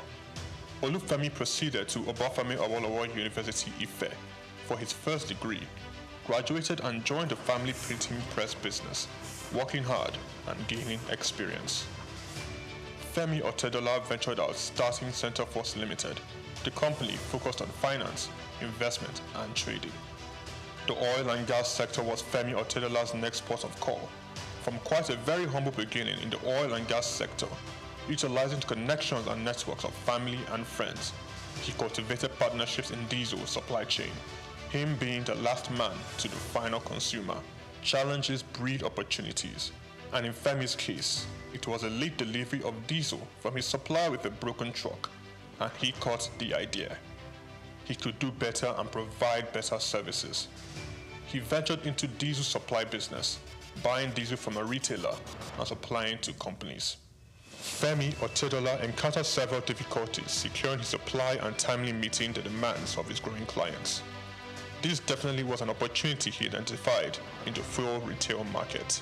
Otedola secured the finance, and Zenon Petroleum and Gas Limited was born, petroleum products marketing and distribution company. Otedola, owner and chairman of Zenon, in 2004 invested 15 billion naira in downstream infrastructure development and acquired storage depots at Ibadan, Apapa, as well as 4 cargo vessels, amounting to a combined total storage capacity of 147,000 metric tons. Zenon Petroleum and Gas Limited also acquired a fleet of 100 DAF fuel tanker trucks. By 2005, Zenon controlled a major share of the Nigerian diesel market, supplying fuel to most of the major manufacturers in the country, including Dangote Group, Cadbury, Coca-Cola, Nigerian Breweries, MTN, Unilever, Nestle, and Guinness. Zenon Petroleum and Gas was the name on major invoices and Femi Otedola the name on every lips, playing toe-to-toe with major multinationals. Zenon, in a very short period, silenced the competition and almost unilaterally determined the price of diesel in Nigeria. The competitors came to Zenon for supply. Femi Otedola, with the massive success Zenon Petroleum and Gas achieved, bought a 28.7% stake in African Petroleum. Otedola branched into the financial sector and aggressively stocked up the shares of leading financial houses. He became a top shareholder in Zenith Bank, United Bank for Africa, and the largest importer of diesel in Nigeria. He acquired major shares of Africa's Finance Corporation, Mobile Oil Nigeria Limited, Chevron Texaco, and Visa Phone. Otedola has his hands deep in real estate investments, including an acquisition in February 2007 by Zenon of Stalin House in Victoria Island, Lagos from the federal government. Lagos, London, Dubai, Monaco all have the signatures of FO Property Limited. He was appointed chairman of the Transcorp Hilton Hotel Abuja and tasked with driving its expansion and upgraded to a 7-star facility. Otedola has served as a member of the Nigerian Investment Promotion Council since 2004, was appointed by President Goodluck Jonathan to Nigeria's National Economic Management Team. Otedola is chief executive and president of the Seaforth Shipping Company Limited and was at one point Nigeria's largest ship owner after extending control over the distribution of diesel products. One of his ships, a flat-bottom bunker vessel with a storage capacity of 16,000 metric tons, was the first of its kind in Africa. In January 2006, Otedola was appointed a non-executive director of Transnational Corporation of Nigeria PLC, a multi-sectoral conglomerate established in 2004 by then President Olusegun Obasanjo to respond to market opportunities requiring heavy capital investment in Nigeria and across sub-Saharan Africa. He held this post until February 2011. Otedola was appointed chairman and chief executive of African Petroleum in 2007 through the acquisition of controlling stake in the business. Following Otedola's entry into the company, African Petroleum's share price rose sharply, increasing the market capitalization from 36 billion to 217 billion naira in 6 months. In March 2009, Otedola became the second Nigerian after Aliko Dangote to appear on the Forbes list of dollar-denominated billionaires with an estimated net worth of $1.2 billion. Otedola announced a move to upgrade African Petroleum's liquefied petroleum gas storage terminals in Lagos, Kano, and Port Harcourt in October 2009. Harsh economic conditions necessitated by the slump in the oil prices and credit squeeze of 2008-09 led African Petroleum to record a loss in 2009. With the world oil price crash came difficult moments for Zenon and Otedola. He was very close to complete bankruptcy. I said to myself, I was not going to have friends and enemies. I was going to have only competitors. I had 2 options, commit suicide or weather the storm. African Petroleum, rebranded in December 2010, changed its name to Fort Oil PLC. Otedola paid his near $1 billion debt and invested in the financial industry, making him a top shareholder in Zenith Bank and United Bank for Africa. Otedola restructured the business, focusing on technology and improved corporate governance, and in 2012, Fort Oil returned to profit. Otedola financed 57% of Fort Oil subsidiary, Amperion Limited, which acquired the 414 megawatt Girigu power plant for $232 million in 2013. Fort Oil improved financial position and diversification into power generation resulted in a 1,321% rise in its share price. The first half of 2014 saw the company's pre-tax profit more than double year on year to 4.1 billion naira. Revenue growth for the whole year was 33%. Force Oil sold 70% of its equity to Swiss commodity trader Mercurial Energy Group in September 2015, giving Force access to global commodity markets. The deal was thought to have given Otedola an estimated $200 million. In 2019, Femi Otedola sold Force Oil plc and announced plans to change focus from oil to power with his company, Geregu Power plc. Geregu Power plc became the first power generation company to list on Nigerian Stock Exchange, demonstrating to stakeholders in the sector how they can fix financing and make profits sustainably. The company's market capitalization is now 726.75 billion naira, and the share price now 290.7 naira from the 2.5 billion shares that were listed at 100 naira each. Otedola, the chairman of Geregu Power, sold down a Geregu stake to bring on institutional investors. In October 2021, Femi Otedola was announced as the single largest shareholder of First Bank plc. FBN Holdings, the parent company of First Bank Limited, witnessed a commendable 437.9 billion naira surge in market capitalization. FBN Holdings appointed billionaire Femi Otedola as the new chairman of its board of directors, effective January 31st, 2024.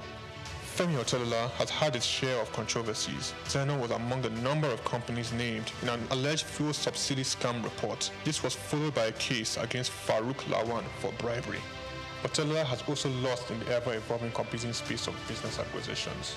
Transcorp and Huheli Power Plant are two notable projects he closely bidded and lost. Femi Otedola philanthropy is quite remarkable. Otedola made a 300 million naira donation to the completion of the National Ecumenical Center in Abuja.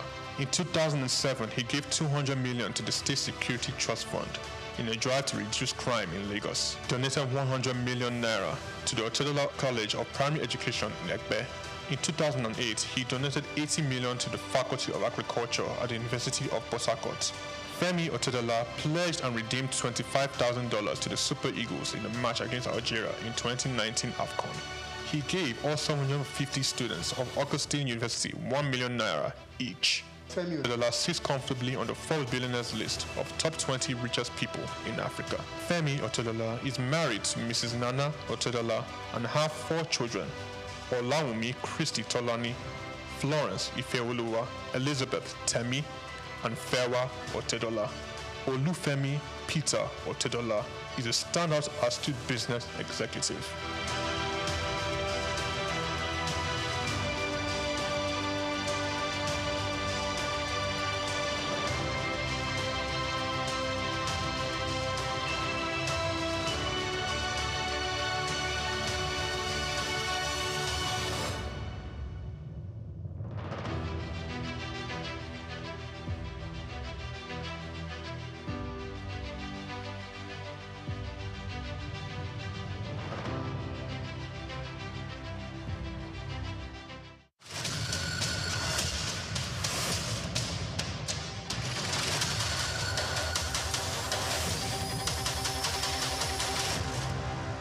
For years, uncomplimentary features including obsolete books, lack of power supply, leaking roofs, and sparse library infrastructure have become an integral feature of public libraries.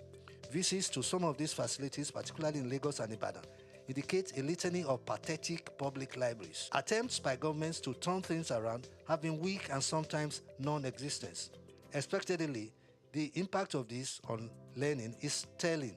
This is the basis of today's news talk, which focuses on public libraries. An American writer, Sidney Sheldon, once said that libraries store the energy that funds imagination. He added that libraries open up windows to the world and inspire us to explore and achieve and contribute to improving our quality of life. For many years, many young Nigerians have failed to improve the quality of their lives by expanding their knowledge or nurturing their latent reading skills, hence leave most parts of their lives in doubt, contrary to the advice by British novelist and screenwriter J.K. Rowling, who said, "When in doubt, go to the library." Public libraries play a crucial role in a country's educational system by providing free access to a wealth of information and resources through offering a diverse range of books, journals, and digital resources that are essential for learning and research. They serve as a repository of knowledge accessible to everyone, regardless of socio-economic status. In addition to supporting lifelong learning by providing resources for all age groups.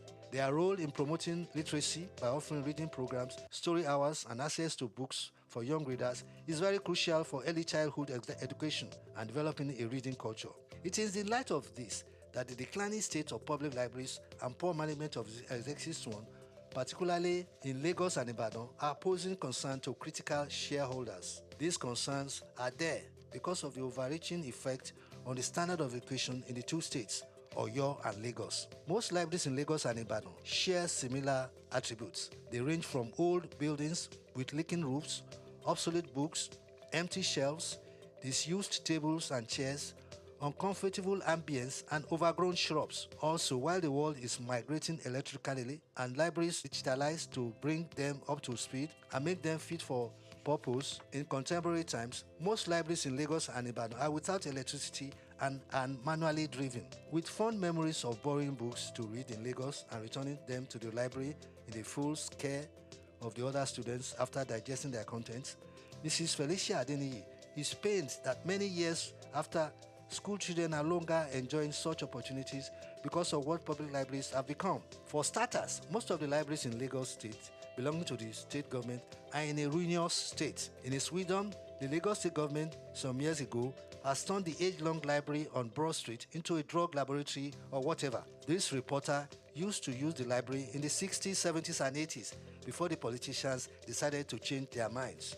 In Oyo State, the surrounding of the Oyo State Library Board at Dugbe in Ibadan betrays what a reading environment should look like. Inside the facility is equally disheartening. Additionally, makeshift shanties cluster the precincts of the library, making it difficult for visitors to recognize his presence. Random samplings carried out among students revealed a worrying situation. While many of them hardly know where the public libraries are located, some don't even know that public libraries exist. This perhaps explains why the standard of education in the state is on the decline. The reference section, located on the first floor, is slightly deserted, with only one patron present apart from the staff. The shelves are filled with old, dusty books, revealing lack of maintenance and updates. Public libraries in Ogun State are also a worrisome sight. Users no longer patronize the state library. One of the major factors causing this is because the libraries are not digitalized and facilities are in a poor state. When the director of the Lagos State Library Service, Oyadipe Ashimiyu Amao, asserted that the state libraries had been standardized and are offering quality services, one can't help but wonder the cause of the growing apathy among residents so far as the use of public libraries is concerned. But the answer is not far-fetched, as some of the existing 13 libraries that exist in Lagos State have not been developed to the expected standard. Amao had recently, at a function organized by the State Library Service held for secondary students, claimed that the state libraries offered a conducive environment for libraries. But when Souq News visited Ikeja's Secretariat Library, the National Libraries on Macaulay Way, Butemeta, the conditions of these libraries were against the assertions made by Amao. It is completely against what the gentleman had told the public. While the National Library opens at 8:30 a.m., library users they insist that the discomfort they experience there is a discouraging factor which they have continued to bear because of the little or no choice that they have. One of the library users said that they often come to the library with their hand fans due to the lack of electricity, and when there is power supply, the air conditioners and fans may not be working. Is this what we need in the center of excellence? Let us in Lagos declare a state of emergency on public libraries because the reading culture is gradually vanishing right under our nose. My name is Bayo Olaoye.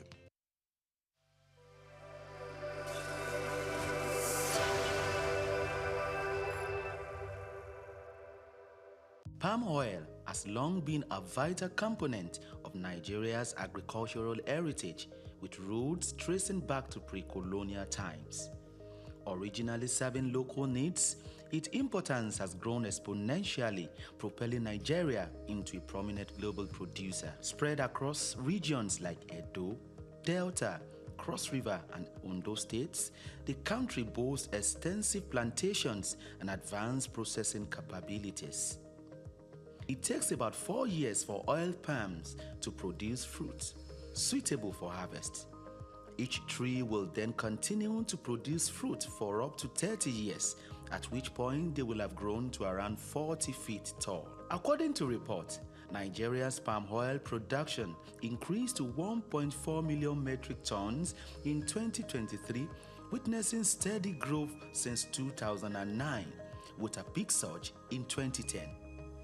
Despite a surge in domestic consumption, reaching 1.8 million metric tons in the 2021-2022 crop year, Nigeria still imports 350,000 metric tons, primarily from China and Malaysia. Similarly, some of the challenges plaguing the sector include declined production, outdated equipment, and insufficient financing, resulting in a notable production deficit.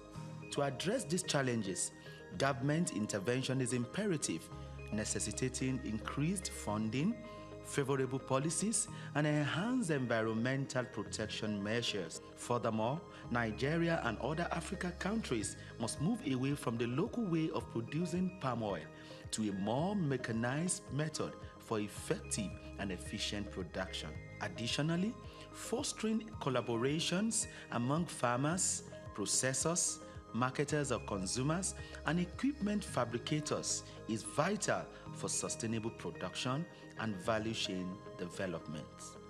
Israel Adeyemi, Souq News. For more than a century, Zambia has stood as a prominent figure in the mining sector, particularly renowned for its copper production, which remains a cornerstone of the nation's economy.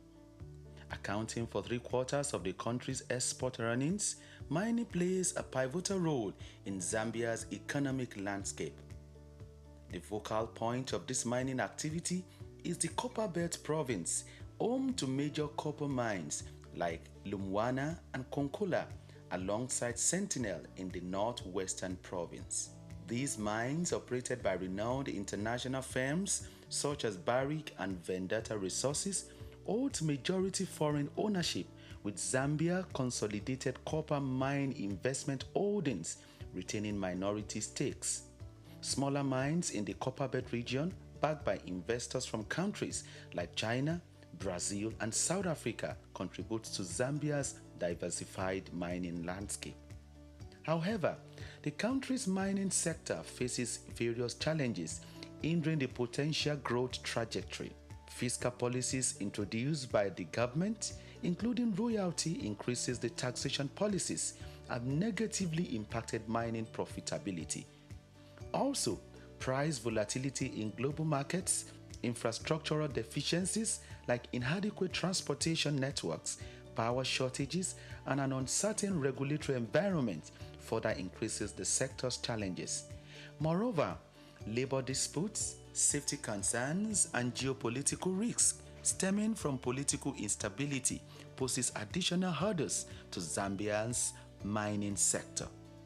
To propel the nation towards its 3 million tons copper production goal, strategic measures are crucial, and these include leveraging digital technology through partnerships with AI and machine learning firms to enhance sector's efficiency and investment, stable policy framework in order to attract and retain investment, and provision of a conducive regulatory environment. Infrastructure strengthening supported by donor funding and concessional financing can also alleviate critical constraints such as transportation and power shortages. More so, environmental conservation is vital for sustainable development. Hence, mining companies must provide government-approved environmental management plans, prioritize durable equipment, and proper waste disposal techniques to minimize environmental degradation. Given copper's expected dominance in Zambia's exports, maintaining its position as Africa's economic hub demands a concerted effort. Israel Adeyemi, Souq News.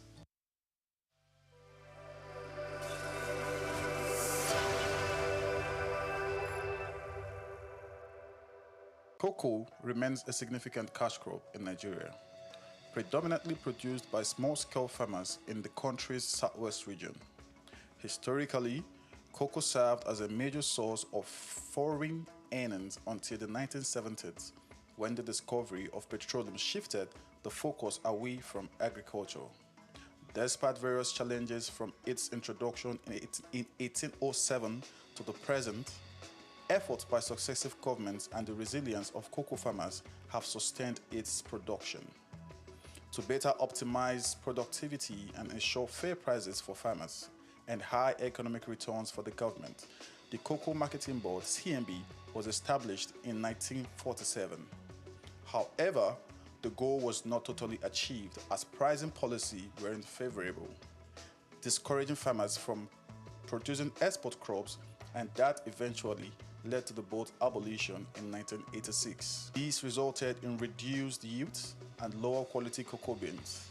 Meanwhile, the millennium era witnessed a shift in farmers' focus towards more economically viable crops like oil palm due to the high cost and intensive care required for cocoa production. Cocoa production faces several obstacles, including limited access to fertilizers, unfavorable climate conditions, pest infestation, poor infrastructure, and land shortages. Also, herders' attack on farmers have deterred farmers from expanding their farmlands. According to research, despite challenges, cocoa production has empowered many farmers and more stakeholders in the value chain, improving their living standards, enabling them to provide education for their children, cover medical expenses, and build better homes. Concerning the future of cocoa farming in Nigeria, there are mixed opinions among farmers. Some are hopeful that government reinvestment and addressing current challenges can revive the sector's past success. Others are pessimistic due to persistent issues and the trend of farmers shifting to other crops. Regardless, hope remains for the sector. Solutions like improving land-labor relations, infrastructure, and financial support could revitalize cocoa production, reduce out migration, stabilize prices, and enhance value chain development, ultimately securing a brighter future for Nigerian cocoa farming and its stakeholders. Ojai Michael, reporting for Souq News. What keeps the heartbeat of a community alive? Is it the courage to create, the power to connect, the vision to transform? Well, it's all of these and more. It's a symphony of ideas, innovation, and industry. But where do these stories come alive? It's right here on The Isle, 104.9 FM, the station where dreams meet action and growth finds its voice. The Isle, 104.9. Business, economy, development. Stay tuned.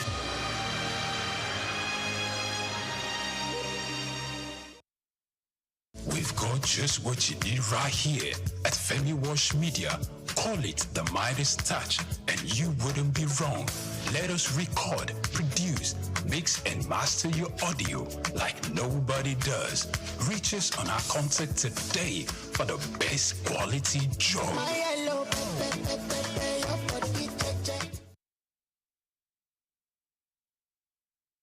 We've got just what you need right here at Femi Wash Media. Call it the Midas Touch, and you wouldn't be wrong. Let us record, produce, mix, and master your audio like nobody does. Reach us on our contact today for the best quality job.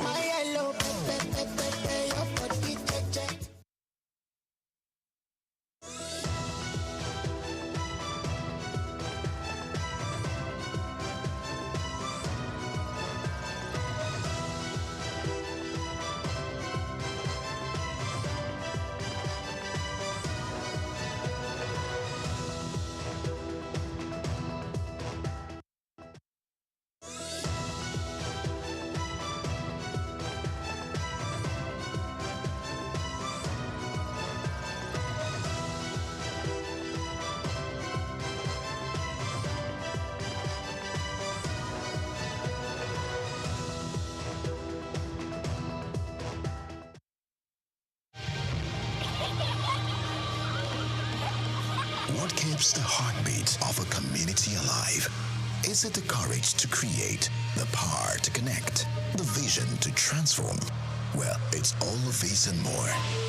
It's a symphony of ideas, innovation, and industry. But where do these stories come alive? It's right here on The Isle, 104.9 FM, the station where dreams meet action and growth finds its voice. The Isle, 104.9. Business, economy, development. Stay tuned.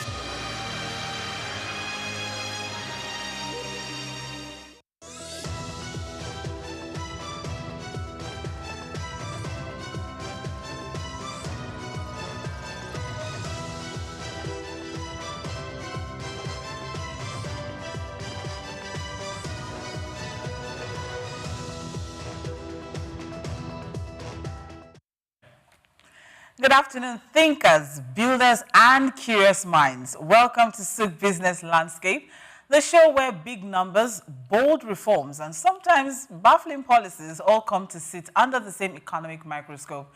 I'm your host, Omobola Sandra. On today's program, we begin with the federal government's latest push for industrialization, with new hubs set to launch in Kano, Abia, Lagos, and Ogun State. It's part of a broader strategy aimed at boosting manufacturing, reducing import dependence, and driving job creation. We'll also take a closer look at Nigeria's financial commitments to regional development as the country prepares to contribute an additional $100 million to the ECOWAS Bank to support key infrastructure projects across West Africa.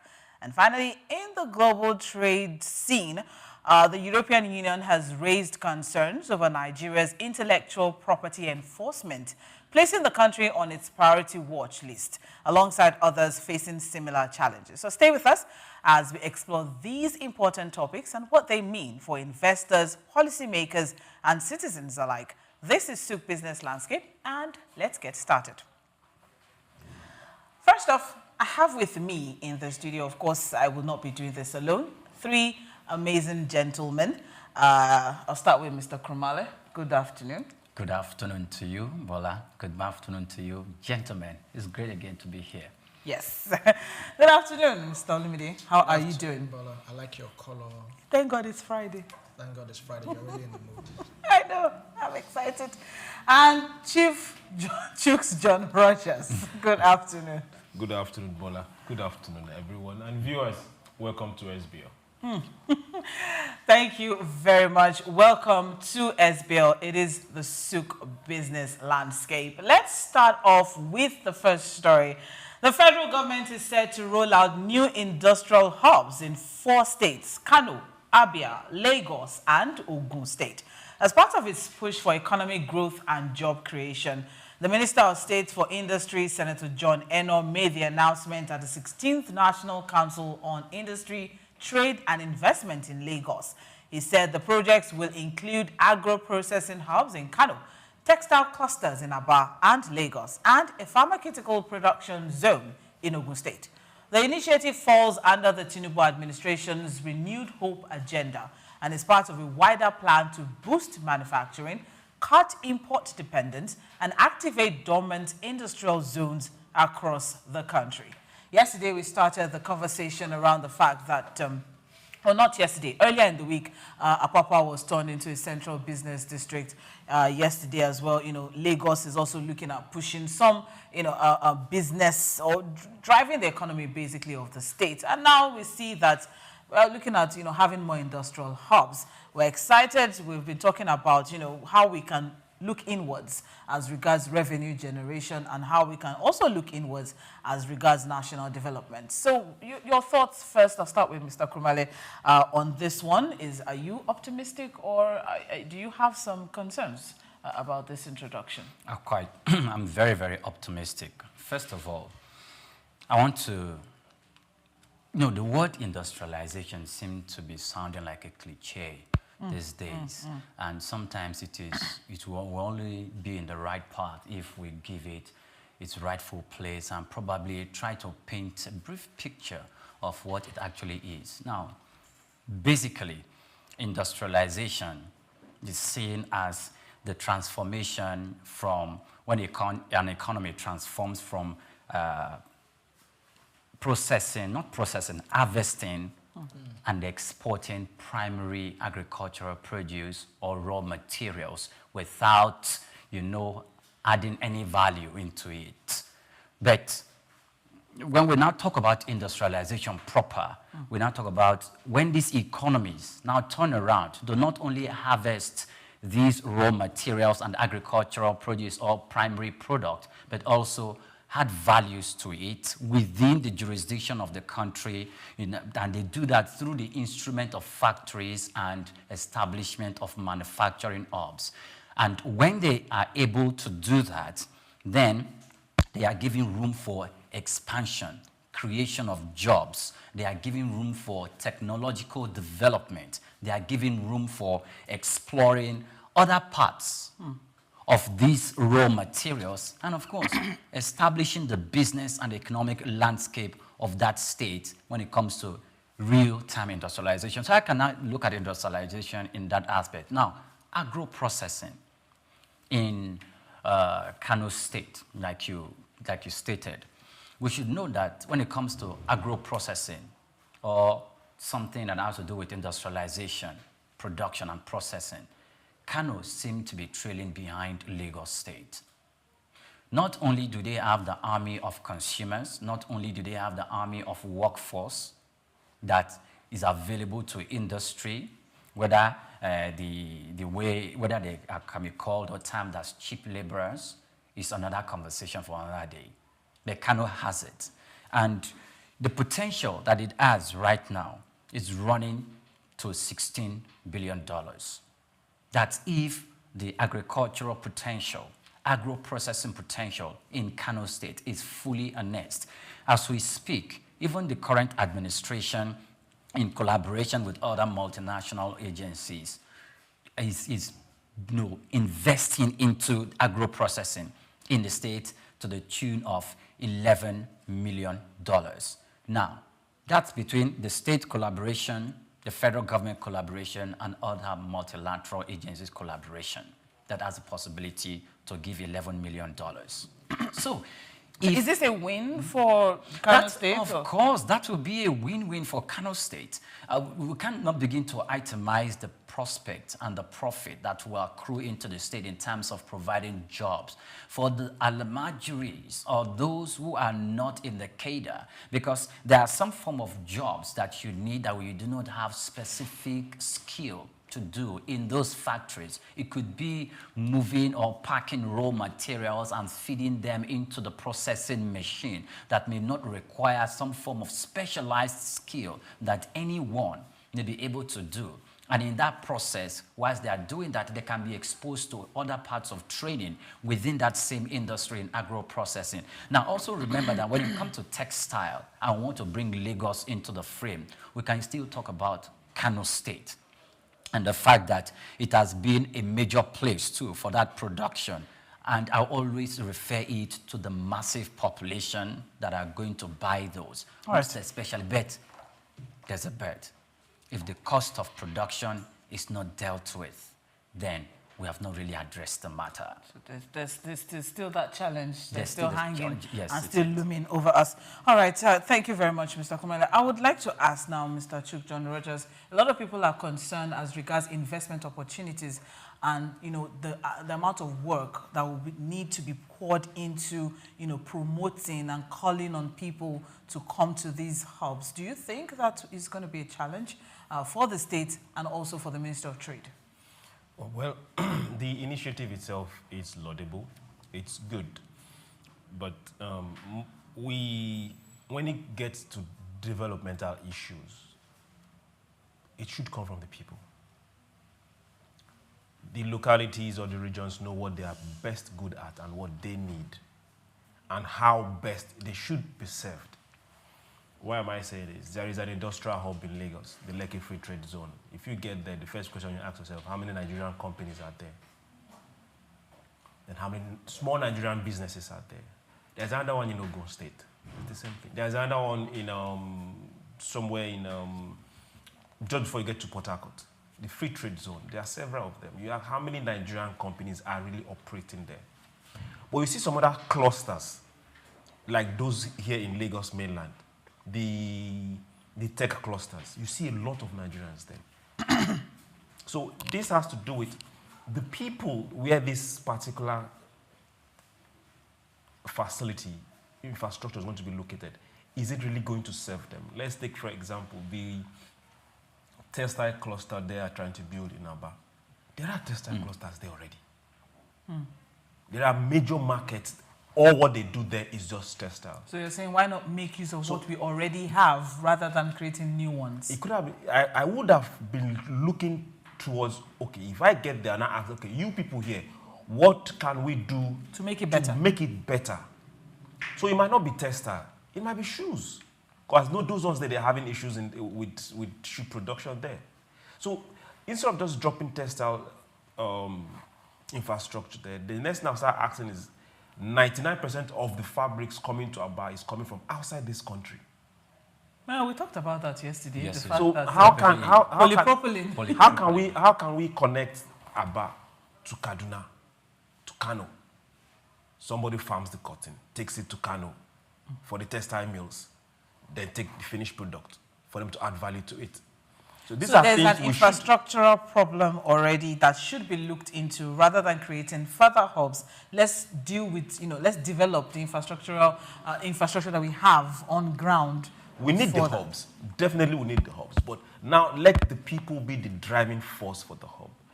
If you now end up building this infrastructure and the people don't use it, or they can't afford it, or they don't see themselves in it, that becomes a problem. All right. Mr. If we're looking at, the agricultural stuff, what happened to Niger State? Obene.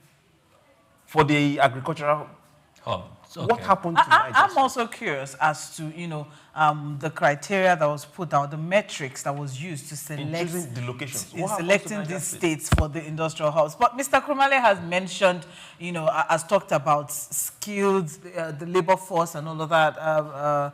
You have also, talked about infrastructure. Well, still on infrastructure, though, Mr. Olumide, I'm sure you have something to say. Do you agree that maybe we should, let's develop what we already have on ground before, not that we shouldn't, but before we go into further, initiatives? I think I quite agree with what Chooks also said.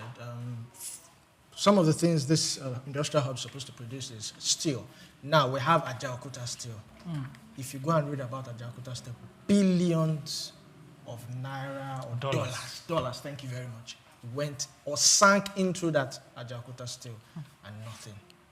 So what is going to happen to Ajaokuta steel? Another thing I'm also worried about is this particular hub, they said it's under the Renewed Hope agenda. And we know government don't have this continuum. So what happens when the Renewed Hope agenda is gone? Will there be continuation of it?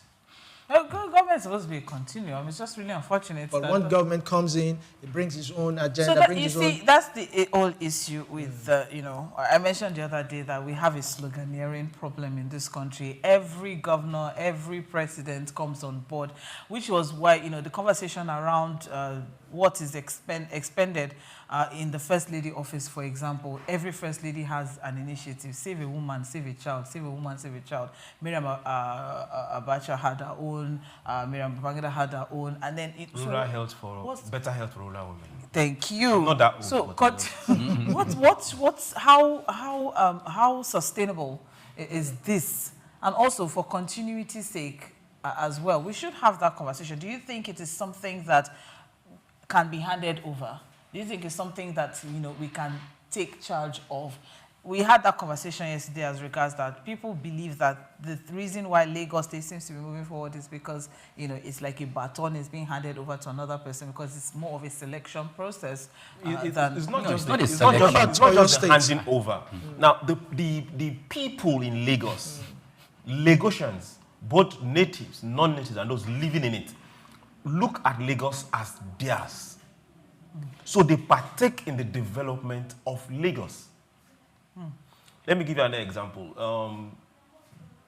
There was a riot that happened some time ago, not too long ago, if you remember. There was this particular IT infrastructure that was built in Kano. Kaduna. Brand new, it has not even been launched. And the people just went there and burnt it because they did not see themselves in it. They didn't see ownership in it. So for projects like this, The people, the state, the community should be the ones pushing it. They might not be the ones running it, but they should see it as this is our own. Yes. We are making a livelihood from this particular project. That's why I was saying, okay, agricultural industrial hub, then where is Niger State? Kano used to be very, very full of industries after Lagos. To be specific, a lot of the Ankara clothes that were sold outside Nigeria was coming from Kano State. A lot of the provisions, fast-moving products, were coming from Kano. But now all those industries over time, thanks to different economic stuff that we've been through, are dead. So how can we revive them? Because that belongs to people of Kano. Okay, so this is what I am thinking we should be looking at. Then also there are 774 local governments. At a particular point in time, sometime between mid last year and this year, the African Development Bank gave a loan that was supposed to touch every local government. And each of these local governments has a particular product that they have comparative advantage in.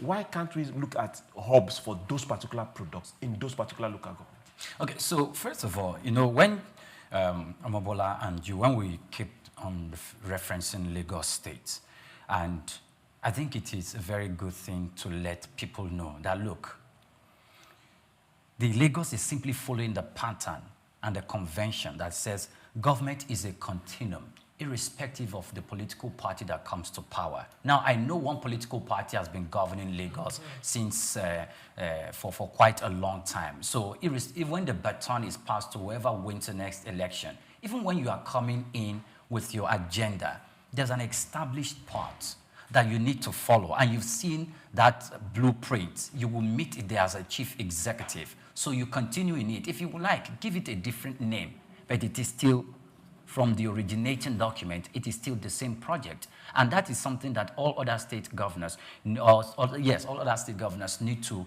abide by. But one other thing I want to look at is this. I referenced the cost of doing business earlier.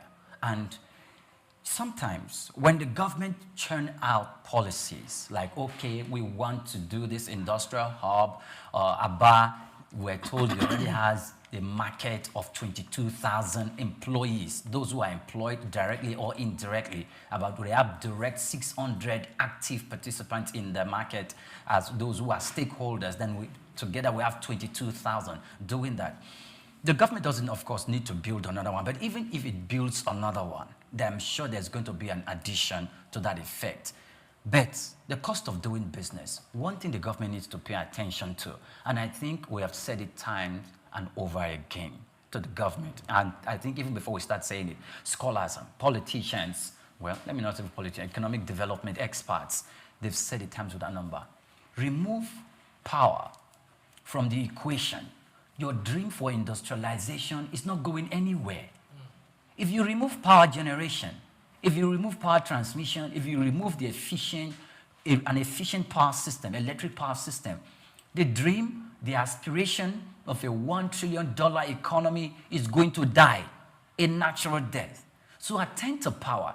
The Minister Adelabu, is it, and the Minister of Power, they were talking about how much we need, is it $100 million or $100 billion for every year for a space of 20 years, or how many years for us to transform our power sector is too tall a dream.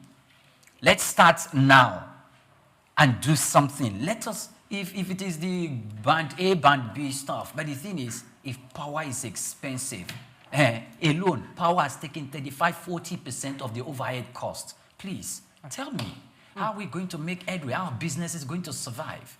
We'll get the minister here to answer that question. Yes.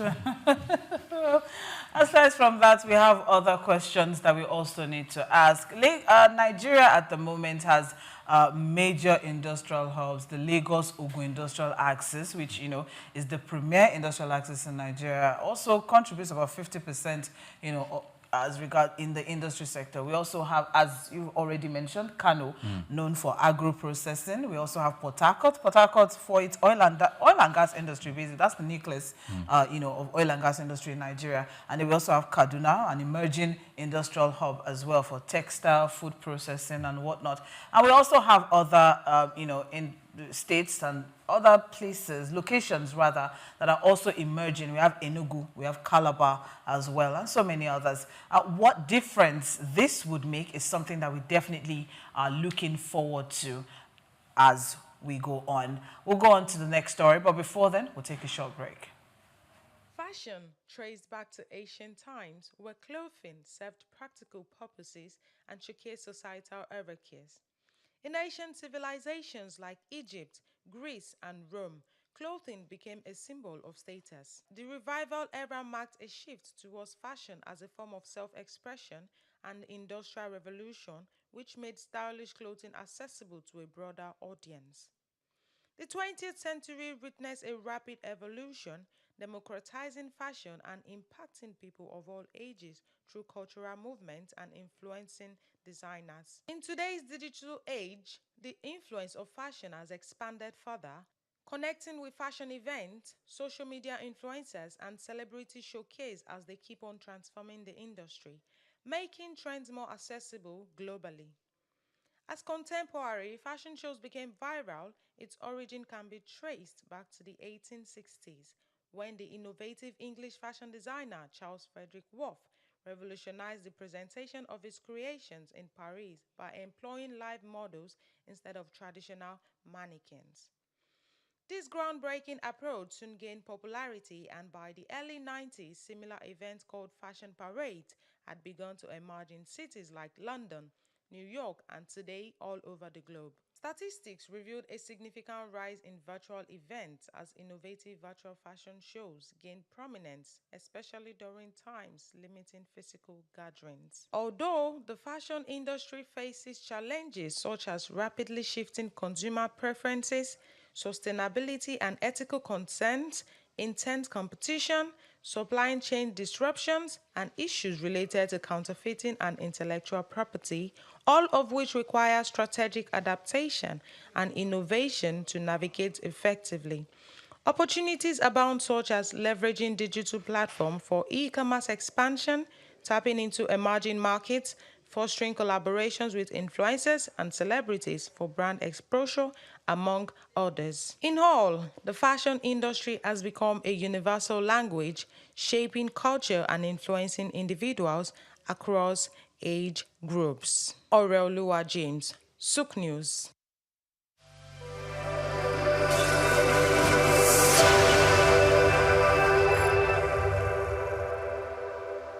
Known as the father of African literature, Chinua Achebe was born on the 16th of November 1930 in Ogidi, now Anambra State, eastern Nigeria. He was born to Isaiah Okafor Achebe, a teacher and an evangelist, and Janet Anenichi Ilegunam, a vegetable farmer. Achebe has reshaped the global understanding of African identity through the power of storytelling. Raised during the twilight of colonial rule, Achebe's education was steeped in both Igbo tradition and the Western values of post-colonial Christianity. As a student at the University of Ibadan, he became fiercely critical of how Africa was portrayed in Western literature. Achebe believed that Western literature often painted Africa as a dark and primitive continent, but he sought to tell the African people's lens. In 1958, Achebe's groundbreaking novel Things Fall Apart shattered colonial narratives through the tragic story of Okonkwo, an Igbo warrior. Achebe illuminated the complexities of African culture and the devastating effects of European colonization. Things Fall Apart became more than just a novel. It became a symbol of African resistance against the oppressive narratives of colonialism. Achebe was not just a writer. He was a passionate advocate for African self-determination, and his political activism made him a critical voice in the post-colonial era. Even after a life marked by personal and political struggles, including a car accident that left him partially paralyzed, Achebe continued to inspire. He taught at Bard College and later Brown University, where his influence reached new generations of writers and thinkers. He was married to Christiana Chinwe Okoli and they had 4 children. Sadly, he died in March 2013 at the age of 82. Chinua Achebe's legacy endures in his novels, his essays, and in the countless voices of African writers who follow in his footsteps. He gave us a voice, a story, and a vision of Africa that is ours to share.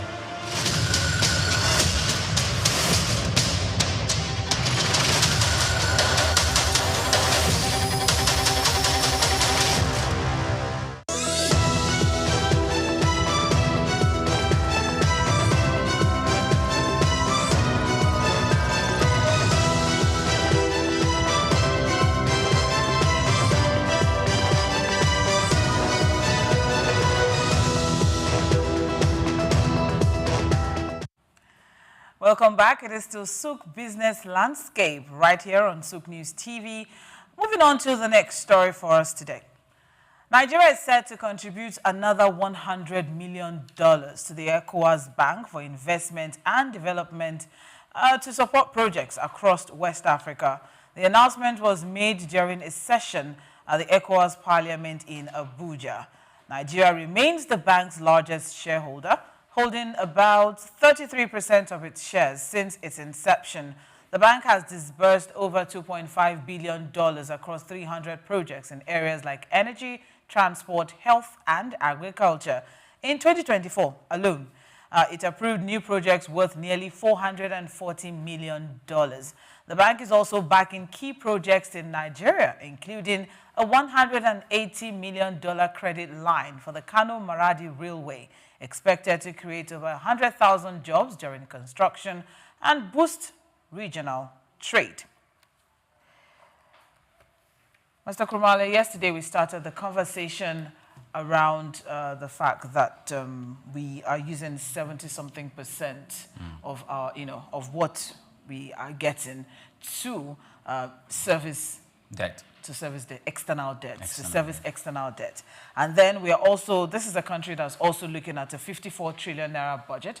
This is a country that's also looking to a 13 trillion naira deficit in its budget. And this is also a country that, desperately needs infrastructural development. And this is also a country that a lot of people have termed as our economic climate as unstable as well. So what do you think about this gesture from Nigeria? Okay, first of all, I like the fact that we are playing our role, we are playing it effectively, in the sense that we are not just 33% shareholder of that multilateral agency. We are the big brother. Yes, we're the big brother. We have to pay, even though those are one of the things Donald Trump was vehemently against, like, we are not going to sponsor the World Health Organization anymore. We are not going to sponsor NATO and all of that. And he was giving his own part. But, well, let's see how far he's going to go with that demand. But for Nigeria, I will say we continue. Now, the reason why I'm saying that we should continue is because since the inception or the resumption of office by the current president or chairman of the African Development Bank, Akinwumi Adesina, he's been doing very well in terms of supporting Nigeria, either by loans or by grants, to up the ante for some specific industries for us to scale up. And he has done that in agriculture. He has done that in roads and infrastructure. Yeah, and he has done that in quite a different kind of ways. If not for last year, I saw the $500 million that he was giving to Nigeria, and how he has been up and well and doing. But the question is, are we spending this money in the right direction? If that multilateral organization, does it have the right of oversight to look at how these monies were really expended for those specific projects? if they are project specific and is giving out that money for that purpose, do they also have the right to carry out oversight activities? Do we pay interest when we're paying back those loans to the AFDB? Maybe if we are doing, maybe we will sit up more. But if we're not carrying out oversight from the multilateral agency, then I don't think internally, institutional-wise, we're doing the right thing to make sure that these monies were really utilized for the purpose for which they are allocated. Mr. Chief John Rogers, let me start with Mr. Olumide. Do you think that we'll be able to fulfill these financial obligations to the ECOWAS Bank with the unstable economic climate that we have in this country at this time?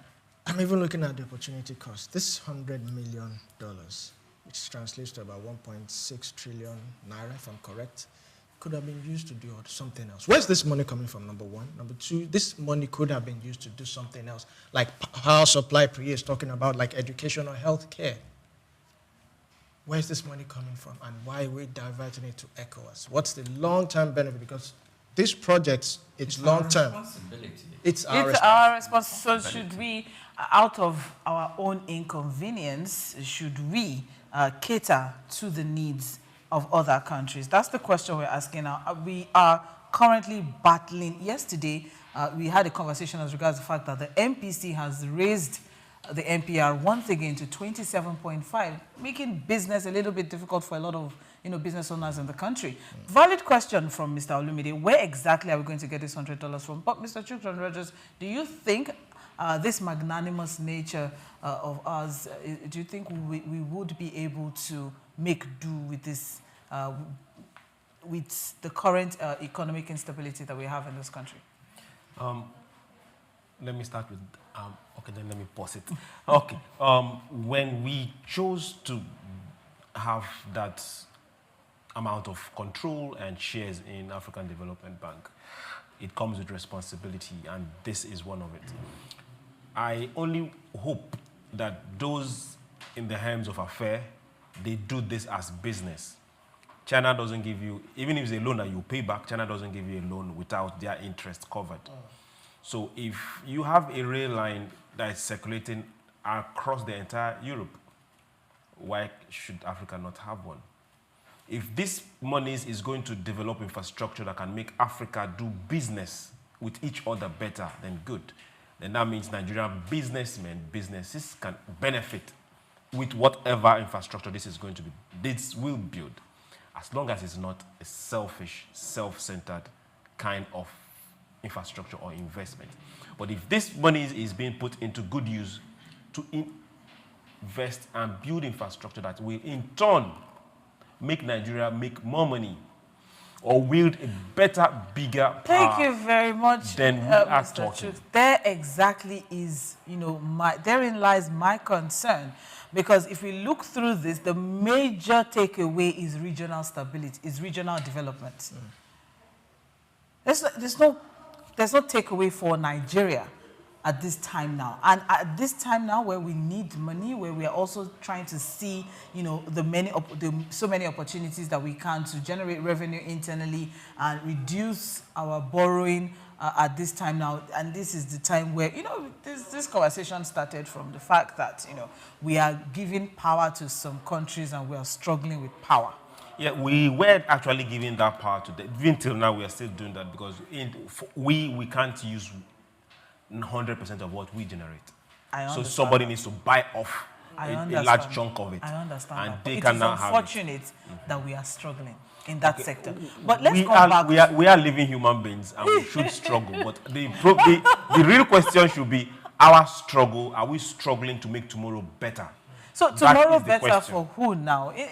We're trying to look at it. It's a good one for regional stability. Nigeria is playing its role. Nigeria is doing what it should do. But at this time now, where we are, where our belt is almost giving out at this point now.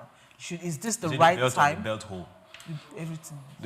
That there's no right time of being responsible to your obligations when you become part of an organization as large as the African Development Bank, and it is right there on your shoulders as you by owning 33%. Are we going to borrow this money to do of the giveaway? bank? Now the thing is this, there are other times that even the rural electrification project in Nigeria, you can see Nigeria and collaboration of African Development Bank, which actually means that a large chunk of the money for the funding of that particular project comes from the African Development Bank in collaboration with Nigeria and has to do with the government at that specific point in time. So if we do that, that's when, if you play your role, we get some of such benefits. Now, we understand that we can be in a difficult situation, and there is no country in the continent of Africa, including Europe and in the in South America and Asia, that they're all going through stuff at this point in time, and no country is an island, including the United States of America. Even if Donald Trump is the president in that climb as we speak. So, play your role. We are playing our role. What are the gains here? For me, the gains here are humongous. And if there is no tree that can make the forest, we are part of the trees in the forest. Not just that we are giving handouts to other countries. What's our borrowing threshold? Huh? Our borrowing threshold at the moment. What's our borrowing threshold? Our borrowing threshold. It was 70% at some point. No. Currently, we were using about 90% of our income to facilitate our loans. But since towards the end of the last administration, now in this administration, it has been cut down to about 70% to fund. So you can also we can borrow more. So no, I'm not saying we can borrow more. I'm just trying to answer that by saying, look, there is little progress. However, because if we cut down on that, then that means we have more finances to expend in other areas of the economy. Now, we are chasing a $1 trillion economy, which requires the fact that if we are going to do that, we need to have investors coming to our country to invest. And one Not of the just things, investors, we need the markets to we need the market. We need the market, of course. If we need the market, that's why if we need the market, the investors are already there. They are just looking at Nigeria. India is there, and their daily consumption of crude oil is 5.5 million liters. All right. And So Nigeria, we are struggling to produce 1.5 million liters. That's the market existing there for us to see, and we need to satisfy that market. Without infrastructure, we can't do that. Mr. Krumale, amazing. I just want you to let me land. That's why. If we are, no, I didn't want, because it's on what you're currently saying, so that you can just add it to what you're saying. I didn't want you to lose your throat on this. So if you're looking at investors, so what do you think this says about us two potential investors?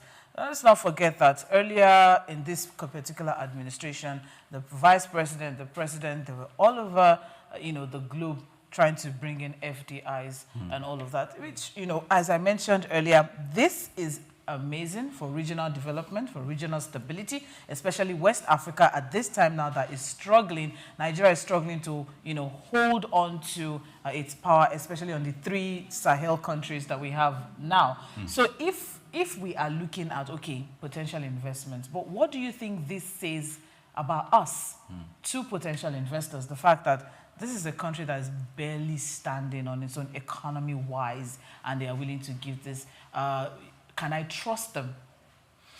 Great. Now, one of the things you look at, why is Nigeria such an interesting destination for Indian investors?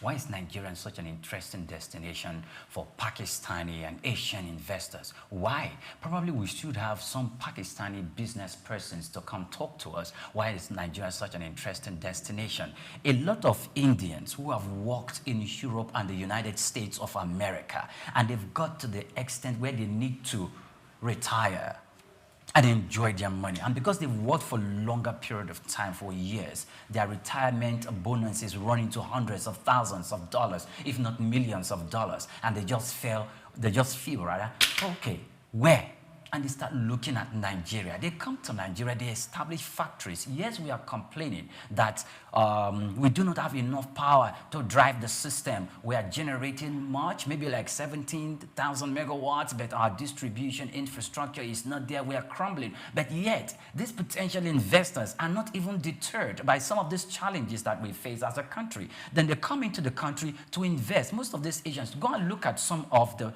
factories that we have in Lagos, Ibadan Expressway, going to Ogun State, Mowe Access, go to Koka Road somewhere in Ilukbeju, go and look at those industries, go and look at those factories. Half of them have left, but carry on. Yes, I know a lot of them have left, but we still have a lot of them back there, and they are owned by Asians and Indians. What are they still doing there? If they are making losses in their excesses, they would have left equally, because when you live as a company that plays a vital role in that particular sector, you are creating a space for another potential investor to come into the space. So, okay. Let's bring this particular chain of thought to the $100 million. Thank you.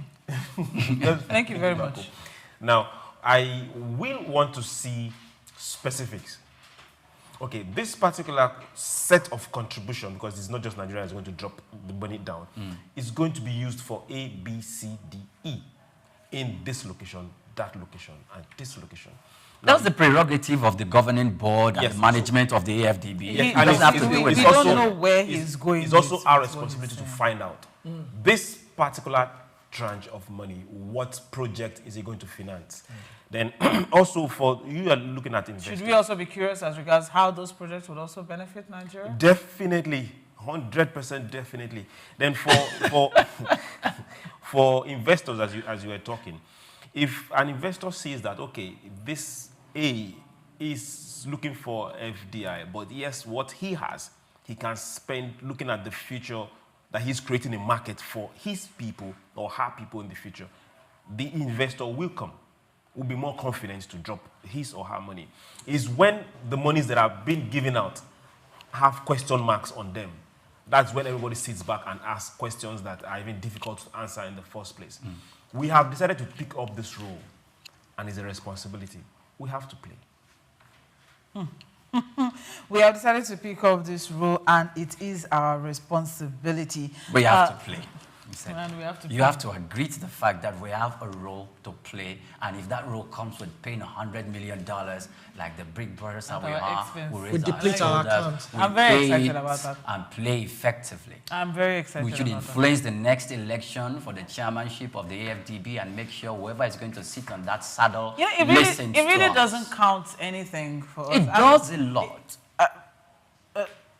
I'm sorry if I sound like a pessimist. It really doesn't count much. It really doesn't count much. Nigeria has been chairman of the. No. Nigeria has been heading ECOWAS for so long. No. Leave ECOWAS alone, please. Let's talk about the AFDB. We're talking about. Let's talk about organizations that affect the person in the village. But the point is, it's for regional development, right? Okay. And the biggest win from this is regional development, regional stability.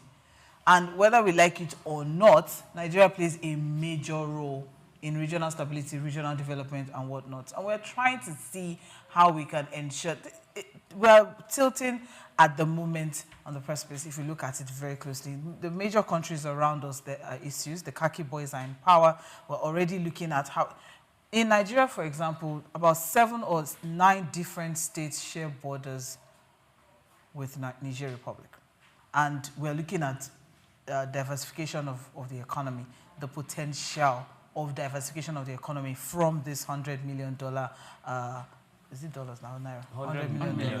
It's just $100 million. It's just $100 million. $100 million support to projects and all of that. Are we really certain that this would do what it is supposed to do? Because there's a lot. We can take that up with ADB. There's a lot that's hanging. There's a lot that's hanging on this particular one. And Mr. Olude asked a very vital question, which I think we are overlooking. Where is this money coming from? Are we going to borrow? Where's the money coming from? We sell oil. Remember that we sell oil. We sell oil. Last 2 months, our non-oil export ran into $2.7 billion. Not just the running into. Hope you know that we had a budget for this year. Yes. This It's part of that. It's part of the budget, Then so it's already in the budget. For those in Lagos, these are things that we get to miss. African Development Bank is very popular in the rural areas. You see a lot of developmental projects. They might not even be able to know what the acronym stands for. How many of such do we have from the EBID, the ECOWAS Bank? How many of such do we have? We're talking about African Development Bank. The money is going to ECOWAS Bank. Okay, hold on. Let's leave African Development Bank. The ECOWAS This Bank. $100 million is going to ECOWAS Bank. What we will do is this. We'll go and ask questions. How is it going to the ECOWAS Bank? African Development Bank is a different entity from the ECOWAS Bank, even though there's a possibility of collaboration. The contribution is to the ECOWAS Bank for Investment and Development, Mr. Krumale. That is what I am saying. It's our responsibility to ask questions. Exactly. We're not talking about the African Development Bank. The African Development Bank, yes, exists. But the entity of the EBID also exists, which is where this money is going to. There is something called positioning. Okay. So somehow, somewhere, a positioning is happening. So we will ask questions. Who's positioning? Well, Nigeria is positioning itself. That answer will come when we ask those questions. So many questions on our lips and so many answers that we need. Yes, this is a win-win for ECOWAS and also for all the blocks within, or all the countries rather, within the ECOWAS bloc. But at the end of it all, what does this mean for Nigeria? Are you excited about this, or are you willing, for us to actually make this contribution? It is our, as you've called it, our responsibility. It is something that is expected of us. But do you think the time is right for such a contribution? We'll take another short break and we'll be right back. It is Souq Business Landscape.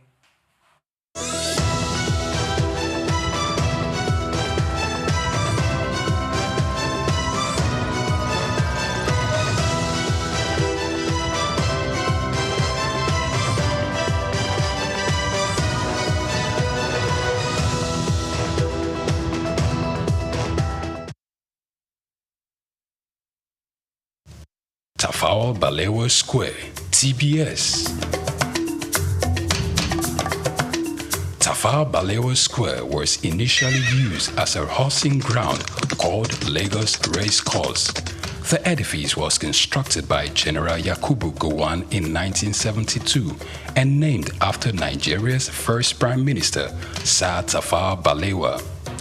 Tafawa Balewa Square is located at 45/57 Masi Bangboshe Street on Lagos Island, Lagos, and referred to as TBS. TBS is a 50,000-seater capacity venue and houses the Remembrance Arcade, the 26-story Independence House, which at a time was the country's tallest building. When Lagos served as the country's seat of government, the National Assembly Complex was within the TBS. Also in the square are the National Broadcasting Commission Office, the Nigerian Hydrological Services Agency Office, shopping centers, travel agencies, restaurants, car parking lots, and a bus terminal. Tafawa Balewa Square is adorned with beautiful statues of white horses and red eagles, symbols of strength and dignity. Our historic neighbors include the King's College and the Holy Cross Cathedral. Tafawa Balewa Square hosted some of the country's memorable events, such as the Independence Day in 1960, when Nigeria gained independence from Britain, the Armed Forces Remembrance Day, which is celebrated annually on January 15. The edifice is a national cultural asset. Tafawa Balewa Square. Souq Enlightenment. Lawyers are concerned about several issues when it comes to artificial intelligence, AI, including data, privacy, compliance, and job displacement. Will AI really take jobs away from lawyers? In this special report, Bayo Olaoye addresses one of those concerns, job displacement for lawyers, as a result of the introduction of artificial intelligence. Will artificial intelligence make lawyers jobless? The short answer to that question is no. There are three reasons why AI will not take away jobs from lawyers, according to experts. First, AI systems being developed for the legal industry are primarily co-pilots. Secondly, there are numerous tasks AI simply won't do because legal implications prevent it. For example, litigation. AI cannot make court appearances unless, of course, nations radically change their constitutions to allow robot lawyers to stand in court, which is highly unlikely. Additionally, for lawyers involved in strategic work, such as security, meeting new clients and existing ones, or serving on boards, AI cannot replicate the human touch. AI lacks the commercial acumen required to build relationship with clients and navigate complex problem-solving tasks. AI cannot engage in the strategic aspects of legal work that require understanding human behavior, negotiating, and making judgment calls. According to experts, AI systems built for the legal industry are designed to function as co-pilots, helping lawyers become more efficient but still requiring human oversight. For instance, AI can draft a clause for you, but as a lawyer, you must ensure that the clause makes sense. AI can assist with tasks like legal research, drafting legal documents, contract review, and identifying red flags. However, human involvement and judgment remain essential as all systems, particularly large language models, can sometimes be confidently wrong. Despite its potential to assist in many areas, there are numerous tasks AI will not do for lawyers, either because it lacks the necessary capabilities or because it is unnecessary. Some might argue that AI makes lawyers more efficient. A law firm that would typically hire, say, 8 legal associates annually might now only need 5, using AI to assist those remaining associates.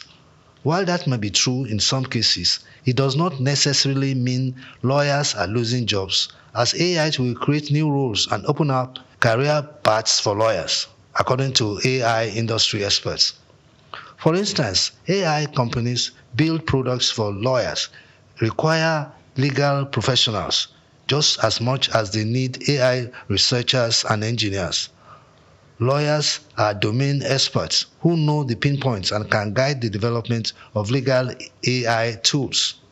In addition, there is the need for lawyers who will build a career in AI governance, working on AI policy auditing, AI existential skills, and AI enlightenment. In fact, lawyers will play a bigger role in AI governance than we can ever imagine. For instance, the AI alignment problem is one of the biggest challenges in the industry. There is ongoing research on whether we can solve the alignment problem using the law. As it is known, law is the most democratic aggregation of human values. How do we evaluate the ability of AI systems to follow the law? Or how do we ensure that AI systems do not misinterpret the law in case of unforeseen contingencies?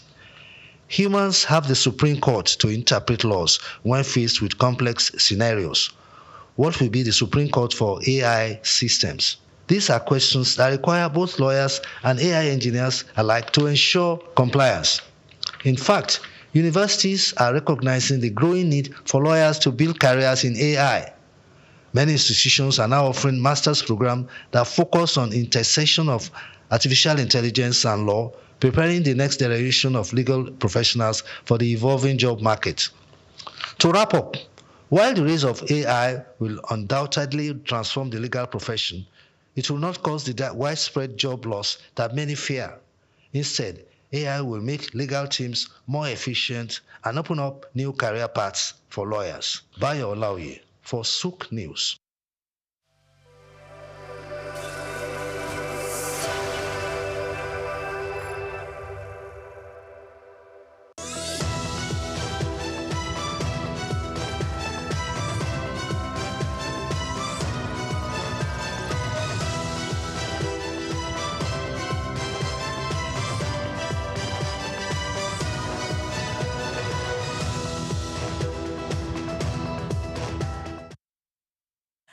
Welcome back. It is still Souq Business Landscape right here, and our final story for today, which is actually really interesting and a little bit relative. But let's look into the details.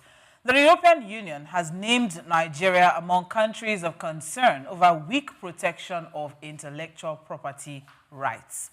So in a new report, the European Union placed Nigeria on its priority watch list alongside China, India, and Brazil over rising cases of counterfeiting and piracy, while it acknowledged Nigeria's efforts, including new customs legislation, a national intellectual property policy.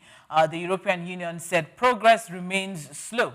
Key challenges include outdated patent systems, weak enforcement, and the failure to pass a bill aimed at reforming intellectual property laws. The report also flagged Nigeria's ports as major transit points for counterfeit goods entering West Africa, from fake medicines to electronics and fashion items. The European Union is calling for stronger legal reforms and better enforcement to protect innovation and boost investor confidence.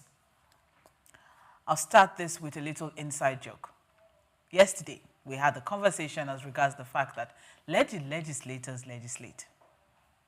But no, they need to focus on constituency projects as well. Anyways, we're talking about reforms and bills now. Mr. Chooks John Rogers, I'll start with you. Where do you want me to go exactly? The reforms, the bills, or the piracy? Don't you think we need to actually pay attention to more bills and more reforms in this country? There's a lot of anyhowness, and there's a lot of anything goes. In this country? Yes. In this beautiful country of ours. We love the Oh, country. man. It's an amazing There is no country. better place to be, no better There's place no to place be like born like Nigeria. Now, for intellectual property, this is another angle where we are really missing it. We need a strong legislation to protect. This is beyond rights right now. For any creator of, be it an item, be it an intellectual work, be it a creative work, or be it a product that ends up getting to the manufacturing chain, or any form of research, we have to protect it to the T. First, as Nigerians. Now, we are on the lower realm of productivity, which means anything that's coming out from this side of the world, it's easy for any other person that have gone ahead of us, technology-wise, to take it and replicate where they are. And in a matter of days, when it gets back here, it doesn't bear any resemblance of something that came from here. Let me give you two examples. We are, for those that are wondering, we are on one of the best buildings in Lagos, on the tallest too. And just our neighbors is Balogun Market. It's a very big international market. Over 70% of the goods you see coming to Balogun markets in the fashion side of it, in the children's side of it, are designed here by Nigerians. Okay. And sent to China. And China must produce and bring it back here. But when it gets here, the label you see, made in China, is China. But nobody's talking about intellectual property. The West is not talking about it because right now it doesn't concern them. I don't know if you get the gist. But now, and Nigerians are not talking about them because they just buy and sell. And this is where our legislators should start talking.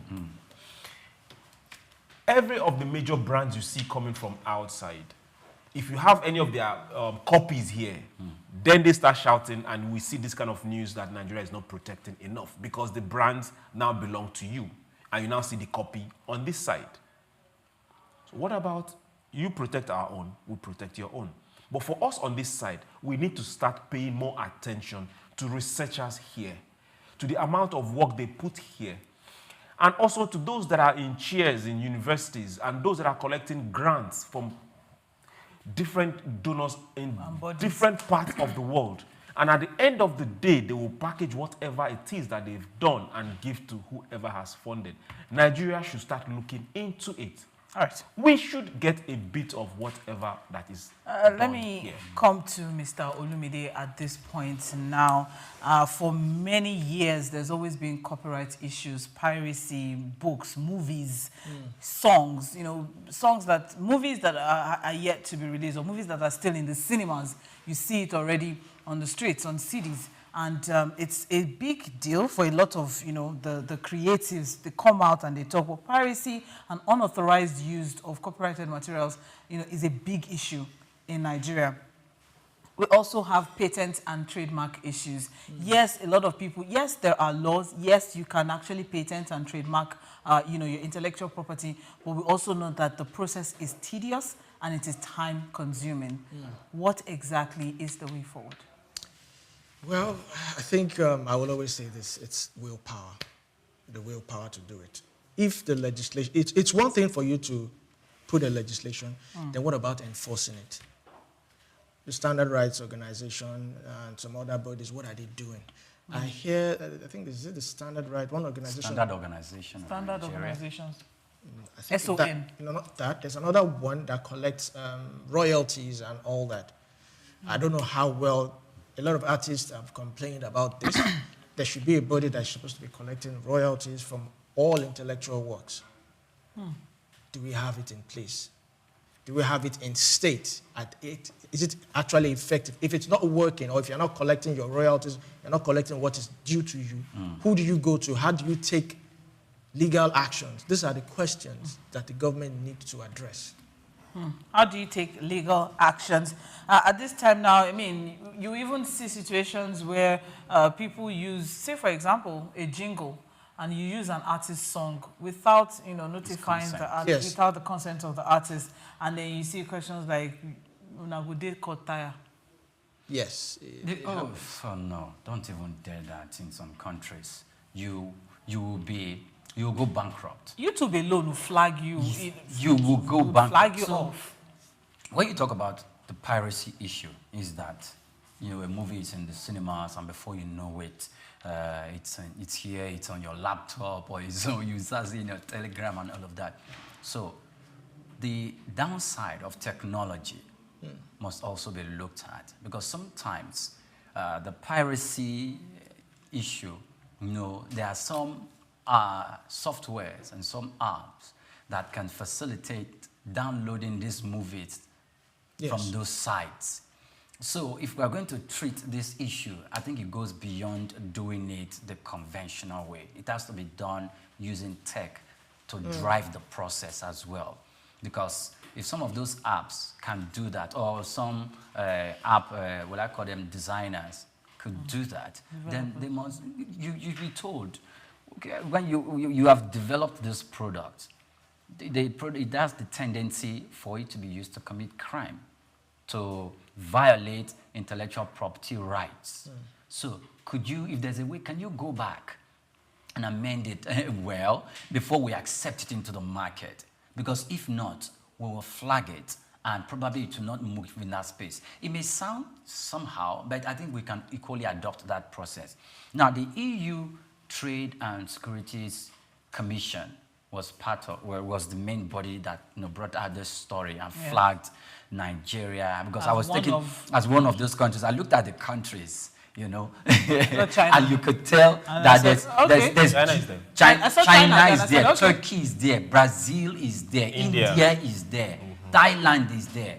So geopolitics. No European countries there. Thank you. Of course, it's coming from the EU. Why would you want to put European countries there? So no North American countries. Thank you. Ecuador is there.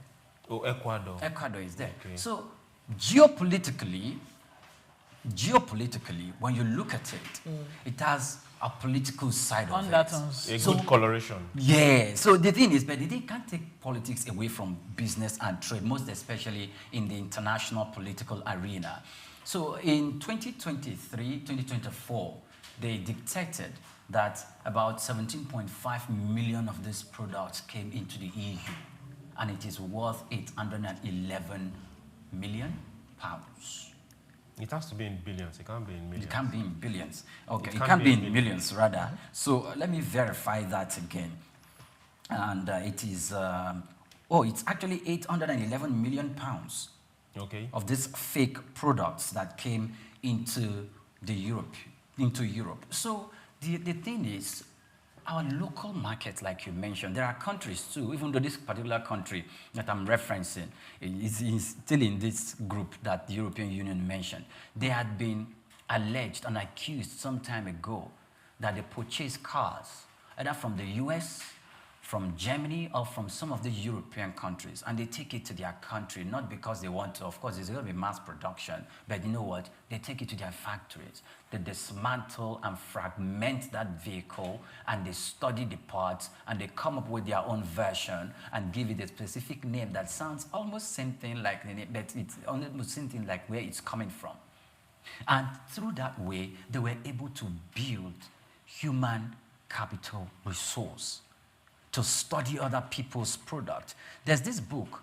I've forgotten the name of the title of the book. Is it Steal Creatively, or like stealing it creatively? You know, the way to steal, but in a creative way to steal. Some of these nations use that. They use that method and that strategy. So the thing is, my problem is that Nigerians are not doing it, though they do it when it comes to some products like wine. And we see the Lagos state government has attacked some section of the country, not some section of the state, not an attack, but they give out warning and destroy some of those. So these nations that are, naming Nigeria needs to know, they equally need to know the efforts that some of the state governors in Nigeria are putting in to curb the counterfeit products. Because if they do not consider that and they just put our names there, it doesn't give respect. Because geopolitically, of course, it doesn't give respect. It doesn't. At respect, you cringe like. Yes. If you don't give respect to that, expect us to reciprocate in like fashion.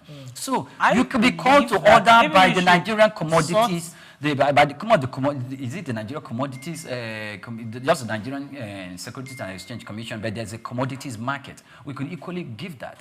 But I equally want to let that the Nigerian Export Promotion Council to also play their own role, because the other time we spoke with an official from Asbon and he told us the role they were playing, to play their own role, to put our products, to bring it up to a global standard, and stamp our name boldly on it so they can sell on the global space. So some years back, made in China was not selling.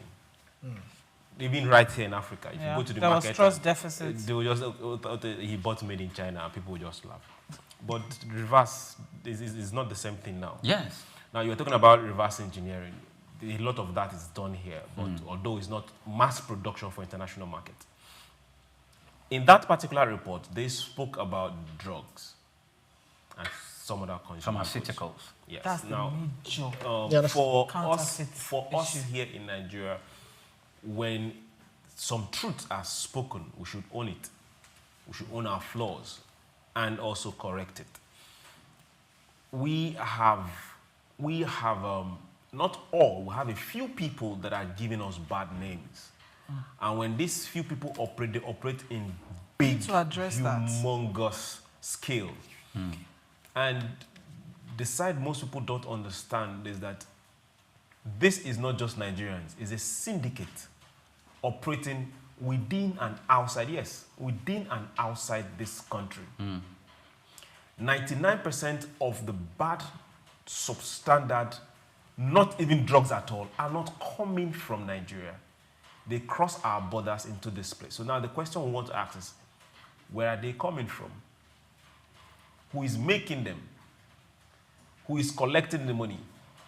They say follow the money. How are these monies being routed? Europe should also answer, because they have questions to answer there. It's routed through their SWIFT. It's routed into their banks. So they know and can't be able to tell us who exactly, what company names this humongous amount of bad trade is coming from. They can't tell us, but why are they not going that route? Why just mention the person you think is guilty without holding responsible who has the money, who traded it? We have a law here that if you buy a stolen item, you are punished more than the person that does the stealing. I think that should also be international. Thank you very much. And also, in addition to what he said, I think between July and December 2024, NAFDAC, we really need to commend NAFDAC because they're also trying. Let's look at it. They destroyed about 120 billion naira worth of fake medicine and food. And these Europeans, they are seeing it. Because whenever they do this large, when they destroy these things, they publicize it. They put it on social media. They put it everywhere to show it. Doing our part, okay? I remember the other time when I think they went to bust a warehouse. They were making fake wines and all that. There was another time, I think it was fake tomato paste and all that. They've been doing a whole lot. Those are really small ones. Those small red wine, scales, just close to us here. Those small. What about the big warehouses of drugs that were discovered just 2 months ago in a market somewhere in the east? In the east, in Aba. And they were also... And all these are imported. You could see it there. They were imported. They came from a country that is not Africa. Some of them are filled India. in this country. You said?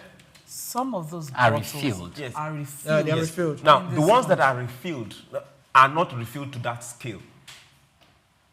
To the scale we saw? No. You also saw, okay, in that same building, you saw containers with names of logistics company. Yes. So let's follow the We money. can.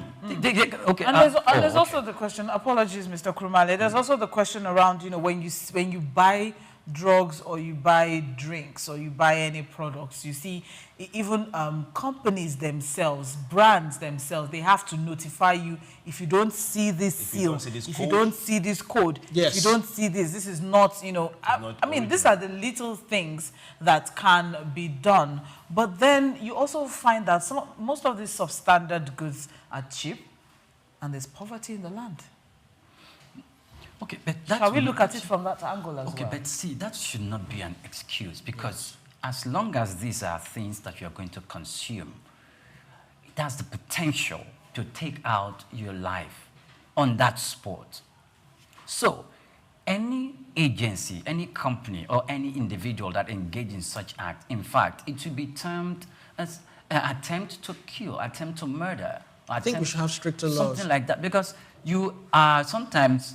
You see people, you're driving and you're passing, you see people in long vehicles, long commercial vehicles, and some people are not even farmers, they don't have medical knowledge. No medical knowledge. They're selling you medication, drugs. So the thing is... If they're selling you natural product, if they're selling you herbs... That's different. That's natural product. That's different. Chemically produced drugs. Like you said, there are names of countries where these medications are coming from.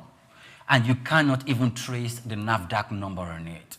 You can't even trace the manufacture date on it. You can't trace the expiry date on it. And when you see that, the thing is, you normally should be suspicious. If there is no, the way people write the date of manufacture and the expiry date on those products is an attempt to conceal it. It's not as vivid or, crystal clear like the names of other things that were written on the pack. So it should raise, the National Orientation Agency should raise this awareness.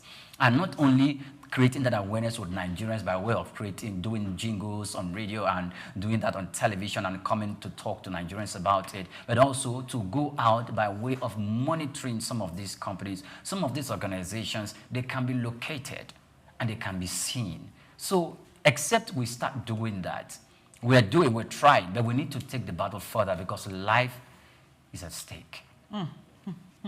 Thank you very much. A lot of all these issues can be tied to technology, pharmaceuticals, and so many other things. Intellectual property as well. We just mentioned the other time as regards, unauthorized use, and then let's also not forget that ignorance is not acceptable in law. let's check these products. Mr. Kumale mentioned something about best before, and some people say there's difference between expiry date and best before. Okay, we understand that. But then NAFDAC also came forward to also give some clarification as regards, what to look out for as regards NAFDAC numbers. Apparently, if you see A, it means that it's just been approved, but they've not gotten the something, commercial approval. All right, for you to go and start selling.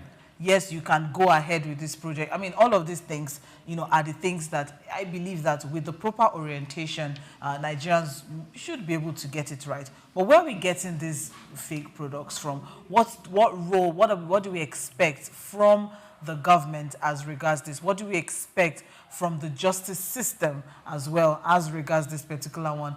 And what exactly can we do to correct the impression to the European Union? Very, very quickly, a minute, please. Okay, we are doing that already. We just need enough that is talking and doing. Then we need a people citizenship diplomacy. If you see something, say something. We don't need to play for the European Union. Our first and utmost care should be our people. If our people are healthy and not falling to all these scammers and fraudsters selling fake and substandard products, better for us. So many. I think to add to him, I think we should have stricter border control because this basically, just like he said, these counterfeit items are coming through somewhere. They're coming from somewhere. So it's not just our own border control. Neighboring countries, how are they also, ensuring that their border control is tight because it's leaving one country to another country. So we can decide to block out, but if it leaves that country, and what they call them in Yoruba, firewall, and all, they have their routes. They don't take the conventional, the smugglers, thank you. They don't take the normal route. They have their own routes of smuggling things into the, I'm sure you were all aware of this rumor about this poisonous rice that Customs seized and later, though it was, Customs said it was a rumor, nothing happened. It was a rebuttal, yes. Yes, it was a rebuttal, but we just need to have stricter border control. All right, Mr. Kumala. As for me, please, NAFDAC, Standard Organization of Nigeria, and all other regulatory bodies, when Nigerians Consumer Protection, the FCCPC, when Nigerians take the pain to manufacture something without copying other people's products, then make sure that you don't make it a very difficult process to have the product approved. Yes. Don't say, okay, bring 10 million naira. You should streamline the process. Streamline the process, let it be easy. Because sometimes these people, you feel like, I've done all that I can do. I know I have this. They have said, okay, it's fine, but there's bureaucratic bottleneck. You don't want to offer bribe and all of that, so go. And they now go and start, using other people's name of their own products to sell their product because they want it to get into the market, to conceal it away from the authorities. That in itself could contribute to some of these anomalies we see in the system. So if there is a straightforward way of handling issues like this, I think it's better for us as a nation. All right, from that takeaway, I guess we're looking at strengthening enforcement, streamlining registration, and also we could use a little international cooperation as well. Some of these goods, most of these goods are coming from certain countries. So international cooperation as well would also go a long way. It's been a beautiful day on Souq Business Landscape, looking at 3 top stories making the rounds on the landscape, pun intended. And that's a wrap for today. My name is Omobola Sandra. I have here on my left John Rogers Souq. You can follow me on CGUVNOR, CGovernor, on all social media handles. Thank you, Mr. Olumide. And I'm Olumide Shokoya, Media Juggernaut on Instagram. Mr. Krumale. And I'm Oyinpriye8. That's on Instagram, and Oyinpriye5 on X. I'm curious as to what the 5 and 8 is. But my name remains Omobola Sandra on all platforms. Thank you very much for staying with us. Join us again next time.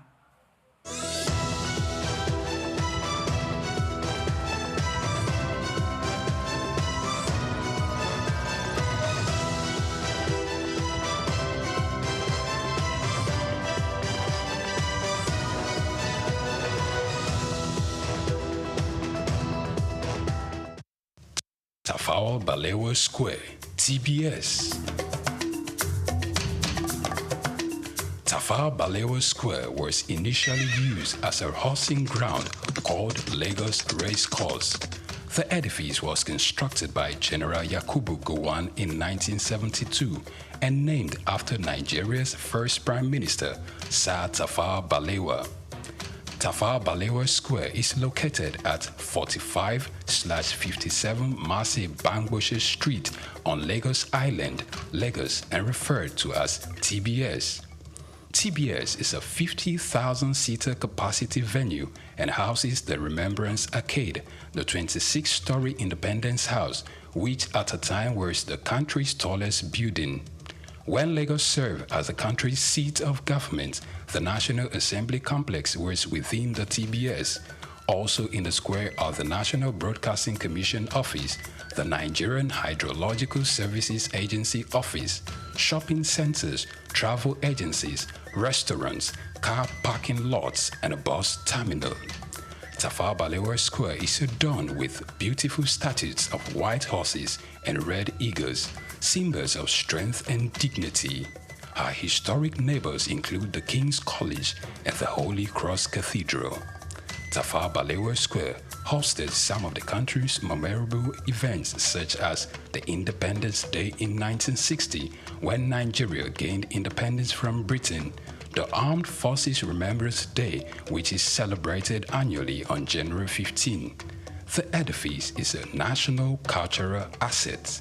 Tafawa Balewa Square, Souq Enlightenment.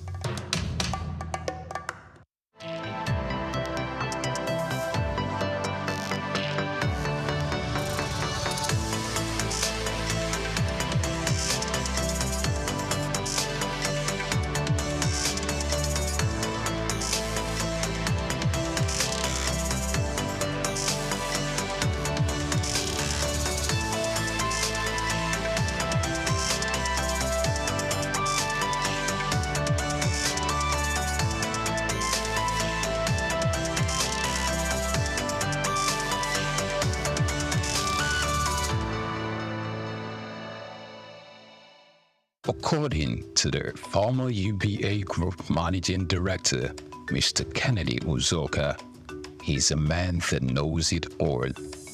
Also, another described him as an encyclopedia of knowledge.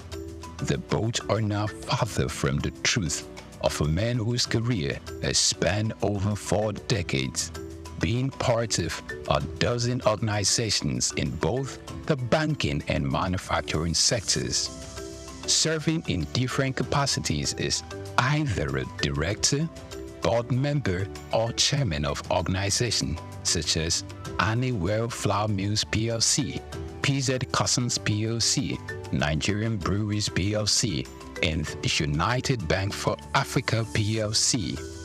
In the same vein, he also had some link with the British American Tobacco Nigerian Foundation and Nutrisima Limited. He was once the president of the Manufacturers Association of Nigeria, where he clamored for the patronization of local content by all well-meaning Nigerians.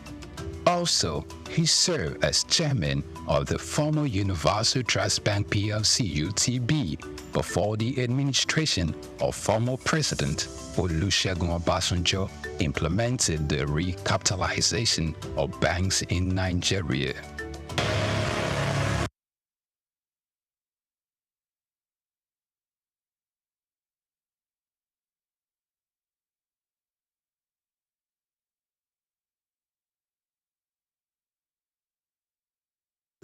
Born Kolawole Babalola Jamodu on February 9, 1944 in Odo Ere, Yagba West local government area of the present Kogi State. Kola Jamodu attended St. Paul's Primary School in City College from 1958 to 1961. Harvard Business School, Boston, Massachusetts, United States of America from 1986 to 1987. His mother was Mrs. Fumi Olabinwonu. Not much was known about his father. At an early age, Kolawole showed an uncanny drive for knowledge and learning, which will form a greater part of his adult life. His rise to fame hasn't been without its peculiar episodes of challenges. He started his career with the United African Company of Nigeria, UACN, in 1962. 3 years later, he moved to Lever Brothers Nigeria Limited, now Unilever Nigeria PLC, and in 1965, where he received many years of experience of over 10 years in production, commerce, and finance. He later joined PZ Customs Group in 1975 as a group accountant, Chief Kolawole Jamodu. For many who work closely with him, he is a go-getter, both in the business arena and an exemplary leader in achieving the corporate governance with a litany of portfolios in diverse sectors. He's a trailblazer practically in many areas. He was the first Nigerian to be appointed as Group Finance Director at PZ.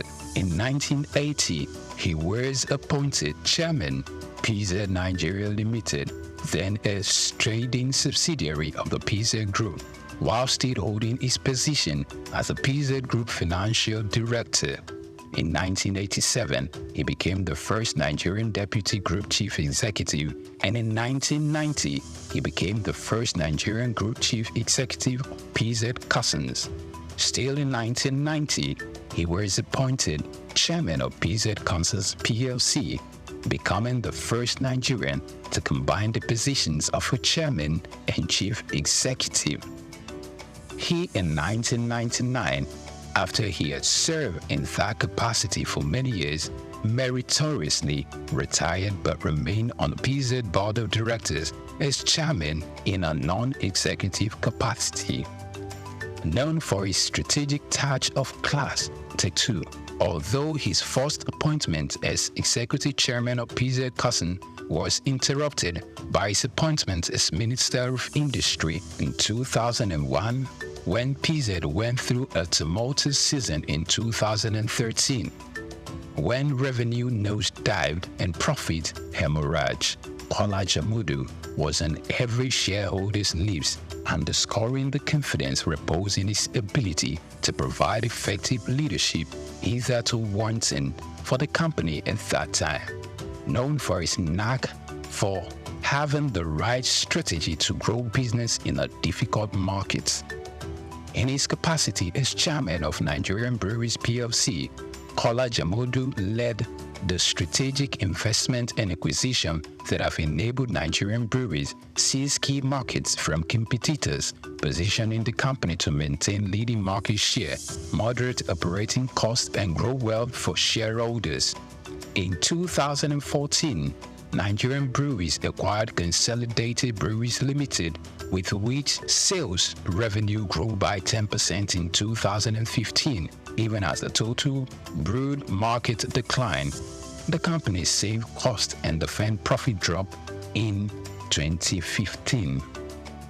Jamodu also served as Chairman of Universal Trust Bank PLC, a Director in Ashaka Cement, and a Director in Honeywell Flour Mills PLC. And also, he's been a Director of United Bank of Africa since 2007. He's a Fellow of Chartered Institute of Accounting, Nigeria, Fellow of Chartered Institute of Management Accounts, London, and Fellow of Chartered Institute of Secretaries. The name Jamodu trumpets loud and clear in Nigeria's boardroom leadership, owing to his dedicated work and great accomplishments in building businesses. Jamodu has only been a seeker of new challenges, set to brave and break new grounds. Our key takeaways from his tenure as minister highlighted the introduction of various innovative backward integration policies that enabled self-sufficiency in the production of goods like cement and other staples. These moves led to increased foreign direct investment, job creations, and a major boost to national economy and GDP. Dr. Jamodu, after a hiatus from the private sector, was appointed to numerous board positions with reputable multinational companies in Nigeria. For a start, he was reappointed chairman of United Bank for Africa plc as a non-executive director in 2007. It's worth of note to say that in 2006, Dr. Jamodu was appointed to the board of Nigerian Breweries plc as a non-executive director and later moved to become chairman in 2008, where he served 17 years meritoriously, spending 15 of those years as board chairman, and on April 30, 2023, retired as chairman of the organization, leaving a legacy of growth, innovation, and continuous success. Under his watch, the Nigerian breweries grew in leaps and bounds, strengthened its brand presence, and continued to drive positive change in the Nigerian breweries sector.